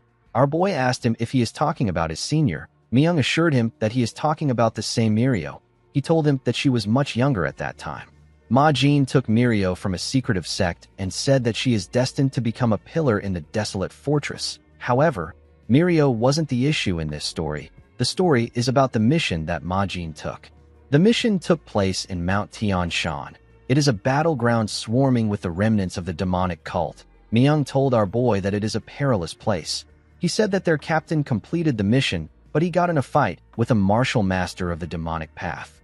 With a scary look on his face, Myung revealed to Yinshin that their captain was struck in a vital point by a piercing art that damages internal organs. Yinshin was horrified by what he heard. After the incident, their captain has not been able to perform fully as a man. Even the Heavenly Squad captain, who Ma Jin often argues with, never brings up this incident. Yinshin didn't know what to say. Myung asked him if he now understands the situation. Our boy assured him that he does. In the next scene, we see Yinshin in Ma Jin's office. The two of them looked each other in the eye. Our boy asked his captain about when the next mission will take place. Ma Jin explained to our boy that he can go for a month's break now that he has completed the customary ceremony. Yinshin told him that the break is not important to him. He told him that he wants to take a mission immediately. Ma Jin couldn't understand why our boy was in such a hurry. He stood up and told Yinshin that they have to do a purge. He explained to him that they are cutting off one of the Blood Flame cult's arms. Our boy did not expect to hear this. His captain revealed to him that he fought another cult apostle while he was fighting the battle maniac. This apostle's hair had turned completely black. His strength completely surpassed that of the Blood Master swordsman. The apostle was recently spotted near Mount Pingding in Hainan province, which is the Shaolin Temple's territory. Yinshin recalled that the Shaolin is located on Mount Song in Zhengzhou. He knew that Mount Song was extremely far from Hainan.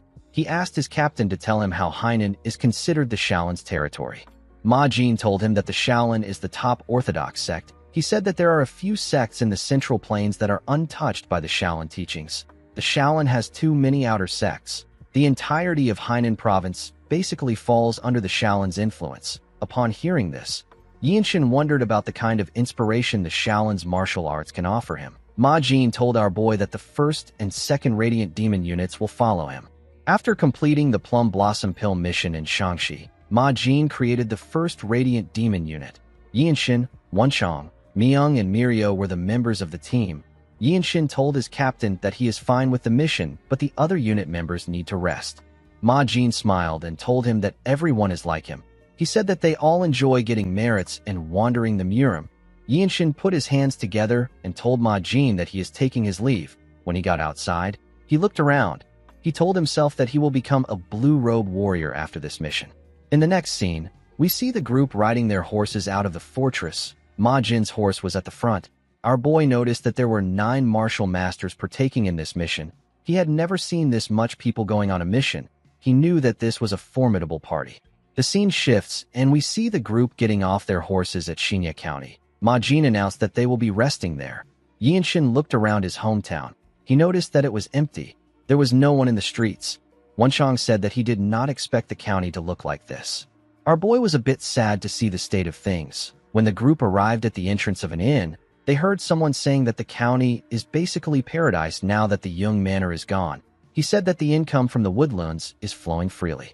The man laughed and said that the Blood Flame cult has done them a favor. Yinshin was shocked to hear this.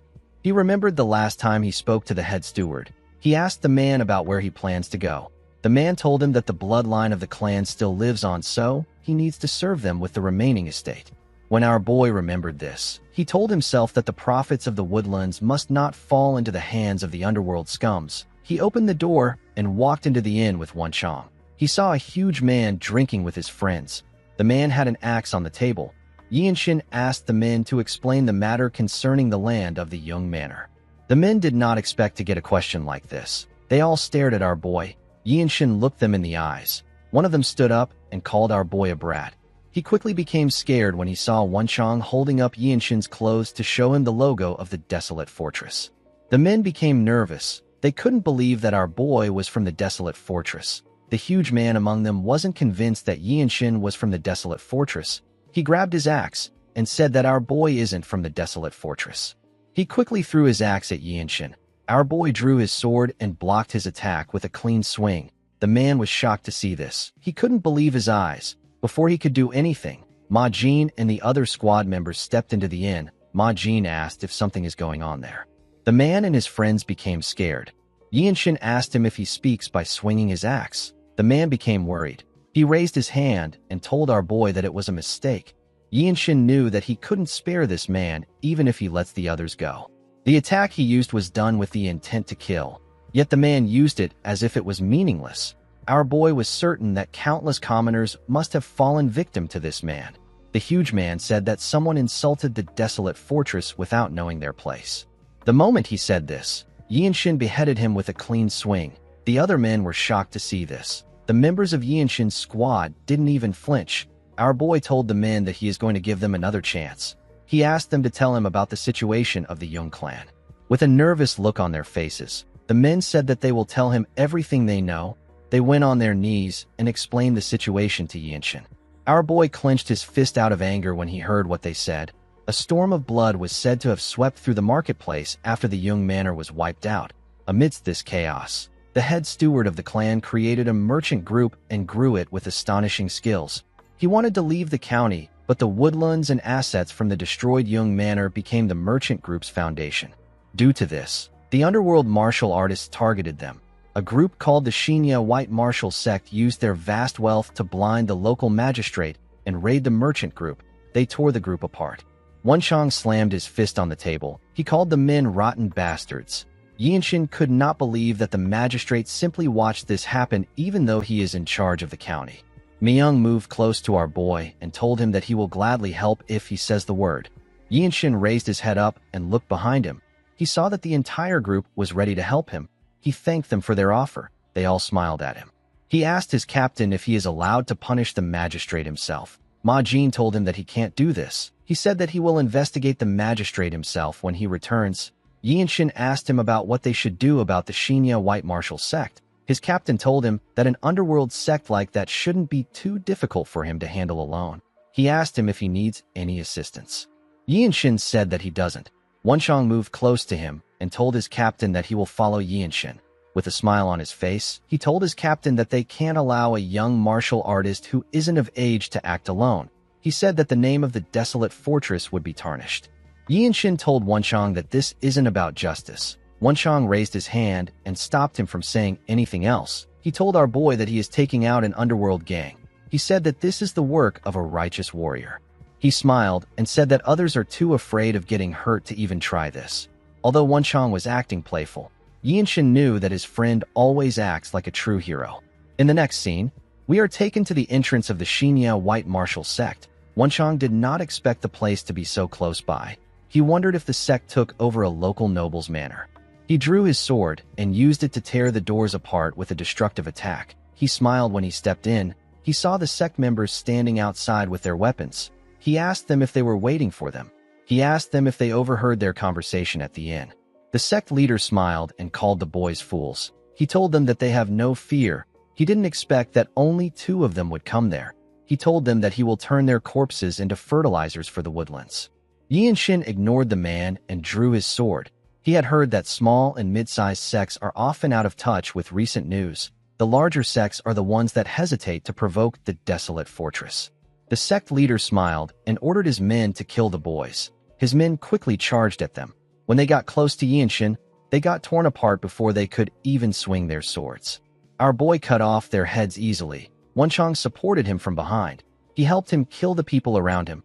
Yinshin glared at the leader after taking care of the people in front of him. The man became scared. Yinshin walked towards him. The sect leader and his subordinate became terrified. The sect leader tried to beg Yinshin. Unfortunately for him, our boy wasn't moved by his plea. He tore his body apart in an instant. The unfortunate bastard wasn't even able to react. His body fell to the ground in an instant. Yinshin raised his sword and carefully swung it to remove the man's blood from it. He covered his body with his energy and turned around. The men became scared. They all knew that they were dead. A while later, we see several dead bodies lying on the ground. Some of the men were heavily injured. While Yinshin and Wenchang were looking around them, someone said that he is already too late. When the boys turned around, they saw an official with 3 men. The 4 men stepped into the building together. The official was shocked to see the bodies on the ground. He wondered about what happened. While he was looking around, he saw Yinshin. He recalled that our boy was a child of the Jung manor. He asked him about what he is doing there. Immediately the man said this. He saw the desolate fortress logo on Yinshin's clothes. He could not believe that Yinshin was in the desolate fortress. One of the men ran past the official and called out to our boy. Yinshin was surprised to see the head steward. The man couldn't believe that our boy became a martial artist of the desolate fortress. He was very proud of him. He told Yinshin that this feels like a dream. Our boy told the steward that he heard that things haven't been going well for him. The man gently rubbed his head and said that things were bad for him because he is weak. Yinshin noticed that the energy emanating from the man's body was much different from before. It was now more refined and grounded. Our boy knew that a change like this is basically impossible without having formal martial arts training. He asked the steward if he joined an orthodox sect. The steward smiled and said that he was able to become an outer disciple of the Shaolin through great luck. Our boy did not expect to hear this. The steward pointed at the old bald man behind him. He introduced him as his master. The old monk introduced himself as Wen Zhang. Yinshin put his hand together and greeted the man. He introduced himself to him.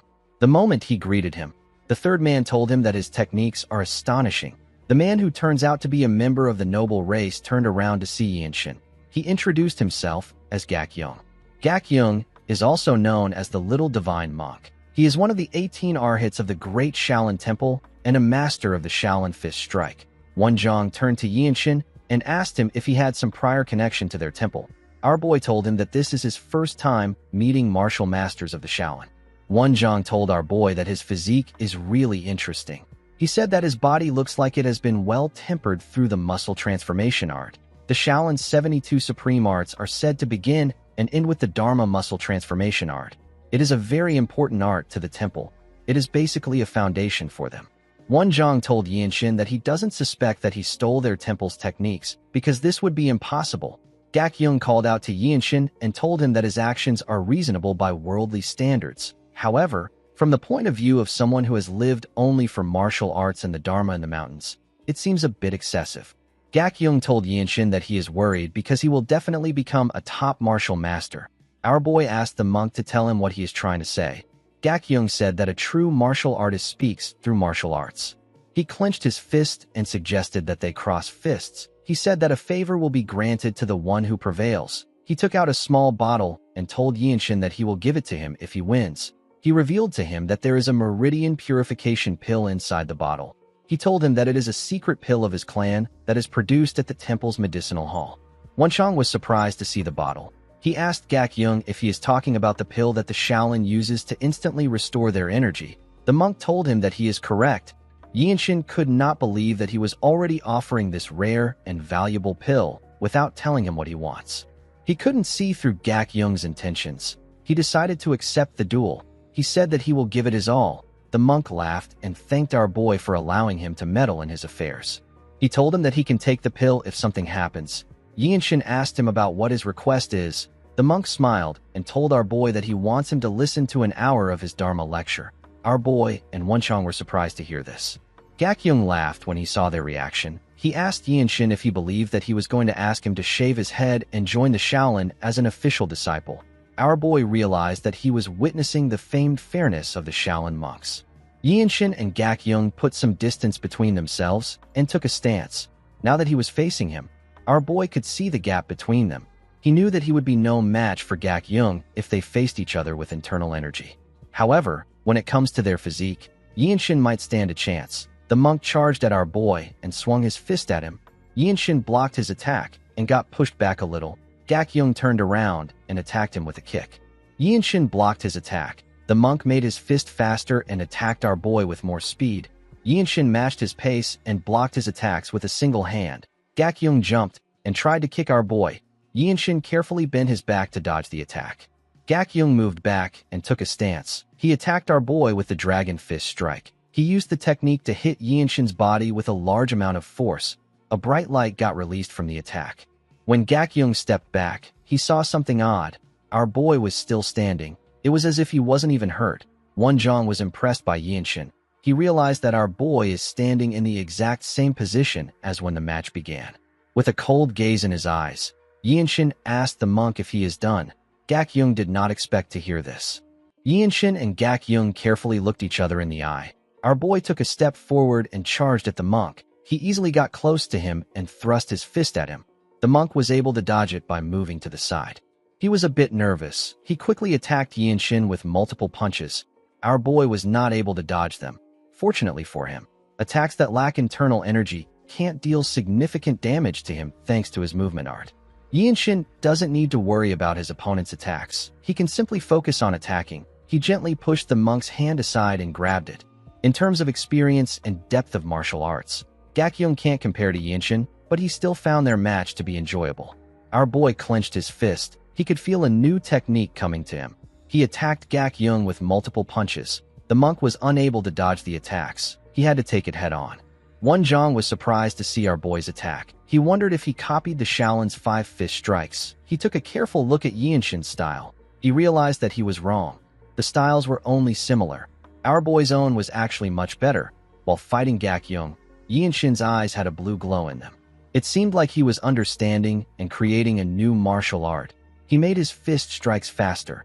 Gak Young was still able to keep up. The old monk noticed that Yinshin's mastery and range of application of energy emission techniques have improved significantly. He couldn't believe that our boy was getting better the more he fought. He realized that Yinshin was in the process of creating an entirely new martial art. Gak Young took a deep breath and thrust his fist at Yinshin. Our boy easily dodged it. He gave the monk a punch on his shoulder. Wonjong was surprised to see this. He realized that Yinshin's physique has already surpassed that of the little divine monk. Our boy and Gak Young continued throwing hands at each other at a crazy speed. They eventually blocked each other's fists. The two of them quickly moved back to create some distance between themselves. Gak Young began to breathe heavily. Yinshin wasn't even tired. The monk smiled and said that one of them will have to take the meridian purification pill if they continue. The two of them put their fist down and stared at each other. Everyone was shocked to see this. They couldn't believe that it was a draw. The official could not believe his eyes. Wonchong told him that those who know Yinshin know the truth.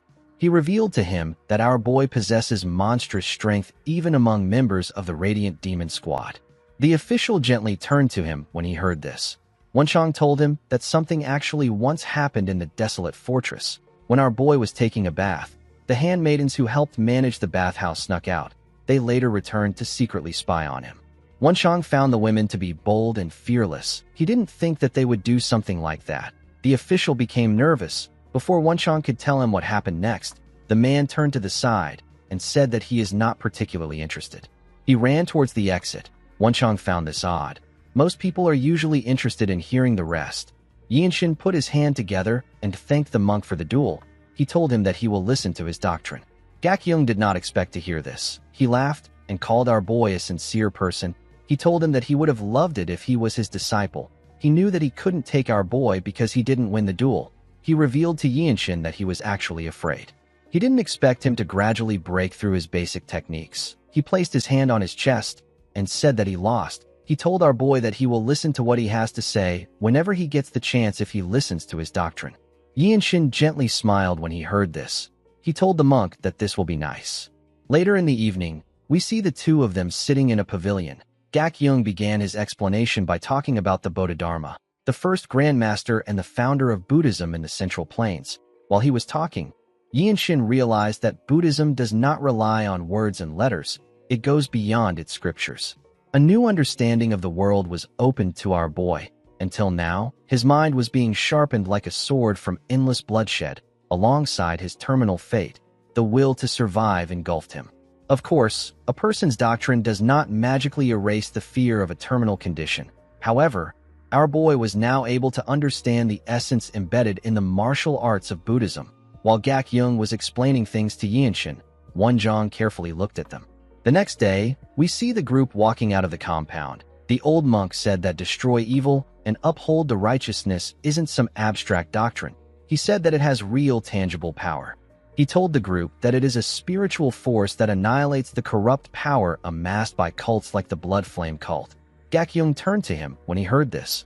Wonjong said that martial arts and spells were originally together. Spells are the mysterious arts of immortals. It was divided from martial art and labeled differently by people. Gak Young smiled and turned to the old monk. He reminded him that he is creating a martial art meant to kill the Blood Flame cult leader. He reminded him that he is someone who devoted himself to Buddhism. Wonjong was annoyed to hear this. He asked Gak Young to tell him what is wrong with what he is doing. He said that it must be done for the sake of the people. Gak Young actually agreed with him. While they were talking, Yinshin sensed something. He saw his captain jump into the compound. Ma Jin landed in front of him. He told our boy that he has been searching for them. He did not expect to see the Shaolin monks with them. He told them that he doesn't have the luxury of greeting them properly because they are currently surrounded. The moment he said this, the other members of the group came into the compound. Yinshin did not expect to hear this. He asked his captain about what is going on. Ma Jin revealed to him that the Blood Flame cult is there. He said that word must have gotten to the cult. He revealed to him that the Hao faction betrayed them. He said that they must escape and survive. He asked his squad members to rendezvous at the Heavenly Sword clan at Pingding Mountain if they fall out of formation. Yinshin could tell from Ma Jin's tone that he wasn't very composed. He couldn't believe that a black-robe warrior would be this way. While he was looking at his captain, he sensed something. He quickly turned to the door. The other members turned to the door when they sensed it too. The moment they did this, the door exploded. Everyone quickly got ready. A young woman with black hair stepped into the compound with a dagger in her hand. The woman with red eyes gently greeted them. The woman had an eerie dark energy around her.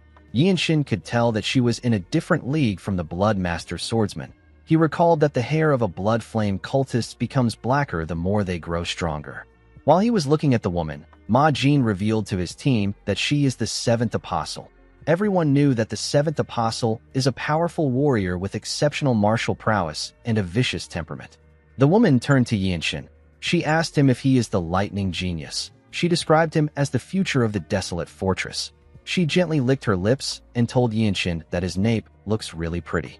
Ma Jin raised his sword in front of our boy when he heard this. He asked the seventh apostle to look at him. The woman gently smiled. Immediately she did this. Members of her cult appeared on the walls. They surrounded the group from every angle. The cultists were quite much. The seventh said that this is where she will kill both the present and the future of the Radiant Demon Squad. The moment she said this, she threw her dagger at Yinshin. Her dagger was quite fast. It went past Ma Jin in an instant. Before it could touch our boy, he grabbed the hilt and pushed the blade back. He made sure that his hand didn't touch the blade itself. The dagger had an ominous energy around it. When Yinshin tightened his grip around the hilt, the energy on the dagger disappeared. It was as if our boy purified it with his energy. Yinshin was surprised to see what he did. He couldn't believe that he just dissolved the blood art of the seventh apostle. He remembered that Gakyung spoke about the 3 poisons being eradicated forever and the 6 roots always remain pure. Wonjong was also surprised to see what Yinshin did. He knew that a person could only purify a dark energy by reading a Shaolin martial incantation. He wondered if Yinshin was reciting a Buddhist scripture or if he was reading a martial incantation when he caught the dagger. He believed that our boy might be creating a Buddhist martial art. Yinshin called out to the apostle. He threw the dagger to her. He told her that her techniques are easy to counter because she is using the martial arts of the Blood Flame cult. The woman smiled when she heard this. She went down to pick up her dagger. She told Yinshin that he is kind of cute. She found it funny that he said her techniques are easy to counter. She could tell that our boy had learned basic Shaolin teachings. She told him that he is just somewhat resistant to her blood arts. She explained to him that he is not good enough to surpass the true difference in martial level. She told him that he is still much weaker than her. The moment she said this, she vanished and reappeared in front of him. She was going to stab him with her dagger. Yinshin wasn't able to react to her speed. Fortunately, his captain was there to block her dagger with his sword sheath. The woman turned to Ma Jin. She told him that he is betting everything on a rookie like the lightning genius. Ma Jin covered his palm with his energy and swung it at the apostle. He asked her to shut up. Even though he was close to her, the woman was still able to dodge his attack by jumping back. The moment she landed on the ground, she ordered her men to attack. The cultists immediately charged at the group when they heard her order. Yinshin drew his sword and blocked the attack of the first person that swung his sword at him. He easily cut the man down with a single slash. He turned around and cut down the other person behind him. The cultists were not fazed by the death of their comrades. They said that they will get Yinshin's head. Our boy covered his sword with his energy. He easily tore through them with his sword. While fighting, Yinshin noticed that his captain was restrained by the seventh apostle. He saw that there were blood master swordsmen than the blue-robe warriors. One of the cultists tried to attack our boy from the side. Yinshin covered his hand with energy. He used the infinite blossom fist strike to send the man flying. He turned around and used his sword to cut down the person behind him. Yinshin recalled that he wasn't able to execute his martial arts the way he wanted when he tried to seize the apostle's dagger. He wondered if it is because the incantation has yet to be fully visualized. Immediately he thought of this. A cultist charged at him.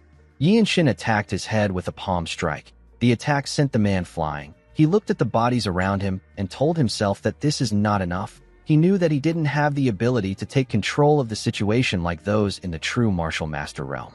People on this level are the black robe warriors of the desolate fortress. Unless the captain is able to kill the seventh apostle, the fight won't end soon. While Yianshin was thinking, he heard Wonjong attacking someone with his fist. He quickly turned around. He remembered hearing that monks who delve deeply into the truths and incantations of martial arts often don't gain fame in the martial world. He noticed that he couldn't feel any strong energy from the monk. While he was looking at him, two Bloodmaster swordsmen charged at Wonjong from the side. They said that they were going to kill him. Wonjong became scared. He quickly raised his hand out of fear. Yianshin appeared behind the men. He used the radiant sword art to behead one of them.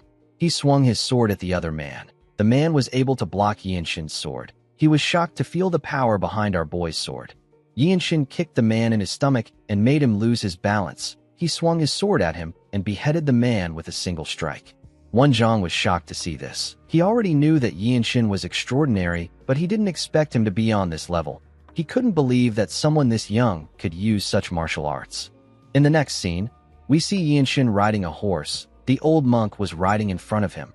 While on his horse, our boy remembered how he cut down the people around him. He was standing behind the old monk. Although he had killed many cultists, there were still quite much. Our boy could tell that the Blood Flame cult was serious about taking them out. Ma Jin used a technique to transmit his voice into the heads of his comrades. He called out to them and asked them to escape this place for now. He told them that they will meet again at the Heavenly Sword Clan. Yianshin was able to tear through the cultists and create an opening for him and Wonjong.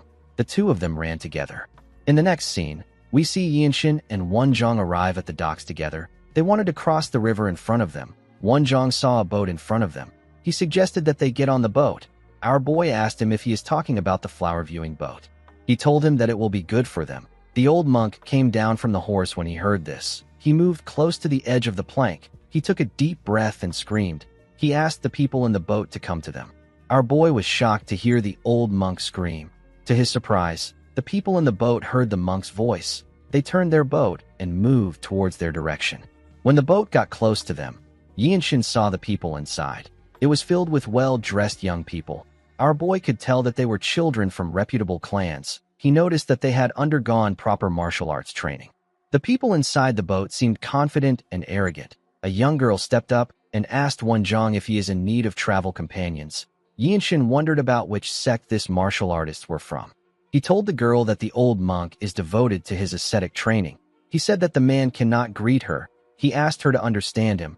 Wonjong was annoyed to hear this. He gently whispered to Yianshin and asked him about what he is saying. The girl said that this is entertaining. She told our boy that things were getting a bit dull on their boat. She asked him if they will be boarding the boat. She assured him that it can take their horses. After Yianshin and the monk got on the boat, they moved away from the docks. Our boy stared at the girl on the boat. He seemed suspicious of her. The girl introduced herself as Hodam. She said that she is a rising talent from the Martial Alliance. She said that people call her Sword Flower. Our boy knew that the Martial Alliance is part of the 13 Skies, just like the Blood Flame cult and the Tyrant Sword tribe. He realized that this was a gathering of young elites from the unorthodox sects. One of them noticed the symbol on Yianshin's clothes. He asked him if he is a martial artist of the desolate fortress. He asked him about why he is in such a hurry to cross the river. Yianshin told him that a group from the Blood Flame cult was running rampant nearby. He said that he and the old monk fled the area. The boy found it interesting that the desolate fortress was involved with the 13 Skies. He placed his cup down and asked Yianshin if he knows that the blood-sucking demons feared that a small fry like him would escape. The boy grabbed his sword and stood up. He said that he never expected a Shaolin monk to be caught up in this as well. Hodam said that the timing is perfect. She said that the river is the best place for silencing people. She noticed that Yianshin and the old monk weren't saying anything. She told them that they don't look frightened. Yianshin ignored her and turned to a woman who walked past her. The woman seemed to be trying to get away from them. Hodam was annoyed to see this. She found our boy to be arrogant. She drew her sword and said that they need to spill a little blood to start. The moment she said this, she covered her sword with her energy and swung it at the woman. Yianshin grabbed the woman's hand and dragged her. He was able to save her from getting injured. He realized that this people don't respect human lives. He drew his sword and used the radiant sword art to behead the girl with one strike. The poor girl was unable to even react to the attack. With a scary look on his face, Yianshin asked the boys to stop messing around. The boys became scared. They couldn't believe that someone like Yinshin used such a powerful sword strike. The boy who spoke earlier revealed to Yinshin that Hu Dam is the treasured daughter of the Martial Alliance Sung Manor. He asked our boy if he is not afraid of the consequences. Yinshin swung his sword to remove her blood off it. He reminded the boys that they were the ones who tried to kill them. He advised them to be worried about retaliation from the desolate fortress. He said that this boat will head north for now. He told them that he will decide what to do to them when the time comes. He told the boys that they will be the ones to row the boat now.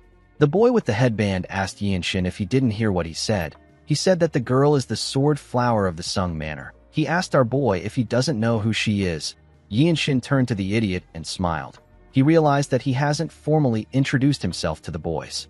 He sat on a box and revealed to them that he is the lightning genius of the Radiant Demon Squad. The boy became scared when he heard Yinshin's title. He realized that he is talking to the top young talent of the desolate fortress and the person who cut down an elder of the Tyrant Sword tribe. Later in the day, we see everyone standing behind Yinshin. Our boy was meditating. He remembered the fight he had with the cultists. Wonjong watched Yinshin as he meditated. He decided to talk to him. He revealed to him that the Blood Flame cult attacked his clan when he was around the same age as him. People said that the Blood Flame cult leader came to his clan by himself. Wonjong only stepped out for a moment. However, when he returned, he was the only one left alive. He wept before the dried and shriveled corpse of his late father. By sheer luck, Wonjong caught his master's eye. He was taken to Songshan. However, he soon found out that he lacks talent for martial arts. He decided to devote himself to creating the natural enemy of his enemy through martial arts. Yinshin turned to him when he heard this. The old monk told him that he showed him a martial art that he has only began to grasp. He asked him if he can tell him what he can do to help. Yinshin did not expect to hear this. He asked the old monk if he can recite the Dharma to him. Wonjong was surprised to hear this. Yinshin felt like the old monk gave him the offer at the perfect time. He has been feeling like he was lacking something. The shallow Buddhist teachings he learned from Gakyung weren't enough to polish his moves. When the boat arrived at their destination, Yinshin let the ordinary people get off first. He told the boys that they will be following him to the Heavenly Sword clan. He gave them a rope so that they could tie themselves up. He reminded them that they tried to kill a martial artist of the desolate fortress, a Shaolin monk, and an innocent civilian. He said that he will leave their punishment to the desolate fortress. The boys knew that they were screwed. Our boy and Wonjong sat on their horses and watched the boys as they walked forward. Yinshin knew that he would get a formal merit if he brings this idiots in. While looking around, our boy saw some martial artists in front of them. They were all wearing the same clothes. They stood near a carriage. One of them walked up to the boys. He asked them if they are not from the Martial Alliance. He found it odd that they were tied up. He asked them about what happened. The boy with the headband revealed to him that they committed a crime and got captured by the desolate fortress. The moment the man heard this, he turned to Yinshin. The other men were surprised to see someone from the desolate fortress. They felt like the boys were too young to commit a crime. Yinshin wondered if their loyalties leaned towards the Martial Alliance because it is closer than the distant land of Huguang, or if they are simply forced to maintain a connection to the Martial Alliance. The man glared at Yinshin. Before he could say anything, someone called out to him. The person referred to him as Escort Jiam. He asked him about what is happening. The escort turned to the young man in blue clothes. He referred to him as Young Patriarch. He reminded him that he is a guest there. He asked him about why he isn't seated. The young man sensed a pure and righteous energy from Yinshin. He stared at our boy. He was happy to see him. He asked him if he is the lightning genius. He ran to Yinshin and said that he never expected to meet him there. He said that he knew that a dragon had emerged when he slayed the vicious Rakshasa demon. He told Yinshin that he is certain now that he has seen him in person. He told him that the gleam in his eyes is extraordinary. Yinshin asked the young man if he is the young patriarch of the Heavenly Sword clan. The young man realized that he hasn't introduced himself. He put his hands together and introduced himself as Hien Yuryang of the Heavenly Sword clan. Yinshin asked him if there are others from the desolate fortress at his estate right now. Yuryang said that many have arrived. He told him that all that remains is for the Radiant Demon Squad that is currently out on a mission to return. He revealed to him that they are also expecting a monk from the Shaolin. Yinshin thanked him for informing him. He stepped down from his horse and said that he has something to take care of. Yuryang did not expect to hear this. Yinshin took a step forward and appeared behind Escort Jiam. He told the man that his energy felt extremely familiar. The man was shocked to see our boy behind him. Yinshin poured water on the man's face. The escort quickly moved back. He asked our boy to tell him what he is doing. Our boy simply smiled when he heard this. He told the man that he is really terrible at hiding it. The moment he said this, the man's red eyes and black and red hair got revealed. Everyone was shocked to see it. They could not believe that the man was from the Blood Flame cult. While the man was flustered, Yinshin closed the gap between them. He covered his fist with his energy and attacked him on his head. His punch crushed the man's skull. The poor bastard was unable to even react. He fell to the ground. The men there could not believe that our boy took him out in one strike. Yinshin took a deep breath and looked at his hand. He realized that the shockwave released from the attack was something he had never seen before. Although he attacked the man with his physical strength, he did not think that it would be this powerful. He knew that he would soon master this move. The old monk was surprised to see Yinshin's move. He wondered if our boy just invented the technique. He realized that he might be a true grandmaster.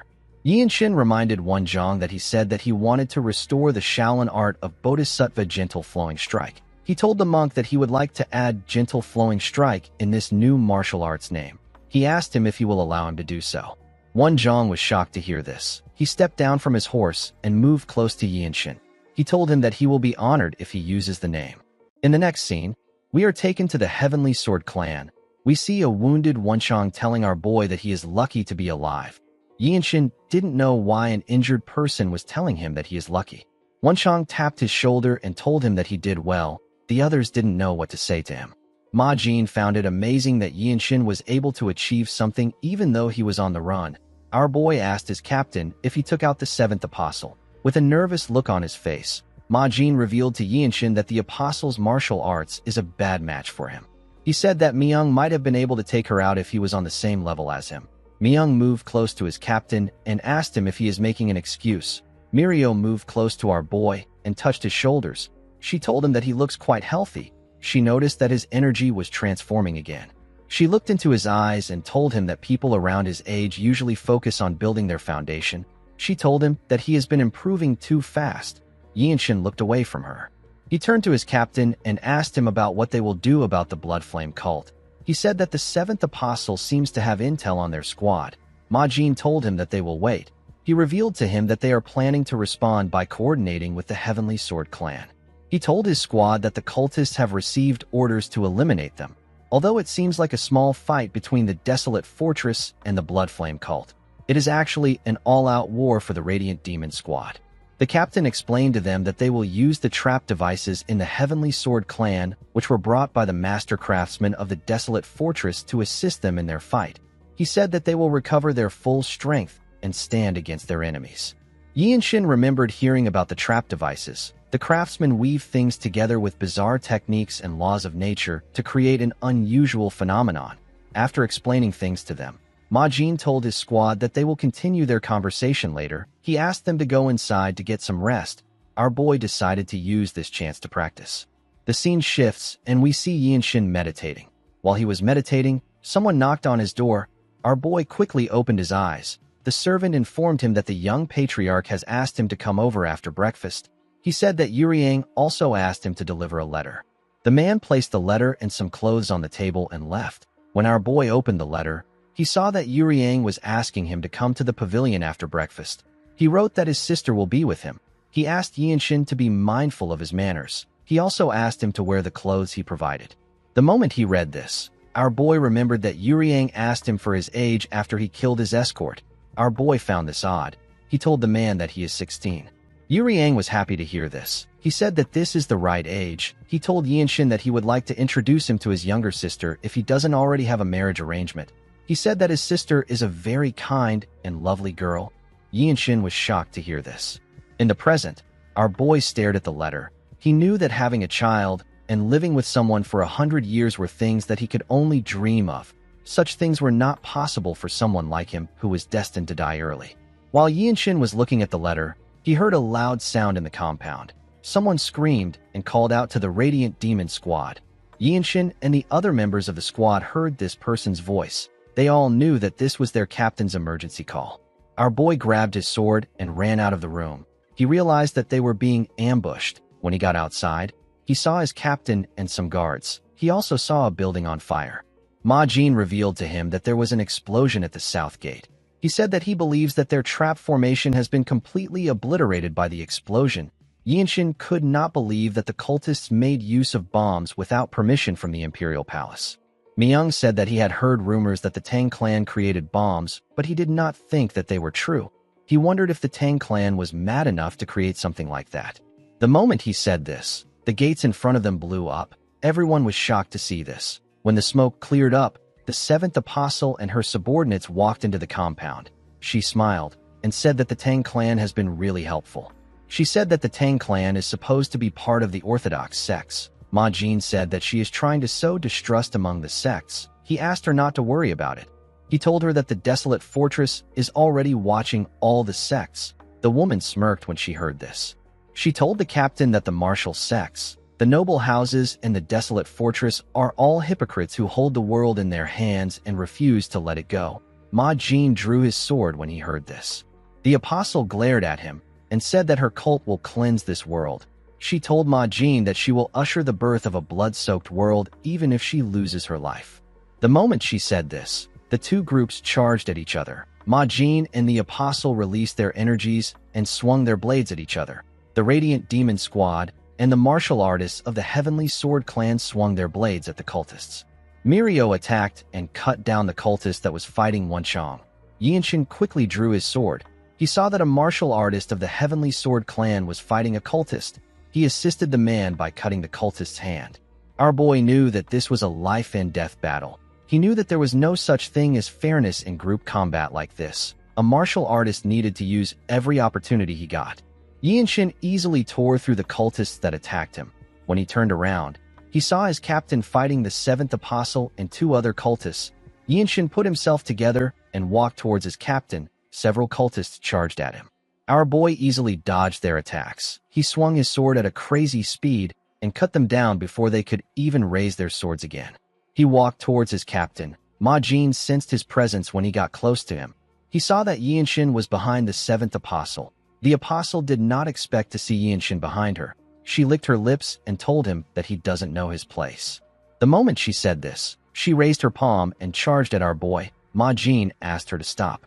When Yinshin saw her coming at him, he remembered the Buddhist teachings he received from Gakyung and Wenjong. Yinshin covered his palm with a different kind of pure energy. His blue circle of comprehension appeared above his head. Our boy attacked the apostle with a technique known as the demon-slaying gentle flowing strike. His attack released a bright light. It heavily damaged the apostle. The woman was shocked to see blood dripping from her eyes. She screamed out in pain. Everyone in the compound turned to her when they heard her voice. The apostle placed her hand on her right eye. She could not believe that Yinshin took out her eye. Our boy removed his pure energy. He told the apostle that she will only be able to see half of the blood-soaked world. This made the woman angrier. While everyone was staring at her and Yinshin, Ma Jin charged at the men who were fighting him from behind. He easily beheaded them with one strike. He moved close to Yinshin and asked him about the technique he just used. Our boy revealed to his captain that it is known as the demon-slaying gentle flowing strike. He said that it is a martial art designed to crack open the skulls of blood demons. The apostle put herself together and smiled. She used her hair to cover her eye. She could tell that this martial art was created with the destruction of her cult in mind. She asked our boy about where he acquired such a divine martial art. She knew that imbuing a small amount of divine energy into the technique would make it exponentially harder to master.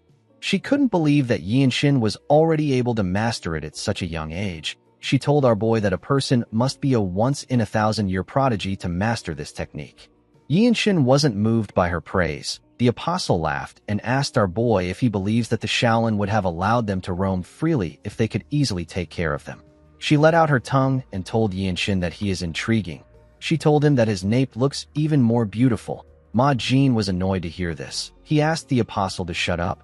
He moved close to her and swung his sword. The apostle easily dodged the attack. Ma Jin swung his sword at her again. The apostle quickly jumped back. She turned to Yinshin and told him that they will meet again.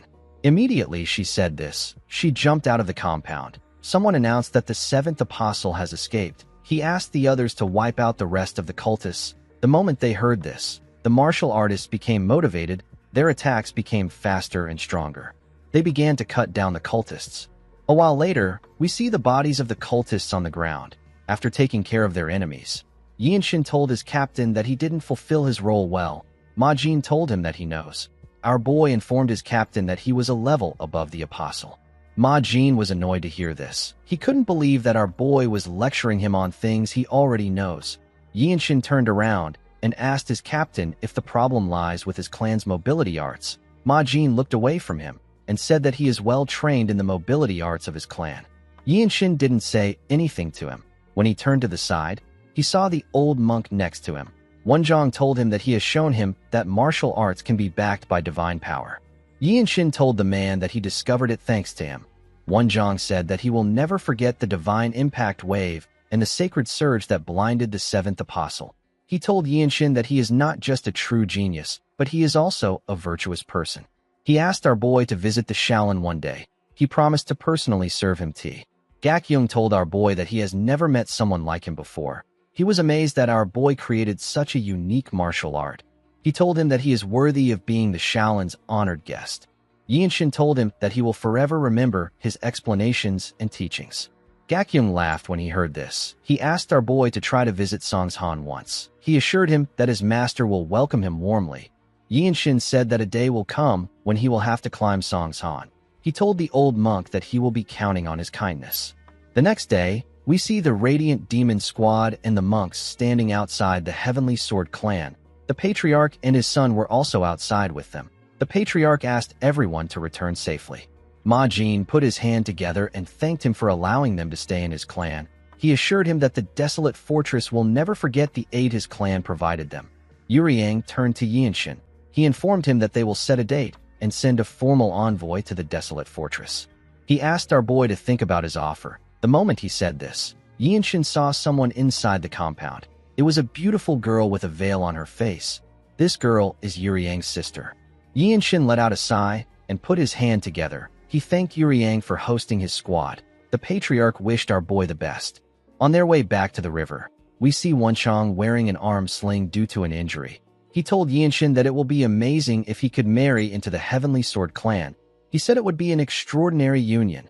Myung told him that their union could match that of the 8 great clans. He told Wenzhong that it is good as long as Yinshin is not marrying into the 13 skies. Everyone laughed when they heard this. Our boy wished that they would mind their own business. After they got far from the Heavenly Sword clan, the monks told Yinshin that it is time for them to part ways. Wenzhong asked him to try to visit the Shaolin. Gakyung told our boy that he still had countless things he wanted to teach him. Yinshin assured him that he has heard more than enough. He thanked the man for his offer. Gakyung told him that he is a top-tier talent. He told Yinshin that he can even represent the desolate fortress at the Dragon Phoenix Summit. He said that he will also attend the summit if he has the time. He told Yinshin that they can continue their unfinished conversation when they meet. Our boy asked him about what the Dragon Phoenix Summit is. The monk was surprised to see that our boy didn't know about it. He explained to him that it is a gathering to allow rising stars of orthodox sects and respected clans to interact. Countless promising young martial artists gather to test their skills and build connections. In the next scene, we see the group arrive at the desolate fortress. The moment they stepped into the fortress, Yinshin realized that this was his first failed mission. He used to believe that he could reach his goal faster than anyone with enough effort and perseverance. However, he now understood that just being good is not enough. The Jianghu is not something that can be understood. While Yinshin was thinking, he saw someone in front of him. This person is Du Yuan. The man informed him that he has been waiting for him. He said that the martial artists of the fortress are more eager to see him because they heard about a white-robed warrior that took the eye of an apostle. Yuan informed him that they heard about how they survived an ambush from the Blood Flame cult and how they defeated a cultist squad capable of facing a black-robed warrior. The man revealed to Yinshin that a list was released for the Blue Robe promotion exam on the day they fought the cultists. Our boy was surprised to hear this. Yuan told the group that they will be going to a place where all white robes with sufficient merits may challenge each other. He said that the members of the Radiant Demon Squad were ordered to come to the place immediately they entered Xianyang. Mirio asked him if they are not allowed to rest. Yuan revealed to her that it was the fortress master that gave the order. Yinshin told Mirio that he is fine. He was actually relieved that the fortress master allowed him to participate immediately he came back. When Yinshin arrived at the center, he saw several blue-robe warriors standing. The warriors released their energies and pushed it on our boy. Yinshin gently smiled. He knew that they were trying to pressure him. He realized that this is how the desolate fortress treats its people. Due to the presence of many experienced seniors, our boy said that the future of the desolate fortress is bright. He covered himself in his energy and walked towards them. The warriors were shocked to see this. Yinshin could feel it. He could feel that he had entered the domain of blue-robe warriors. In the next scene, we see the fortress master arrive at the center. As she walked to the stage, she turned to see the white-robe warriors. She saw that Yinshin was among them. She announced to the warriors that she will test them to see if they are worthy of the blue robe. The warriors began to cheer when they heard this. In the next scene, we see Yinshin sitting in front of a table. He had a paper in front of him. The other white robes also sat down in front of a table. The captain of the Annihilation Squad, whose name is Mook Shingun, stood in front of the warriors. He explained to them that there are two parts to this exam. The warriors' discernment and combat abilities will be tested. The other categories are substituted by records of merits. Due to the unique origins of the desolate fortress, the exam resembles a traditional civil service exam. Several rocks were placed on the stage. Shingun asked the warriors to identify the martial arts techniques that left the damage marks on each item. Our boy was surprised to hear this. He remembered Myung telling him that it would be easy. A while later, we see Yinshin finish the exam. He went to meet his squad members. Myung revealed to him that he has to get more than 10 questions out of the 20 questions if he wants to pass. Our boy was annoyed to hear this. He didn't know what to do. Ma Jin asked him not to think about it. He reminded him that the average warrior needs to get over 10 years of accumulated insight to become a blue-robe warrior. He told Yinshin that there has never been a case like his before. Wanshan tapped our boy on his shoulder. He asked him to push forward. He told him that he will catch up to him shortly. The moment he said this, someone informed Yinshin that his opponent has been chosen. The person turned out to be a girl. The girl told him that his opponent is Hong Jujium of the Annihilation Squad. She said that this is bad for our boy. Yinshin recalled that this girl is Shin Sobin. He remembered that she was around his age. She is the younger sibling of the heir to the Shin clan of the Desolate Fortress. Yinshin told the girl that he has never heard of anyone called Jujium. Sobin was not surprised to hear that our boy did not know the man. For someone like her who has practically lived her entire life in this fortress, Jujium was a popular name to her. He has been a white-robe warrior for 20 years. He has mastered all sorts of unorthodox techniques, and he has even perfected the lazy donkey roll into a deadly art. Sobin told our boy that even someone like him has to be careful. Yinshin thanked her for her advice. He was able to figure out the man's fighting style from the information Sobin gave him. He understood that Jujium is the kind of person who would endure humiliation and roll on the ground if that is what it takes to win. This means that the man doesn't care about pride or appearance. Yinshin wasn't really surprised to hear this because he knew that a person can face different kinds of situations when they are out on a mission. While he was thinking, he noticed that the girl was talking to him. Sobin asked Yinshin if he is keeping his guard up. She explained to him that he might have to block some hidden attacks. She said that Jujium can be difficult to deal with, especially for someone with little experience in the Jianghu. Yinshin told her that he is always on guard.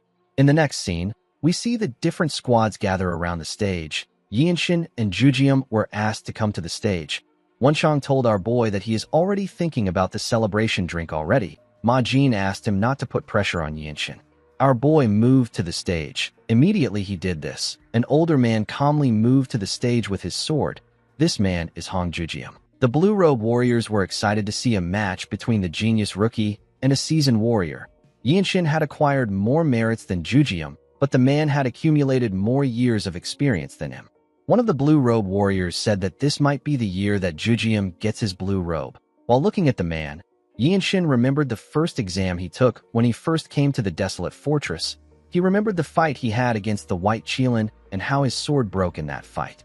He found it amazing that he had returned to this stage again less than a year later. While our boy was thinking, Jujium called out to him. He revealed to him that he has heard about his reputation. Although the rumors in the Jianghu were not always accurate, the man told our boy that he and everyone in the Desolate Fortress know his true skills and achievements.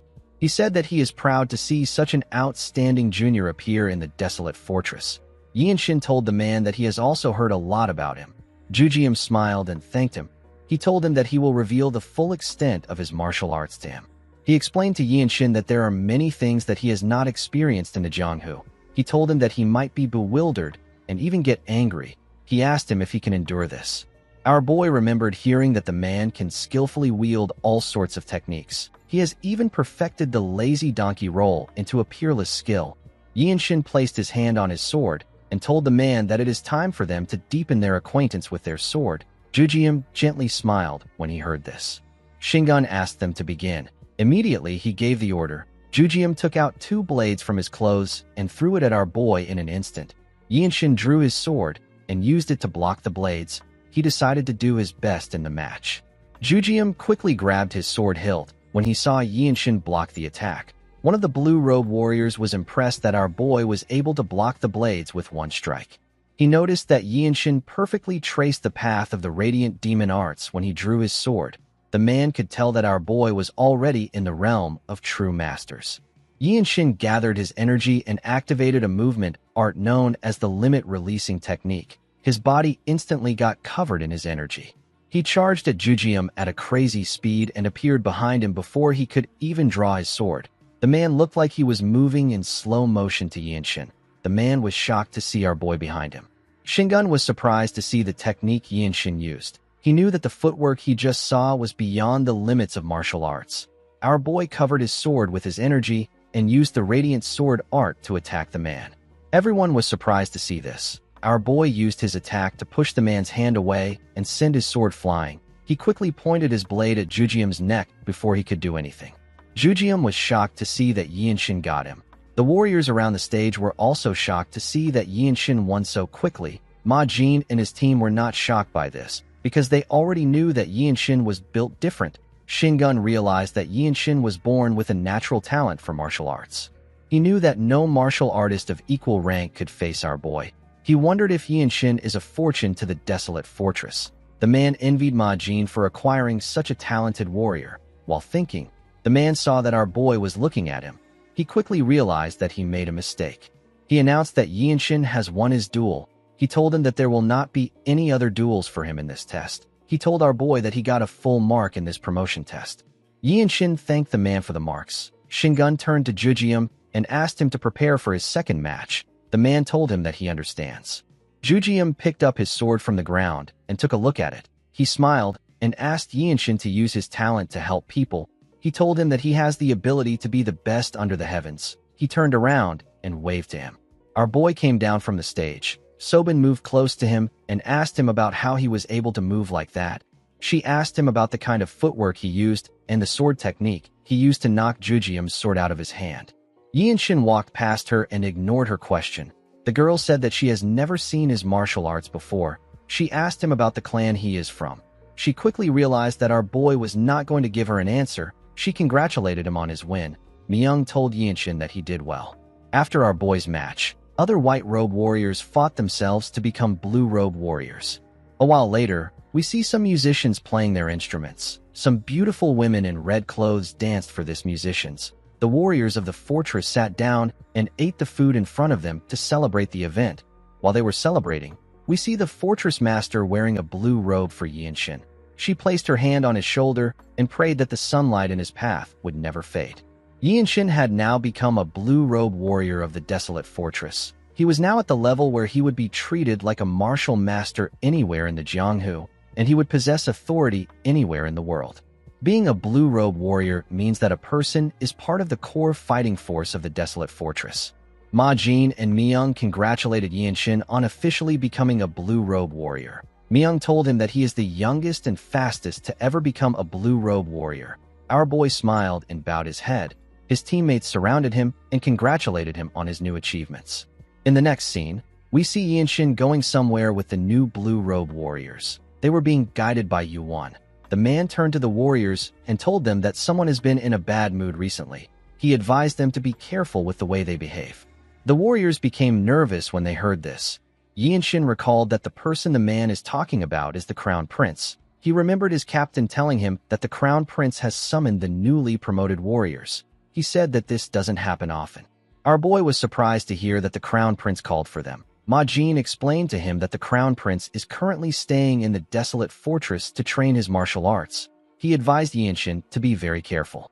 Our boy didn't know why he said this. His captain revealed to him that he heard rumors that the prince's mood has been bad lately. He said that it is because the fortress master has shown too much interest in our boy recently. As he walked towards the prince's room, Yinshin wondered about what his captain meant. He quickly realized that the situation was not good for him. He knew that the prince's envy could lead him to death in this martial world. In the next scene, we see Yinshin and the other warriors bowing their heads to a man from the noble race. The man sat on a throne that had a dragon design. This man introduced himself as the crown prince of the nation. His name is Ju Yunmyong. Yinshin carefully looked at the prince. He knew that this meeting wasn't benefiting him in any way, and the prince wasn't gaining merits on his behalf. He didn't really care about the meeting. He was more interested in the meeting he was going to have with the fortress master. He wondered if he should ask her to give him a cultivation technique. Yumyong got up from his throne and moved close to the warriors. He looked Yinshin in his eyes and told him that he is the one. He said that it is quite rare for something that belongs to him to be taken away, especially when that thing is attention. He told our boy that he heard the fortress master has taken interest in him. Yinshin didn't know what to say. The prince said that he noticed something had changed about his master because he is her student. He said that he could feel a seed of jealousy take shape in his heart. Yinshin told him that he is honored that he feels jealous of him. The prince said that his jealousy is his own fault. He said that a crown prince should never have such a flaw. He believed that this was a lack of virtue. He smiled and looked Yinshin in his eyes. Our boy also looked him in his eyes. Yunmyong asked him if he can play music with his sword. Our boy did not understand what the prince was talking about. Yunmyong said that many renowned swordsmen can make their names echo with one blade, but they can't perform the sword song because it is different. A person needs to be born with a certain sensitivity to be able to perform the sword song. With this sensitivity, they can turn the sound of a sword into a music. This was our boy's first time of hearing a person turning a sword's resonance into a song. The crown prince laughed and told Yinshin that he only brought up the topic because he heard that he was exceptionally talented. He said that he wanted to see someone around the same age as him perform the sword song. He revealed to Yinshin that he actually wanted to see his abilities with his own eyes. He believed that he would be able to soften his shame and jealousy if he saw our boy's abilities. He said that he might have expected too much from Yinshin. He explained to him that the sword song is one of the most extravagant forms of entertainment in the world. It is meant for only royals. Yunmyong could not believe that he asked Yinshin if he can perform a sword song. He said that he only knows about it because he heard it from his father. The prince felt sorry and embarrassed. He turned around and asked the group to leave. He said that this was a pleasant meeting. Nobody in the room knew how to react to this. Yinshin was even more confused than the others. Later in the night, we see the members of the Radiant Demon Squad celebrating their new blue robe warrior with food and drink. While everyone was having fun, Yinshin thought about the prince. Weiji Manhwa of the Zhongnan sect is called the Sword Dragon. However, Yinshin believed that only one family deserves the title of dragon. This is what it means to bear a bloodline that encompasses the world. While our boy was thinking, someone poured him a drink. The person turns out to be Myung. The man asked Yinshin to have a taste of his liquor. He said that it is Shaoxing wine. He explained to him that he made Wenchong ride all the way to Xian Yang's finest tavern to get it. Wenchong proudly smiled when he heard what Myung said. Yinshin picked up the cup. Normally, he would avoid drinking in order to keep up his training. He decided to taste the wine. When he drank it, he looked at his empty cup and wondered if this is what people consider to be delicious. Mirio could not believe that our boy was now a blue-robe warrior. She felt like he got to the rank too quickly. One of her comrades smiled and said that Yinshin's achievements aren't trivial.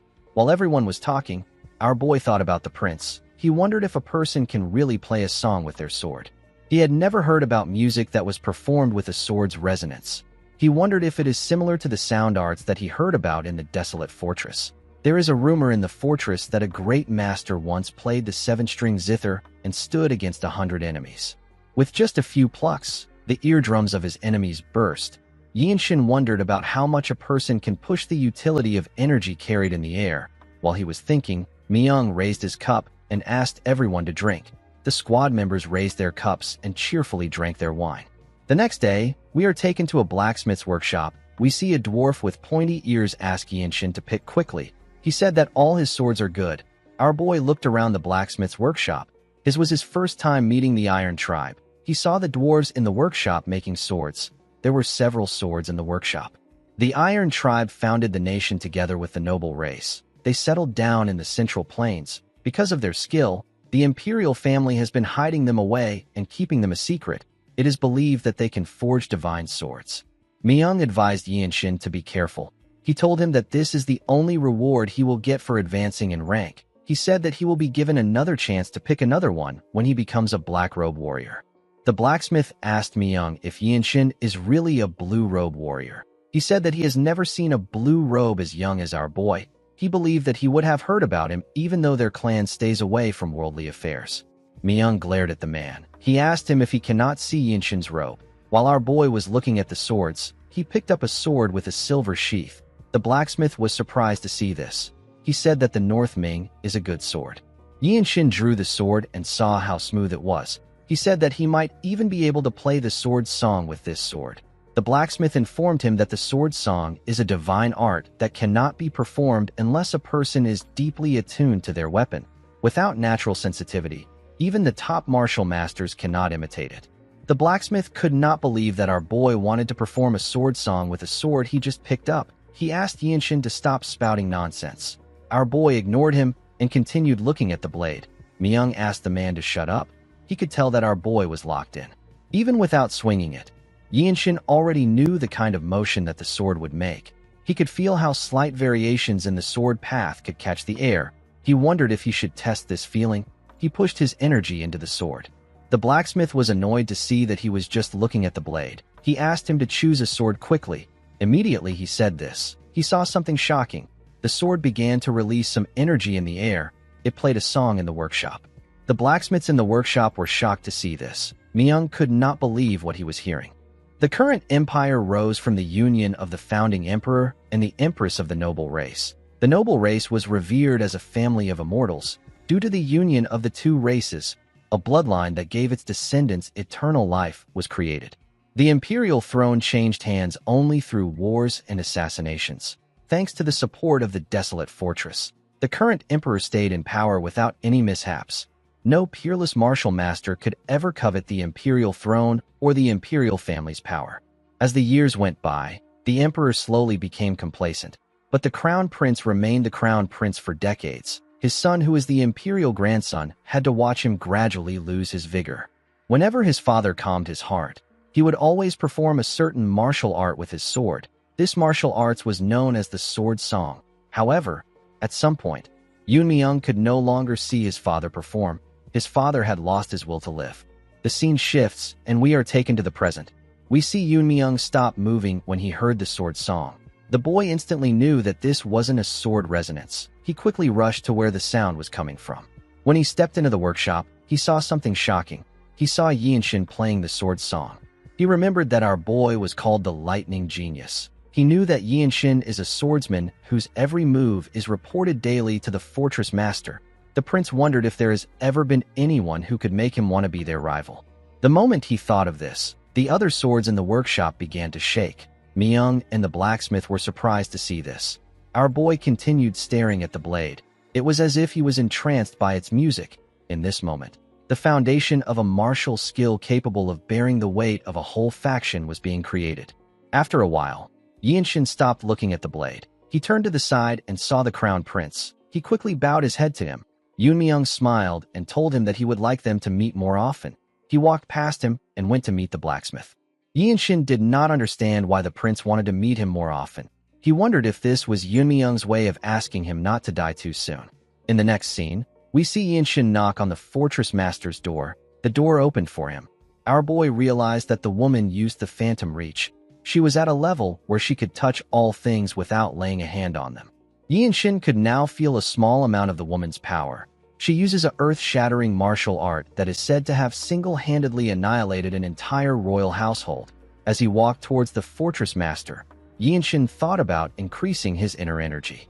He believed that it will be incredibly useful for him if he can use the infinite blossom fist strike and control his sword without touching it when he becomes the Divine Sword Squad captain. While he was thinking, the fortress master told him that he has become confident to the point where he can think about other matters in front of her. Yinshin quickly looked at her. He apologized to her. The woman asked him if he has made his choice. Our boy told her that he has. He told the fortress master that he wants to use the favor to ask for a cultivation method where the circulation of energy is swift. The fortress master understood why he made such a request. She believed that the amount of core energy a person has is also important. She said that a vessel must be filled with water once it is cleansed. She told Yinshin that she has something for him. She asked him to move closer. Our boy climbed up the stairs and stood in front of her. The woman asked him about what he is doing. Yinshin told her that she asked him to move closer. The fortress master asked him to still move closer. Our boy didn't expect to hear this. The fortress master smiled and stood up. She realized that this was Yinshin's first time receiving proper instructions in energy circulation. She moved close to him and explained to him that there would be no need for teachers if training from manuals were enough. She told him it is inefficient for him to merely recite the steps. She sat on the floor and asked Yinshin to sit in front of her. She told him that she will guide his core energy. She explained to him that cultivation methods like this must be learned in a single try. Yinshin told her that he understands. He said that he has to do something first. He went on his knees and bowed his head to the fortress master. Since the woman was about to give him a cultivation technique that will remain in history for ages to come, our boy decided to bow and to accept her as his master. He carefully took a look at the fortress master. He noticed that she wasn't rejecting him. He realized that she accepted him as her disciple. Our boy stood up and sat in front of her. The fortress master smirked and asked him to turn his back to her. She revealed to him that the cultivation method is called the Moon Spirit Harmonization Art. She said that it is her own secret martial art. Immediately she said this, she placed her hand on his back. She began to send her energy into his body. Yinshin noticed that her energy was warm. It was as if the energy of nature itself was being pushed into his body. It was pure and serene. The fortress master asked him to focus on the energy. She began to recite some chants for him. Yinshin focused on her words. When he opened his eyes, he saw himself in a forest at night. The moon was in the sky. Our boy could feel the energy of nature flowing through him. The fortress master told him that he is doing well. An hour later, we see Yinshin looking at his hand. He could feel himself controlling his energy. The fortress master stood up and asked him to come to her whenever he gets stuck in his cultivation. Yinshin quickly stood up and put his hand together. He told the fortress master that he is grateful for the reward. The woman gently smiled at him. In the next scene, we see Yinshin circulating his energy. He noticed that the Moon Spirit Harmonization art uses core energy differently from the various other orthodox sword and fist strike techniques. He could feel the power of nature. He couldn't believe that such a transcendent martial arts exists, a martial art that allows him to draw the energy of nature and contain it in his body. He understood that the world of martial knowledge is quite vast. He noticed that the cultivation technique does not reject the energy of the Jung clan's sacred art. The cultivation technique felt like the aura of the fortress master who embraces all things. While Yinshin was circulating his energy, someone knocked on his door and asked him if he is inside. The person turned out to be Wenchang. Our boy opened his eyes to see his friend. Wenchang apologized to him for disturbing his training. He informed him that the captain has summoned him. Our boy said that he understands. He stood up from his bed. Before he could step out, Yuan ran into his room with a box. The man said that he has perfect timing. He smiled at Yinshin. Wenchang and our boy didn't know why he was smiling. Yinshin asked if he needs something. The man explained to him that he has to change into a new blue robe, even though he just received one the other day. Yinshin took out the robe from the box. Wenchang was surprised to see the gold design on the robe. Yuan said that this is something to celebrate. He said that the fortress master has chosen another direct disciple. Yinshin was shocked to hear this. Wenchang was more shocked than him. He could not believe that Yinshin was the fortress master's direct disciple. He now understood why the robe was clad in resplendent golden hue. Yuan explained to Yinshin that those who have inherited the fortress master's martial teachings carry symbolism that transcends the color of their robes. He said that it is necessary for Yinshin to undergo the formal initiation of their fortress. He revealed to our boy that the command bureau was the one that prepared the clothes. Our boy thanked him for the clothes. He watched Wenchang rob the robe on his face. In the next scene, we see Ma Jin staring at something with a worried look on his face. Sobin and Myung were also staring at the same thing. They were looking at Yinshin's new robe. Our boy told his captain that he heard he summoned him. Ma Jin put himself together and said that he did. He stood up and announced that Wenchang and Sobin will take a new mission under the leadership of Yinshin. He said that the mission requires youthful faces. Our boy realized that this is his first mission as a blue robe warrior. Ma Jin said that many people know the Wangbo clan as a martial clan, but they are actually something different. He said that the Heavenly Squad uncovered their secret recently. The clan has been conscripting commoners to build their estates without providing any compensation to them, and they have been preventing them from tending to their livelihoods. Wenchang was annoyed to hear that they have been forcing labor on the people without an imperial decree. Sobin said that such things are not uncommon. Ma Jin revealed to the group that the clan has over 1,000 forced laborers. He said that the issue is quite sensitive. He told the group that there is a limit to how much they can tolerate local martial aristocrats. He said that punishing an orthodox sect requires utmost precision because they need the public's sentiments to stand behind the desolate fortress.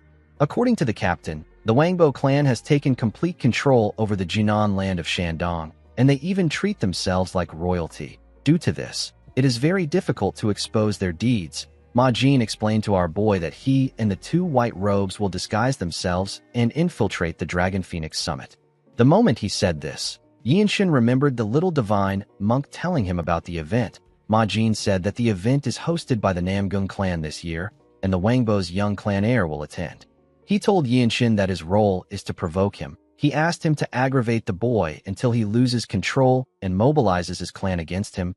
He explained to him that he needs to force the Wangbo clan to take large-scale actions. If he is able to do this, cracks will appear in their control over Jinan. Through this cracks, the desolate fortress will extract credible witness and evidence. Our boy asked his captain about what will happen after they get their evidence. Ma Jin revealed to him that 3 units of the Divine Sword Squad will convene. The Radiant Demon Squad, the Heavenly Squad, and the Annihilation Squad will attack the Wangbo clan with their full force. Everyone was surprised to hear this. Yinshin knew that the 3 units would be invincible if they fought together. He realized that the desolate fortress plans to wipe out one of the 8 great Orthodox clans. He asked his captain if he can kill the Wangbo clan heir if his behavior becomes intolerable. Ma Jin smiled and told him that this decision can be taken at his own discretion. He told him that he has the authority to do this with his rank. Mirio explained to our boy that this mission is extremely dangerous. She advised him not to overdo things. Myung told him that the young heir was fated to die naturally. He said that the boy has amazing talent, but he was born with a weak constitution. He revealed to Yinshin that the boy is the genius of the solar divine meridians. He said that the young heir is very strong. The next day, we see Wenchang panicking when he found out that they had to cover the logo of the desolate fortress. He told his captain that this is all he and Yinshin have. Yinshin carefully moved away from him. He didn't want to get involved. Wenchang asked his captain to give them the logo of the Manhwa. He said that he doesn't like this. He told Ma Jin that he will soon be recognized in the desolate fortress. His captain completely ignored him. Sobin felt nervous when she saw how Wenchang was acting. She said that she doesn't know if this covert operation will go smoothly. Yinshin told the girl that she worries too much. He told her that Wenchang is not as simple as he appears to be. The girl hoped that he was telling the truth. She said that this is her first mission. She told Yinshin that she will do her best to match his pace. She said that she was only able to see a glimpse of his martial arts during the promotion exam. She told him that she wants to see if his skills match his reputation. Yinshin didn't really care about this. He was more focused on the fact that he couldn't fail this mission. He remembered how he failed to subdue the apostles of the Blood Flame cult last time. He didn't want to experience such failures again. He didn't care if the young heir of the Wangbo clan possesses the solar divine meridians. To him, the boy was nothing more than a point that can be added to his merit. After Wenchang was done throwing his tantrum, Yinshin told his captain that he will see him later. Ma Jin told our boy that he will clash with the Wangbo clan the moment he completes his mission. In the next scene, we are taken to an area near Huizhou. We see Yinshin looking at his sword. He noticed that he is now able to slightly understand the sword's song after honing it on his way here for 20 days. It has become much easier for him to amplify the sword's resonance. While sitting in a lotus position, Yinshin used his limit-releasing technique to release his qi. He pushed his qi into the sword. Wenchang and Sobin turned to him when they felt his energy. They could hear Yinshin's sword song. Our boy noticed that he could now control the pitch of the sword song. He realized that he will be able to create a sound art if he joins the resonating music with a dispersing inner energy. Sobin noticed that there were other people around them. She told Yinshin that his sword song really draws attention. Yinshin saw that the people in the area were looking at them. He apologized to his teammates and put his sword away. Wenchang told him that it was pleasant to the hear. While eating a snack, the man said that the sword song carries a refined taste.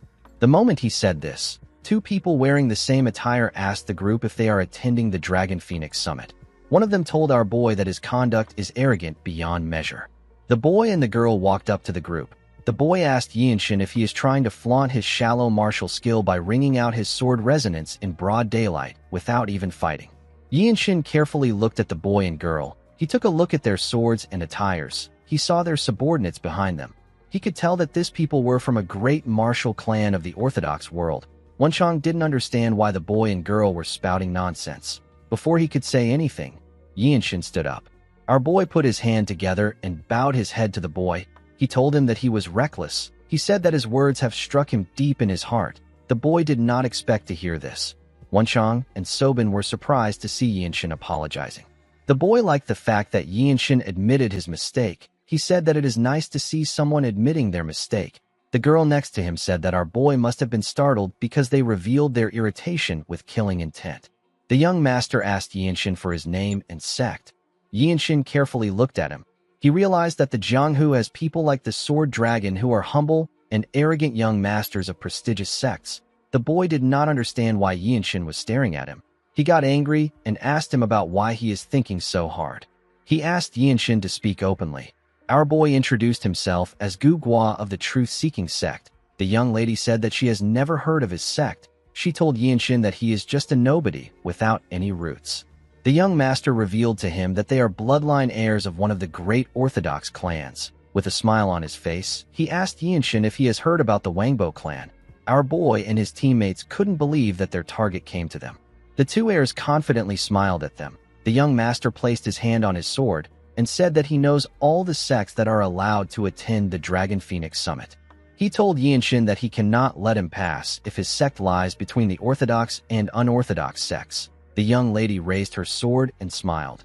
She told Yinshin that he must be corrected because he wasted his ability to wield the realm of sword resonance. Yinshin couldn't believe that he was meeting someone from the Wangbo clan in a place like this. He thought that their mission would take a really long time. He realized that it might end quickly. He recalled that his task is to provoke the young lord of the Wangbo clan into reacting and forcing him to mobilize his clan's power. Yinshin knew that he needed to secure proper justification before acting. He asked the heirs if they are really bringing up their roots. He placed his hand on his face to show his disappointment. He told them that their clan's name might be highly renowned, but it still doesn't change the fact that their conduct is rude even after hearing his sect's name. The young master was surprised to hear this. With a serious look on his face, Yinshin asked him if this is the etiquette of the Jianghu. He told the young master that his insult has tainted the honor of his sect. The young master was shocked to hear this.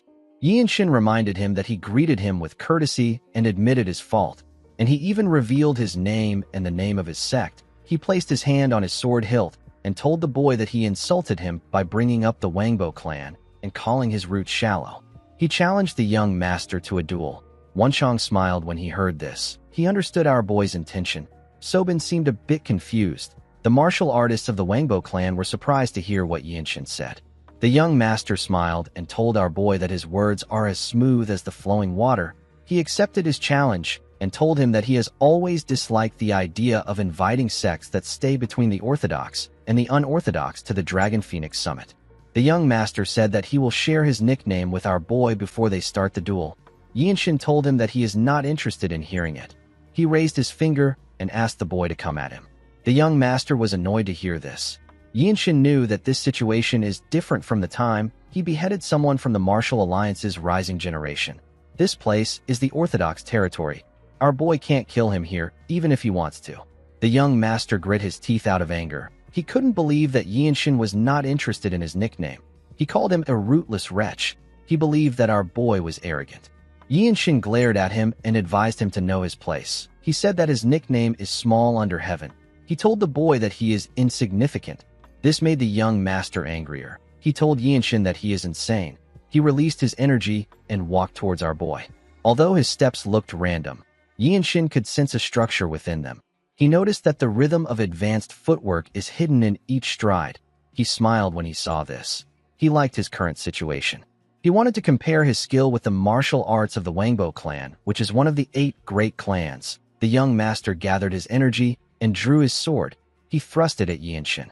Our boy blocked his blade with his fist. The blade didn't even scratch him. The young master was shocked to see this.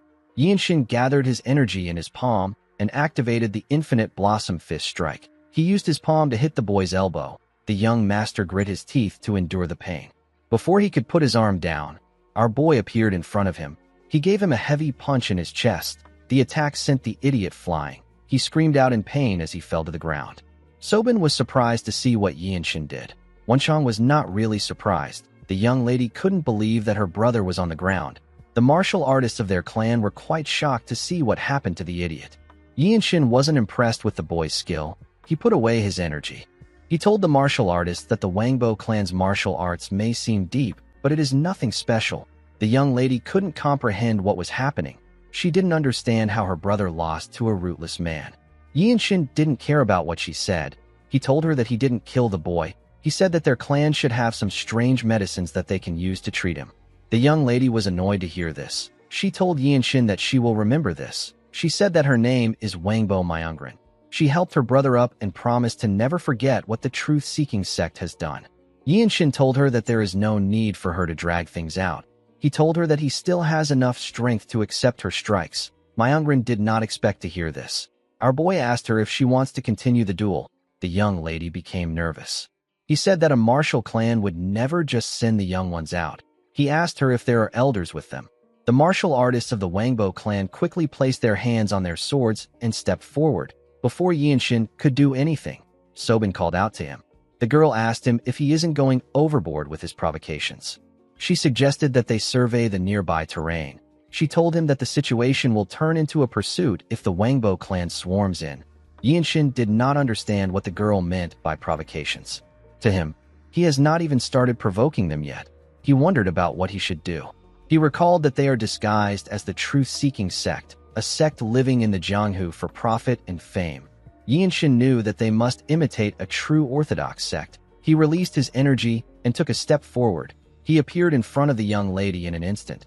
Her guards were unable to even sense his presence. They couldn't believe that he got past them. Yinshin glared at Myungren. The young lady became scared. With a serious look on his face, our boy told the girl that he would like to challenge her to a duel. Myungren was shocked to hear this. Unfortunately for her, our boy was in a hurry. He grabbed her clothes and pulled her up. Before he could do anything, someone asked him to wait. He said that there is no need for them to go this far. Yinshin and Myungren quickly turned to the man. The young man had a bottle of liquor in his hand and a leaf in his mouth. He told Yinshin that his siblings might have made some inappropriate comments, but he is going overboard. The moment our boy heard this, he knew the identity of the man in front of him. This guy is the owner of the Solar Divine Meridians and the young patriarch of the Wangbo clan. Myungren noticed that Yinshin was looking at her older brother. She gathered her energy in her palm and tried to attack our boy's head. Unfortunately for the young lady, she didn't know that Yinshin didn't care about gender. Our boy gave her a heavy punch on her head before her hand could reach him. The girl spat out some blood. Sobin and the martial artists of the Wangbo clan were surprised to see this. The young patriarch simply smiled. Unfortunately for the girl, our boy wasn't done. He clenched his fist and gave her several punches on her face. The young lady spat out more blood. She eventually lost consciousness. The young patriarch said that he is already worried about how the elders will react. He threw the leaf and the bottle of liquor away. He appeared next to Yinshin. He covered his fist with his hot energy and thrust it at our boy at a crazy speed. He wanted to grab Yinshin's hand. Yinshin let go of his sister when he saw multiple hands coming at him.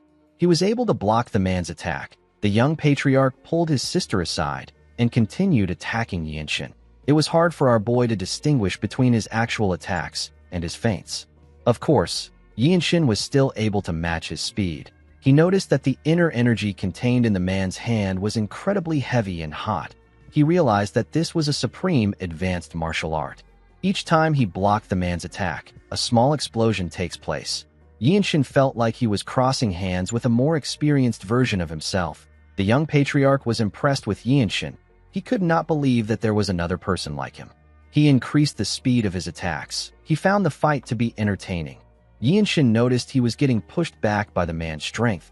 He decided to change his attacks. He gathered his energy in his palm and activated the Infinite Blossom Fist Strike. He used a technique known as Vortex to attack the young patriarch.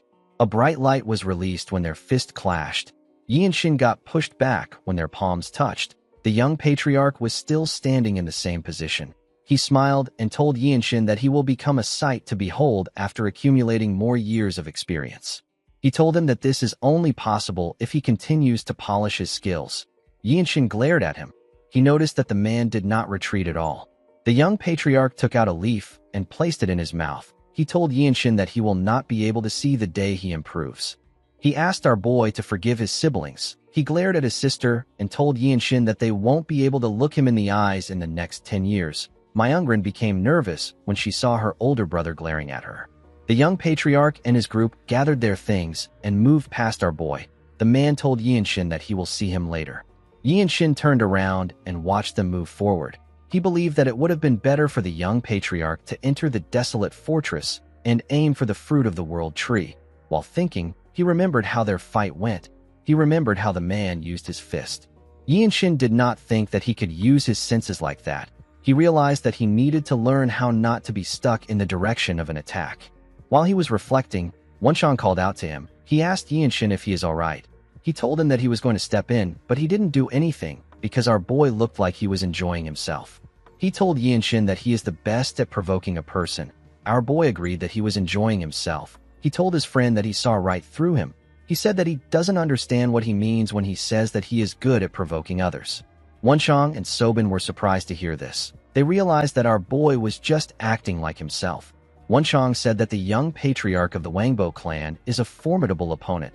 There are rumors of people calling him a spoiled brat who struts on the clouds. Wenchang said that his martial skill and his temperament matched the rumors. Sobin moved close to Yi and Shin and said that she is impressed by the fact that he was only pushed back a single step. She revealed to him that the young patriarch carries the nickname of the Supreme Flame Dragon. He is regarded as the most talented martial artist in the north of the Yangtze River. He dominated the Dragon Phoenix Summit at age 20. 5 years have passed since that time. Yi and Shin was shocked to hear this. Sobin said that the Supreme Flame Dragon was arrogant enough to say that he enjoyed watching the antics of the White Qilin, who was the previous champion of the event. Yi and Shin asked the girl if the young patriarch has really lived 5 years after age 20. Sobin said that he has. She told Yi and Shin that she actually thought that he and the young patriarch are the same age. She asked him if he will be 20 in 5 years' time. Yi and Shin didn't respond to her. Wenchang and Sobin didn't know what was wrong. Our boy put himself together and told the girl that she is correct. In the next scene, we are taken to Huizhou. We see Yi and Shin and his teammates greet 2 guards. One of the guards asked them if they have come for the Dragon Phoenix Summit. Yi and Shin put his hand together and introduced himself as Gugua. He told them that he is from the truth-seeking sect. Wenchang was not happy to hear the name of the sect. The guards took a look at a list. The guard with beards turned to Yi and Shin and apologized to him. He said that the Dragon Phoenix Summit will not be held at their clan's estate this year. He explained to him that a grave issue has occurred at the main estate, so the venue has been changed. He asked our boy for his understanding on the matter. Wenchang couldn't believe that the event was no longer held at the clan's estate. The man walked past them and said that he is going to guide them to the Lotus Pavilion in the north of Huizhou. Yi and Shin found the situation to be strange. He could tell that this people treat the Dragon Phoenix Summit as an important event. He realized that something might have happened at the Namgung clan. He wondered if they were attacked by the 13 Skies. After guiding them to their destination, the guard informed them that nearby inns will accept them once they mention the Namgung clan name. He asked them to make good connections. After saying this, he left. Immediately the man left. Yi and Shin and his group heard a loud sound come from the pavilion. They quickly turned around. They went into the pavilion. They saw different martial artists inside. 2 martial artists were fighting on the stage. Yi and Shin realized that this is the next generation of martial masters. 2 martial artists spoke about how Yu Hyun, who is a disciple of the Manhwa, has profound martial skill. One of them said that the boy ate the plum blossom pill. His friend said that it is still dangerous. He said that the Supreme Flame Dragon's eyes have gone wild. He said that the young patriarch knows no shame, even though he is older. The Supreme Flame Dragon thrust his blade at Hyun at a crazy speed. He called him an incompetent fellow and asked him if this is all he can do. Hyun was able to block his attacks, but he was getting pushed back. The other martial artists felt like the Supreme Flame Dragon was going too far. They wondered about what they should do. One of them said that someone has gone to get the officials. Yinshin stepped out and jumped over the pond, separating him from the stage. He landed next to the fighters. The young patriarch turned to him when he sensed his presence. Yinshin glared at him. Hyun was shocked to see our boy. The Supreme Flame Dragon referred to Yinshin as an insignificant brat and asked him about what he is doing there. He swung his blade at Hyun with a large amount of force. The boy was unable to block the attack. It sent him flying. He crashed on the ground. The Supreme Flame Dragon gathered his energy in his hand and thrust it at Yinshin. Our boy carefully pushed his hand aside and grabbed his arm. Although he did not have the same amount of energy as the young patriarch, Yinshin was able to deduce that he could fight him if he is able to read the direction of his attack. He used the limit releasing technique to release his energy. He gathered his energy in his palm and used it to tighten his grip on the young patriarch's arm. The Supreme Flame Dragon was shocked to see this. He was able to break away from our boy's grip, but he got heavily injured. Yinshin told the man that he is not like him. He looked at his palm and told the young patriarch that he is a little slow-witted. A young martial artist wondered about what was happening.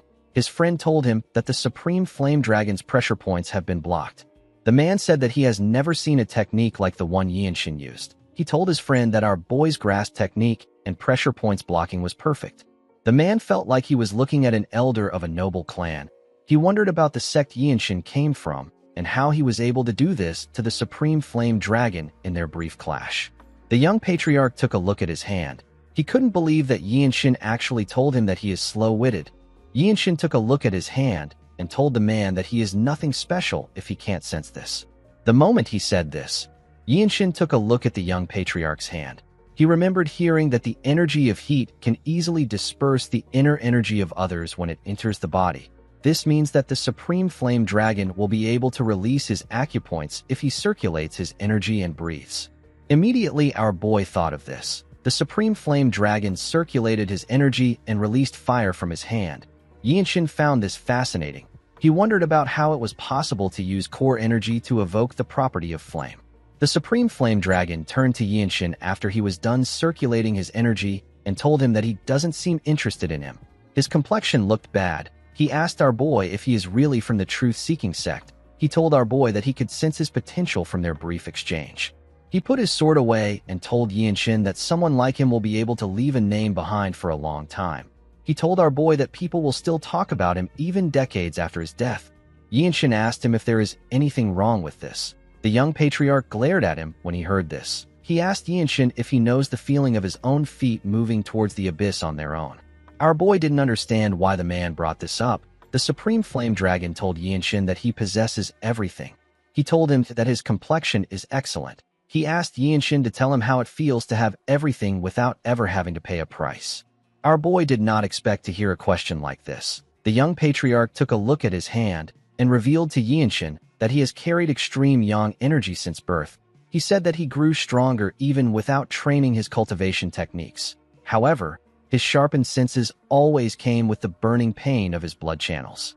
With a look of anger on his face, the Supreme Flame Dragon told our boy that he built his martial arts on a foundation of vast inner energy that shaped his body's constitution. He told him that it is not something that he can belittle by calling him slow-witted. Everyone watched the Supreme Flame Dragon warn Yinshin. Unfortunately for him, our boy didn't really care about what he was saying. He actually found the young patriarch's constant chatter to be embarrassing. He asked the young patriarch to tell him what he wants him to do. He told him that he was simply telling him the truth. He told the Supreme Flame Dragon that he hasn't even acquired martial arts that can overwhelm his talent. He explained to him that he merely called out his slow-wittedness to inform him about it. He told him that there is nothing wrong with this. The Supreme Flame Dragon did not like what he was hearing. Our boy explained to him that he is the only one who knows his suffering. No one else can understand. The Supreme Flame Dragon was shocked to hear this. He told Yinshin that he has never heard this before. He said that everyone always told him that they understand. He said that even Hyun told him the same thing. The young patriarch found it interesting that someone who understands his attack trajectory didn't understand him. He said that the elders of his clan always kept him bound under their choking expectations. He took a look at Yinshin and smiled. Our boy was shocked to see this. He noticed that the man's complexion improved when he smiled. He realized that this was bad. He saw that the Supreme Flame Dragon's anger was dissipating. He put himself together and told the young patriarch that he would sever ties with his clan and join the desolate fortress if he was in the same situation as him. He told him that the fruit of the world tree heals all diseases. He told him that the fruit should also help him take care of the solar divine meridians. He asked the young patriarch not to talk about life without making this level of effort. He said that it doesn't make sense. He told the man that it won't matter if he lives for a few more years. He told him that it is already too late for him. The Supreme Flame Dragon glared at Yinshin. Everyone focused their attention on him. To Yinshin's surprise, the young patriarch began to laugh. Our boy didn't understand why he was doing this. The young patriarch asked Yinshin if he is worried about him. He asked him if he was so sad that a potential companion to discuss martial arts with would disappear. Yinshin was shocked to hear this. He didn't know why the young patriarch was spouting nonsense. He told the man that this is why he called him slow-witted. The Supreme Flame Dragon laughed harder when he heard this. Yinshin couldn't understand the man's thoughts. He wondered if his prolonged suffering has driven him mad. This was an unexpected obstacle for Yinshin. He realized that he made a mistake by approaching the Supreme Flame Dragon with provocations that would work on ordinary people. His goal was to provoke the young patriarch into charging at him first. But now, no provocation would work on the Supreme Flame Dragon. Yinshin decided to wait and try again later. He turned to his comrades and nodded at them. Wenchang and Sobin were visibly frustrated. They didn't understand why the young patriarch was happy now. Yinshin walked past the Supreme Flame Dragon. He wanted to leave the stage. The Supreme Flame Dragon didn't understand why he was leaving. He asked Yinshin about where he is going. He asked him to spar with him. He told him that he wants to fight with him. He promised Yinshin that he will treat him to a special aged Shaoxing wine. Our boy told him that his insignificant talent will spoil its taste. He said that he doesn't like to sit with trivial people. The young patriarch laughed when he heard this. Yinshin became convinced that he had gone mad. The moment he thought of this, he saw someone in front of him. The person turned out to be Hyun. The boy waved his hand at Yinshin and thanked him for his help. He referred to him as Gugwa. Our boy was amazed to see that Hyun understood the situation. The boy told Yinshin that he has grown stronger than he can imagine. He told him that his cultivation level feels completely different. Immediately he said this, Hyun noticed that Yinshin was wearing a blue robe. He realized that our boy had become a martial master of the desolate fortress. He had reached a rank that was just below the 9 great sect leaders and elders. His status was now equivalent to the finest elite warriors. Hyun couldn't believe that Yinshin had become so skilled in such a short period of time. One of the young martial artists walked up to Yinshin and told him that this is his first time seeing someone hurl insults at the Supreme Flame Dragon. The man introduced himself as Wai Muriong of the Zhongbai sect. His friend introduced himself to Yinshin as Un Rimiong of the White Blade sect. He said that he is from South Jili. He told Yinshin that his martial arts is highly creative. He asked him about how he learned it. He said that the truth-seeking sect will soon soar to prominence since they have a disciple of his caliber. Yinshin noticed that the young martial artists were emitting pure energy. He had recently been attempting to establish a new cultivation technique, a technique that allows him to receive and harmonize energy. Yinshin believed that all forms of energy and breathing methods will serve as an inspiration for him. While he was focused on the energies around him, Yinshin turned to the side. He noticed that Myungrin was glaring at him. The girl called him a filthy mongrel. The moment she said this, everyone heard a loud sound. They quickly turned to the gates. They saw the warriors of the Namgung clan lying on the ground. They also saw some men entering the building. Muriong and Rimiong quickly drew their swords. Rimiong said that the Dragon Phoenix Summit always attracts the unorthodox factions every time it takes place. Muriong smiled and said that the same thing happened yesterday. He told his friend that different flies started buzzing around after the Namgung clan closed its doors yesterday. Muriong said that he expected this because the event is conducted openly. Also, the Namgung clan has no shortage of enemies. He asked the leader of the men to come at them so that they can end things quickly. The man smiled and told the young martial artist that he likes their reaction. He told them that things like this are common in the Murim. The moment he said this, more men ran into the building. These men had blood-red hair. The martial artists were shocked to see this. They couldn't believe that they were looking at the martial artists of the Blood Flame cult. There were several Blood Master swordsmen among the cultists. The martial artists realized that the cultists intend to kill them all. Yi and Shin believed that the cultists wanted to eliminate the heirs of the Orthodox sects to send a message to their clans and sects. He smiled when he thought of this. He remembered how the seventh apostle lost her eye to his martial arts. He wondered if the cult had come up with a counter technique that can nullify his martial arts. He believed that he will gain a lot if he is able to defeat this technique. The moment he thought of this, the leader of the cultists recognized him. He smiled and told Yi and Shin that he dared to come there even though he is aware that a death warrant has been issued for him. He said that the fools of the Orthodox sects truly know nothing. He wanted to call out Yi and Shin's true title, but our boy caught him off. He covered his hand with his pure energy and activated the demon-slaying, gentle flowing strike. He told the cultist that he must already know what comes next. The cultist became scared when he saw Yi and Shin's energy. Even the Supreme Flame Dragon was shocked to see our boy's pure piercing energy. The cultist and his men smiled. They took out some round objects. Wenchang was shocked to see the objects. He realized that they were bombs. The cultist threw the bombs at the martial artist. Yi and Shin realized that it was a bomb when it got close to him. He quickly used the limit-releasing technique. He used a large amount of energy to push himself back before the huge explosion could take place. He was able to escape the explosion. Even though he avoided a direct hit, he could feel the shock of the explosion rattling his bones. Yi and Shin fell to his knees and spat out some blood. He realized that his insides were wrecked. He recalled that the bombs the cultists are using are known as thunder bombs. He knew that reckless usage of these bombs is an act of rebellion. He didn't think that the cultists would use these bombs to wipe out the heirs of the Orthodox sects. The moment he thought of this, someone used the whispering technique to call out to him and ask him if he is okay. The person turned out to be Wenchang. Yi and Shin told him that he is fine. He asked him about where Sobin is. Wenchang informed him that the girl wanted to scout around Myungren's position before she meets up with them.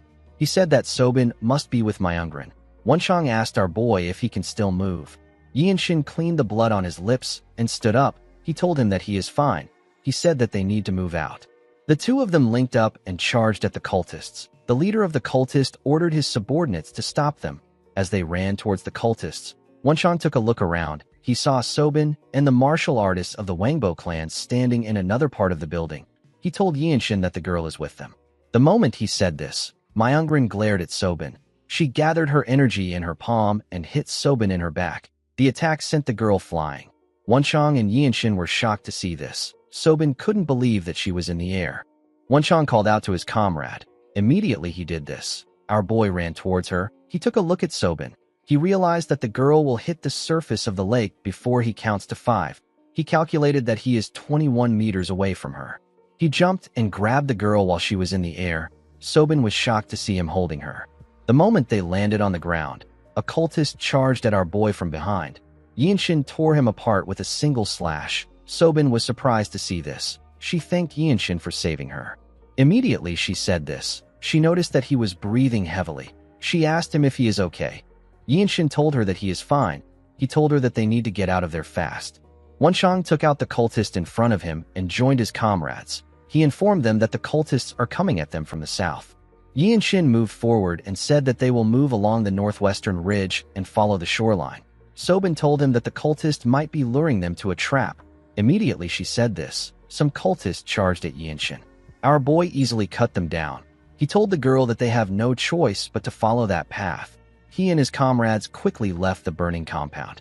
As they ran towards the shoreline, Wenchang told his comrades that the cultists were quite focused on killing the heirs of the Orthodox sects. He asked them if they are also feeling guilty for the death of those martial artists. Sobin told him that the cultists are the ones killing them. She asked him about why she would feel guilty. When Yi and Shin heard this, he promised to kill any cultist of the Blood Flame cult that he comes across. A while later, we see two martial artists of the Wangbo clan stand up when they saw Yi and Shin and his group. These martial artists were with the heirs that managed to escape the massacre. Almost everyone that escaped was there. The Supreme Flame Dragon noticed that Yi and Shin was injured. He asked him about what happened to him. He told him that his injury looks pretty serious. Yi and Shin glared at him when he heard this. The young patriarch said that his clan will soon come down from above and the Namgung clan will come up from below to take care of the cultists. He assured Yi and Shin that he will make a special effort to get him a rare healing elixir when the battle is over. Myungren called out to her brother when she heard this. She pointed at Yi and Shin and called him a filthy mongrel. She asked him to tell her who he is. She told our boy that the Blood Master swordsmen were after him. She asked him to tell her the kind of grudge he brought to the summit with him. Yinshin glared at the girl. Myungrin asked him to answer her. She asked him if she looks like a fool to him. Yinshin looked around. He realized that all the children of the great clans were there. The heirs of the mid-tier sects were either killed or scattered. Myungrin asked him not to say another word. She asked him to not bluff with her. She told Yinshin that she can see right through his injury. She asked him if he can still flaunt his little martial prowess in his pathetic state. Sobin and Wenchang wanted to interfere when they heard this. Yinshin raised his hand to ask them to stop. He turned to Myungrin and asked her if she tried to use his junior sister as bait at the Lotus Pavilion. Everyone turned to the girl when they heard this. Myungrin smiled and told Yinshin that he must have been seeing things. She asked him if he is trying to slander her. She told him that a rootless mongrel shouldn't be spouting nonsense. The moment she said this, someone told her that she is the one without roots. Yinshin quickly turned to Wenchang when he heard this. The man told the girl that using words like mongrel isn't something an educated person would do. Myungrin was shocked to hear this. With a look of anger on his face, Wenchang asked the girl if this is how her clan teaches the code of Confucian order. He said that the Wangbo clan might not be as prestigious as he heard. Myungrin was annoyed to hear this. She called him a bastard. Wenchang walked forward and told the girl that her words are truly classless. He told her that there are 2 witnesses to her atrocity, and yet she still denies it. He turned to the heirs of the great clans and asked them if they have ever heard of a noble from the Shandong Murim that is as lowly as Myungrin. The heirs avoided eye contact with him. They didn't want to get involved in the matter. The young patriarch didn't say anything. He simply watched his sister with a smile on his face. Myungrin gathered her energy in her palm out of anger and thrust it at Wenchang. Yinshin gave her a punch that sent her flying. The heirs were shocked to see this. Wenchang and Sobin smiled when they saw what happened. The young martial artists drew their swords and pointed it at Yinshin. One of them told him that there is no neutrality in the Murim. He said that a person can only side with the one they share ties with when they don't know the truth. Wenchang was surprised to hear this. Our boy wasn't really shocked. He remembered hearing that it is difficult to find true martial artists outside the mountain sects. Even those with formidable martial skills are not always true martial artists. However, Yinshin also heard that there are still some who take joy in performing chivalrous deeds. Since the Supreme Flame Dragon wasn't taking his bait, Yinshin decided to use his stupid sister to complete his mission. Guys, we have come to the end of our video. If you guys want more of this recap, let me know in the comments section. Don't forget to like and smash that subscribe button for more recaps. See you guys later.